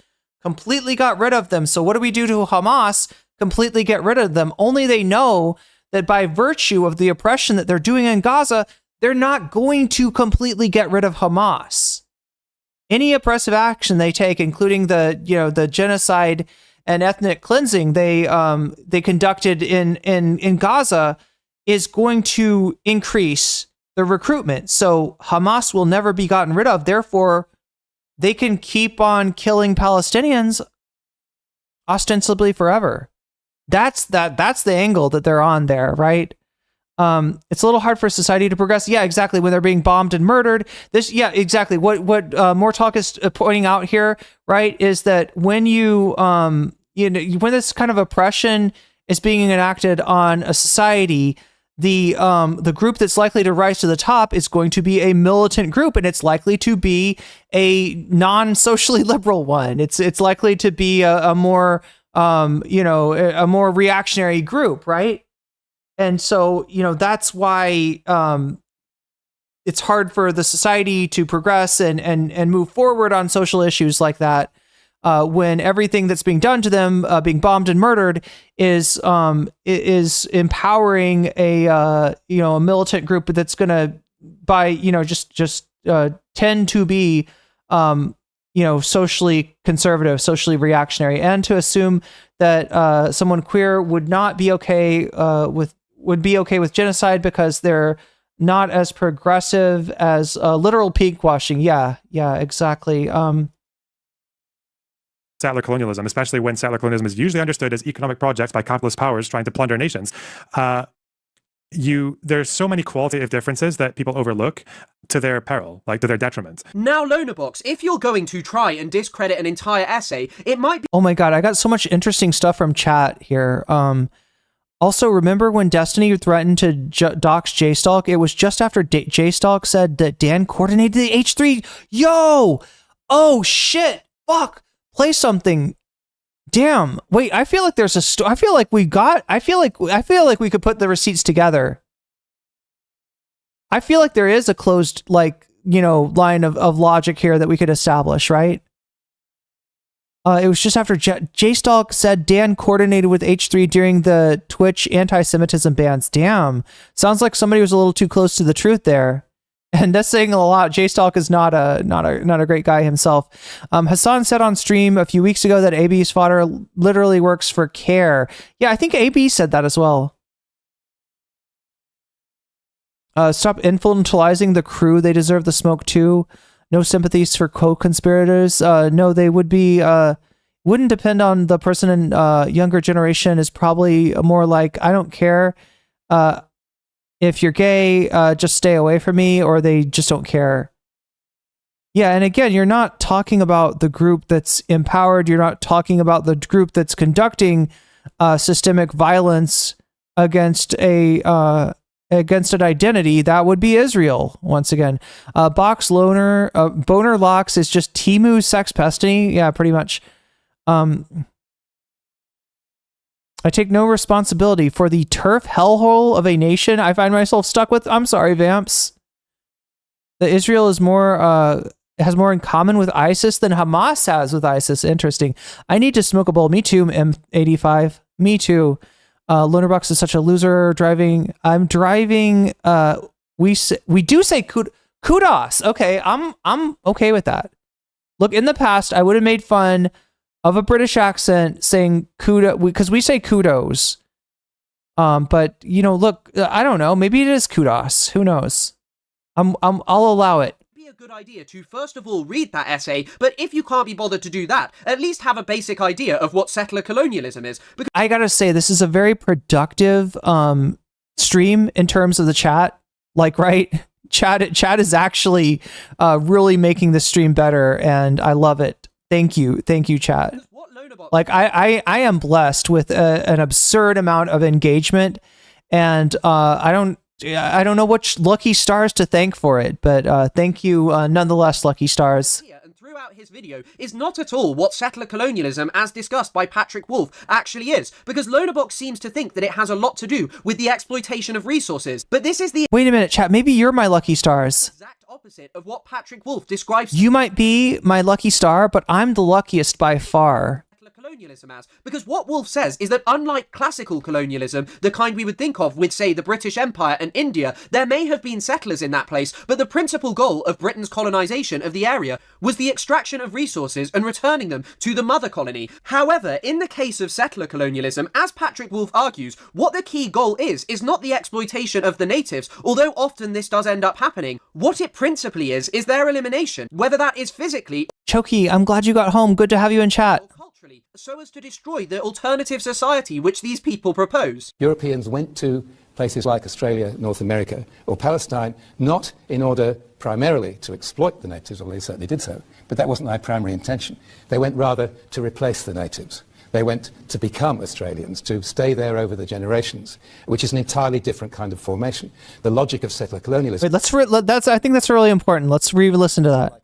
What it principally is their elimination, whether that is physically or culturally, so as to destroy the alternative society which these people propose. Europeans went to places like Australia, North America, or Palestine, not in order primarily to exploit the natives, although they certainly did so, but that wasn't their primary intention. They went rather to replace the natives. They went to become Australians. So we're talking about an exploitative formation of colonialism versus a replacement, what did he say? Not in order primarily to exploit the natives, although they certainly did so, but that wasn't their primary intention. They went rather formation. To replace the natives. They went to become Australians, to stay there over the generations, which is an entirely different kind of formation. The logic of settler colonialism, being a project of replacement, is first and foremost one of elimination. And you know what's hilarious is that Wolf actually showed how in America you could see both different kinds of So differentiating settler colonialism from simple exploitation. colonization being present in the case of black people and Native Americans. Now, what Wolf spoke about was that in the 1920s there was a considerable amount of racial legislation passed in the United States, and perhaps the zenith and the most racist part of this was the one-drop law, which saw all people who had one drop of black blood, something that literally went further than the Nazis, meant that they were a black person. However, one of the problems was that in Virginia, many people saw themselves as being descended from Pocahontas, and so the colonial landowners were a bit worried about this. And so to spare these colonial landowners from becoming The Pocahontas exception? What the fuck? What the fuck? So they have this one drop rule, right? That goes to, you know, their version of blood quantum.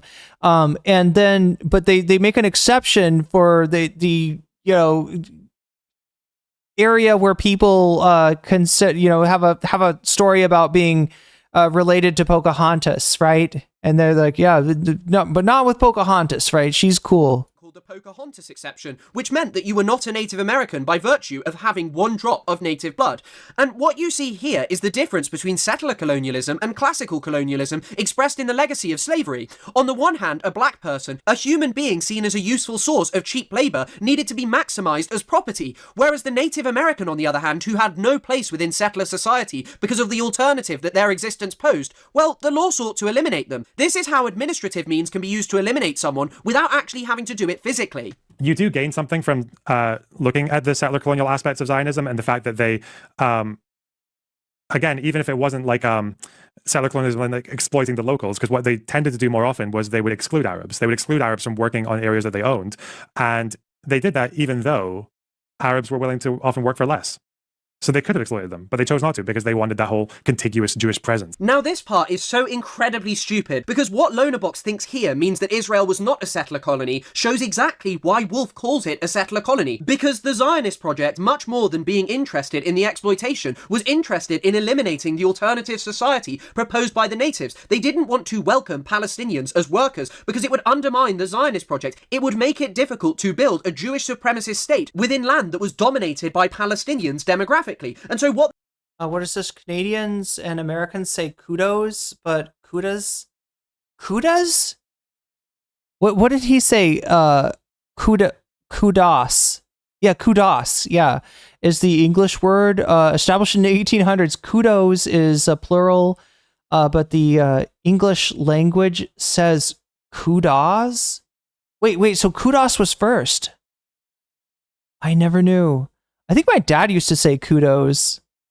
Like, what the Zionists realized that they would have to do is they would have to take small areas of land, populate it exclusively with Jewish people, and only allow them to work so they could create a high-wage society in order to prevent an alternative being proposed by the Palestinians. So rather than being an example of why this isn't settler colonialism, it actually shows you why it is. And this is something that Wolf and other theorists who refer to Israel as a settler colony constantly highlight. And also, rather than being part of the Zionist desire for a contiguous presence, as he tries to claim, people like Zachary Luckman, a Jewish academic, has highlighted the fact that this was actually much more a response to the difficult conditions that the Zionist project met on the ground during the period of early settlement, because most of the settlers were from Eastern Europe, and even though they didn't enjoy a brilliant standard of life, the dry crop methods of farming that they practiced in Palestine simply could not create the living standards that these people had come to expect. And Luckman talks about how this developed in his review of Gershon Shafir's Land, Labour and Zionism. So Lonerbox, when you were telling me 2 weeks ago that I didn't know anything that I was talking about, can you not see how moronic you look right now? Because you don't actually have any knowledge of the theories which people are using to criticize Israel as a settler colony. Instead, you've just read a couple of pieces by pro-Israel sources who try and debunk settler colonialism without ever critically engaging with chat. This is making me think that we need to whatever we get through with this today, we're gonna need to watch the debate between Chris and Lonerbox, right? So I'm gonna have to find that, right? And then we're gonna have to come back to this because this is kind of this looks like a epilogue, if you will, to the debate. The term colonial, but that was colonial settler. So it's from this. It's from a book called Colonial Empire, 1966. And it basically just talks about the history of colonial empires of Europe. And they talk about Portugal, they talk about Germany, they talk about France, they talk about Spain, the UK. They don't acknowledge Israel, though. And it's because, specifically, this author did not consider Israel to be settler colonial in the classical sense. Now, once again, this part is absolutely hilarious, because the confidence displayed by Lonerbox here is absolutely amazing, because he decides to highlight a work from D.K. Fieldhouse from 1966, and to say, well, this guy categorized all forms of colonialism, and he didn't include Israel then, so that means Israel isn't a colony now. But the key problem with this Lonerbox is that the main people calling Israel a colony at this point were predominantly Palestinians who were most likely writing in Arabic, and obviously their opinion was kind of disregarded, because I mean, at that time, no one really cared about what Palestinians and Arabs more generally actually had to say about their experiences of colonization. There is an excellent essay by Fayez Sayegh published in the mid-1960s on this topic, and if Fieldhouse had seen this, perhaps he would have seen that Israel was a colony, because seemingly later on in his life, Fieldhouse did actually clearly refer to Israel as a colony. I mean, this is from his 2006 work, but what you can clearly see here is him referring to Israel as a colony. I mean, he refers to Zionists as being seen as dynamic Europeans who, as colonists, would bring energy, skills, and capital to a derelict region. And he also uses the term future Zionist colonizers. So to bring up a work from 1966 and to say, well, yeah, this guy didn't say that Israel was a colony, so that means it's not now, is truly impressive, Lonerbox. I have to hand that one to you. And what Wolf is talking about is not exactly the same thing that Fieldhouse actually spoke about in his original work. You could clearly see that if you'd bothered to read Wolf's actual essay, rather than dismissing it and saying that it was a useless way to learn about Israel's colonization of Palestine. But the thing is that even if Fieldhouse hadn't actually said himself that Israel was a colony,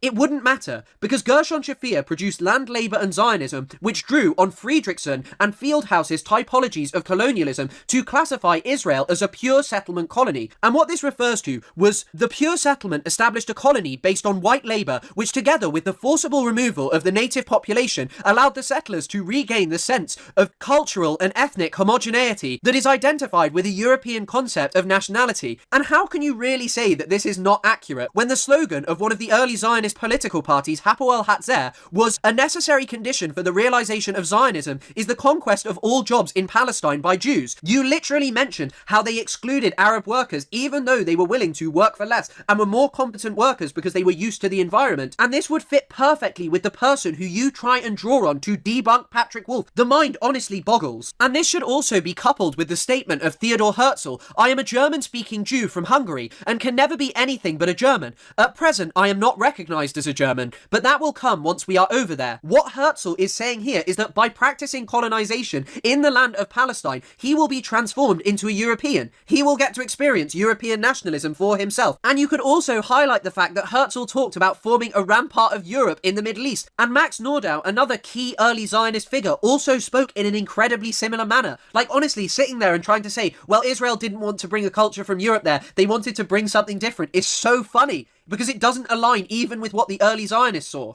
What settler colonialism really constitutes, in the words of Arij Sabakhuri, is an analytic framework that enables the examination of numerous cases. For example, Brazil, North America, Canada, Israel, Australia, and South Africa. Although it is worth noting that Wolf himself debated whether you could even consider South Africa as a settler colony, because in spite of the massive presence of settlers, there was also a keen interest in exploiting the local black population and extracting resources from the place. And another good reason to include David Ben-Gurion here is that Elizabeth Thompson quotes Ben-Gvir as saying that like the pioneers who settled in America, we will fight wild nature and wilder redskins. Ben-Gurion himself was already doing settler colonial theory before it even existed, because he knew clearly that, yeah, this isn't exactly the same as America, but what we are going to do there is a similar process where we will fight against nature and also the natives in order to establish a new society there. And this is also another key part of settler colonialism. How the settler sees the native society is all one. It is like a flora and fauna that needs to be removed in order for the settler society to flourish in that land. There are many differences between these settler colonies, such as the point at which settling occurred, whether they'd urbanized and created centers before, such as in the cases of Canada and Brazil, whereas in America you had people settling before you really had any kind of urban centers. And when it comes to Zionism, there are of course differences. You have the fact that there is no real one singular mother country, but settler colonial theorists tend to address this with the fact that, well, the British Empire would eventually come to back up the Zionist project and acted as as a mother colony through the appointment of figures like Herbert Samuel, an avowed Zionist who openly supported the Zionist project and used his power in order to ensure that it would succeed. And so, as Zachary Lockman argues, it is very difficult to know where the Zionist project would have ended up were it not for the support of the British.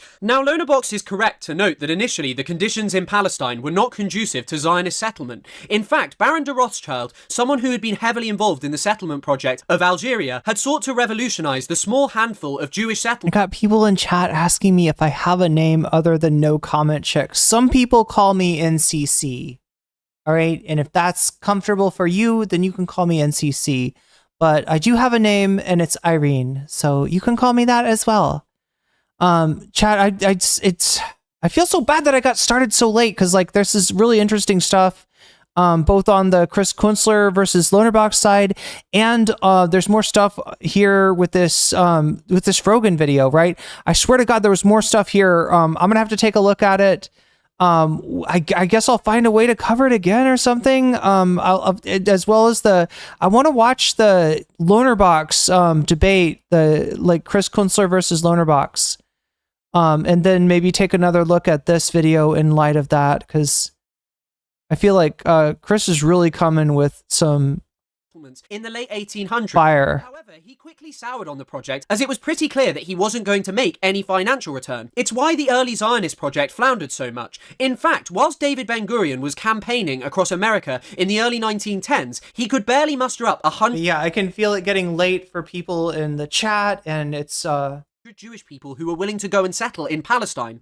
All of this changed, however, when Zionism got its imperial backer, the British. Ben-Gurion was able to convince a crowd of 2,000 people to pledge they would devote their energy to building a national home in Palestine. He managed to recruit 1,500 volunteers to depart immediately to Palestine on his first fundraising tour after the Balfour Declaration, which was of course a huge increase over the 100 pioneers he had been able to recruit over the previous 2 years. And even if you want to disregard this, what the Zionist project had was the World Zionist Organization, which was a group of international Jewish people ideologically committed to the project of Zionist colonialism in Palestine. Yeah, international.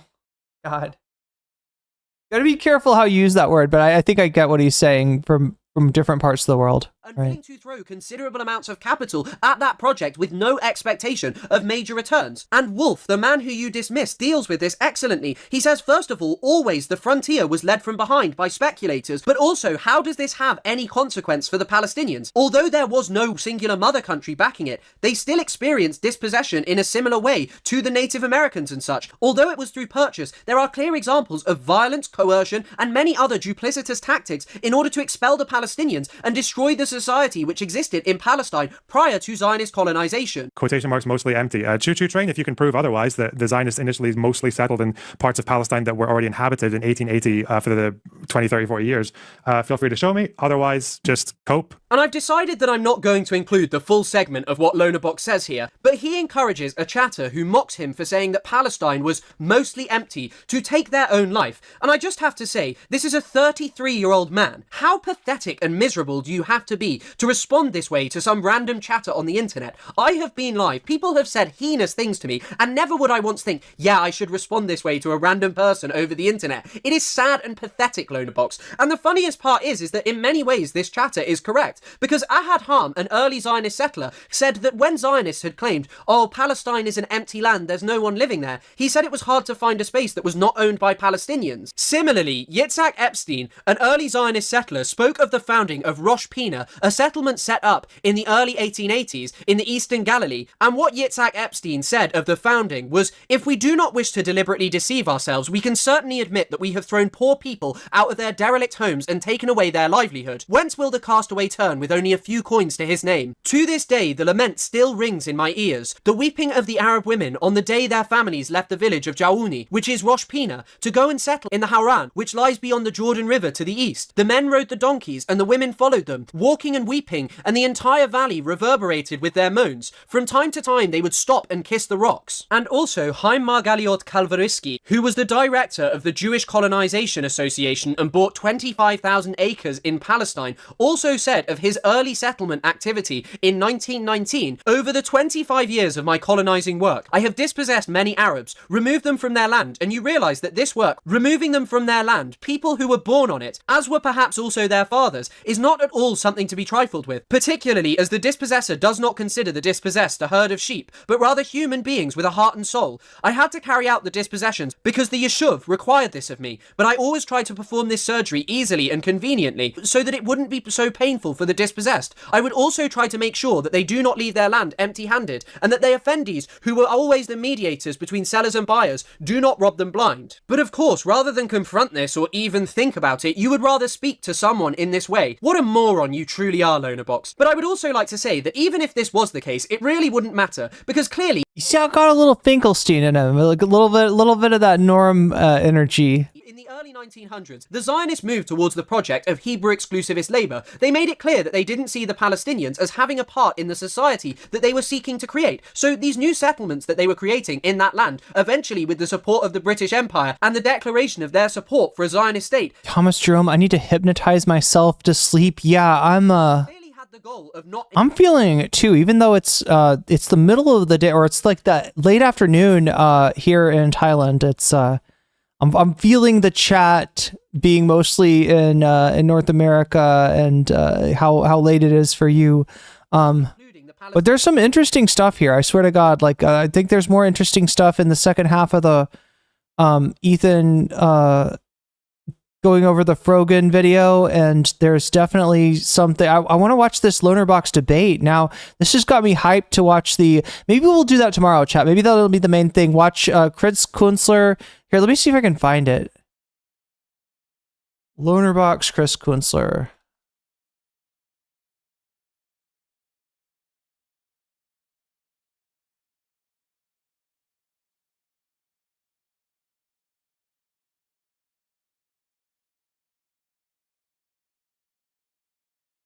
There's somebody going over that. Lonerbox is Israel. This is the video we're watching right here.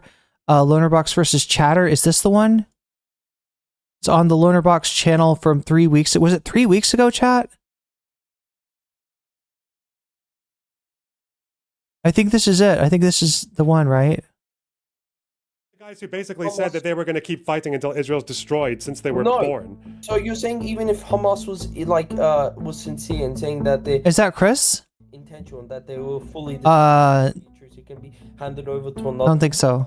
The PA, even though the PA is not, this is a hypothetical, it can be handed over to the PA two-state solution. You're saying that Israel should not exist to that. So you want Hamas to disarm and go back. Stop what Israel's... I fucking hate Lonerbox's editing. ...doing in Gaza.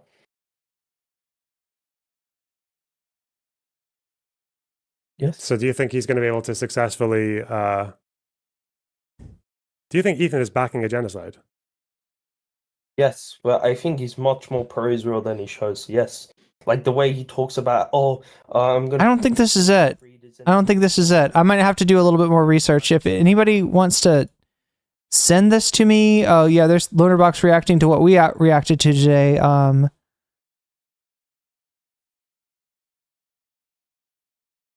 Where is this debate? Did he not? Is this the Bad Empanada Defender? Is he the Bad Empanada Defender? Yes, this is it, right? Again, because you're dodging it. Okay, do you disagree that Hamas was firing rockets? Chat, I hate this editing. That day as well. I hate so much about the... God damn it. Lonerbox, I even fucking hate your aesthetics. But they're analysing Hamas firing rockets. They analysed 17 rockets from Islamic Jihad, you fucking liar. Hamas were firing rockets as well that were not analysed by forensic architecture, no? Hello? Oh, it's so bad. It's painful. Whoa, you are insanely loud. Hang on. I think that should be fine. I can just drag you down on my end. Do you want to keep talking? Hold on, I was just muting myself to see whether my chat can hear you. Oh, can they? 1, 2, 3, 4, 5, 6. That's it. That's Chris, right? Yeah, they said unfortunately they can hear you. Okay, so I'm gonna put a bookmark on this. to make sure that we can come back to this maybe tomorrow. That's my plan, chat. I think we're going to watch this debate tomorrow, if that sounds good. Take a little break, sort of from Ethan. I mean, I'm assuming that most of this conversation will be about Ethan. We will come back, though, to the second half of that Ethan Frogan stream from today, because I feel like there's more little nuggets of joy in there. I'm Jane Doe. Here we have a man whose only credential is propaganda trip, tagging along with a sex criminal and a disgraced official, allegedly, disgraced official spokesperson trying to debate a Middle East studies doctor. That's true. Such a Bond villain in training. Anyway, I'm excited for this Chris Kunstler. This is like a 30-minute debate here, so we'll start off watching that. Let me thank my Patreon really quick before I have to turn into a pumpkin and go, away before coming back, chat. I'm going to try to do more content. I know I've been away more than normal because of all the stuff that's been going on, so I'll try to get more streams in. I'll also try to get more videos in. Shouts out go to Oral Ellipsis, to Temporal Insanity. I'm shouting out my Patreon here. Thank you, patrons, to Steven Sayers, to Funky Monkey, to Shakespeare, to Sarah, to Nadia Yvette, to Moe Noape. Thanks. Shouts out to Crystal Safira. Shouts out to Jules K. Shouts out to Jessica Bell. Shouts out to Izzy Mandius. Shouts out to Infallible Fowl. Shouts out to Hot Ham Radio. Shouts out to Good for Gabby. Shouts out to Buffy Geek. Shouts out to Animus. And a fancy shout out to Zara Xerix, to Rachel K, to Omega Star. So yeah, we'll try to do that. And oh god, we're out of time, chat. I will be trying to do a subathon on Twitch sometime. I will be trying to do, like I said, slice of life, like a slice of life stream. Maybe I don't think I can do it both at the same time because I got to do it on my phone. So I guess I'll try to do one on YouTube and one on Twitch if I can make that work. These might happen at odd hours. But I'll try to let you know ahead of time if you're a member on YouTube, if you're a sub on Twitch, or if you're part of my Patreon. I'll try to make sure that you've all got a way to get into that. It'll be more, it'll just be about like showing off my apartment, and I'll have to clean up my apartment to do that. Make it nice for you and stuff like that. So if everybody wants to see a little bit more about how I'm living these days, I will be showing that off soon in a Slice of Life stream. That being said, chat, I've already stayed on too long. I'm at risk of turning into a pumpkin. Thank you so much. This was a really, honestly, this was a really good stream today. And a lot of that is due to chat. A lot of that is due to input from viewers like you. There was some stuff that I legitimately did not know that chat was able to direct me to. And I'm, like I said, really thankful to have more engagement per viewer than almost anybody that I've ever seen. I don't think I've ever seen a chat as engaged. And like I said, I thank my lucky stars for that. And you might be my lucky star, but I'm the luckiest by far. Anyway, I'm wearing the Madonna gloves, and I'm bidding you a ow, oh my gosh, funny bone, chat. I can't even hitting my funny bone. Anyway, chat, that's a good sign that I need to get off of here. But I would love to stay on longer. It's really late for you, and that's the main reason. I could tell people are starting to fall asleep here on me. So I'll be back again tomorrow, hopefully earlier. I'm going to do my best to try to cook up a storm tonight, have some food ready for me tomorrow, so I'll be able to just pop right on, right? We'll pop right on early. Sorry things were so late again, chat, and sorry for the technical difficulties that made the stream even later. But in spite of everything, it was a really good stream, and that is thanks to you. So thank you. Thank you, mods. Thank you, Thumb Gang. And thank you, chatters, for being here. Remember how Ethan directed people to tell organizations about Hassan? He's claiming to not have sicked the ADL on Frogan. Yeah, I mean, you're right. And people, I was a little skeptical at first, but chat found a lot of circumstantial evidence. That's not to say circumstantial as in to throw shade on it. It's to say that, it's none of it's conclusive, right? But it does suggest that Ethan is very likely lying. We'll try to dig into that more tomorrow. We got more of the more of the stream on Frogan, and we'll watch this Kunstler versus Lonerbox. I think we haven't done a debate for a while, chat. This was my content for the longest time. I was the debate analysis chick, and a spicy debate chick as well. But obviously there's issues with the debate sphere. Like assholes like this were pretty much typical, right? This was how the debate sphere leaned, was kind of liberal in a conservative way, if that makes sense. Anyway, I gotta go to sleep. You might have to go to sleep too. I will see you again tomorrow. And thank you for an awesome stream. Despite the way that it started out, you don't know how pissed I was. Like, my power went out when I was trying to start the stream, and then my computer decided to update, and everything was pissing me off. And I was just yelling. I was yelling and stuff. And then I come on to chat, and chat gets me engaged in some little kind of eddies of the content that I wasn't expecting. So I'm very thankful to have you, chat. Anyway, I'm gushing. Good night.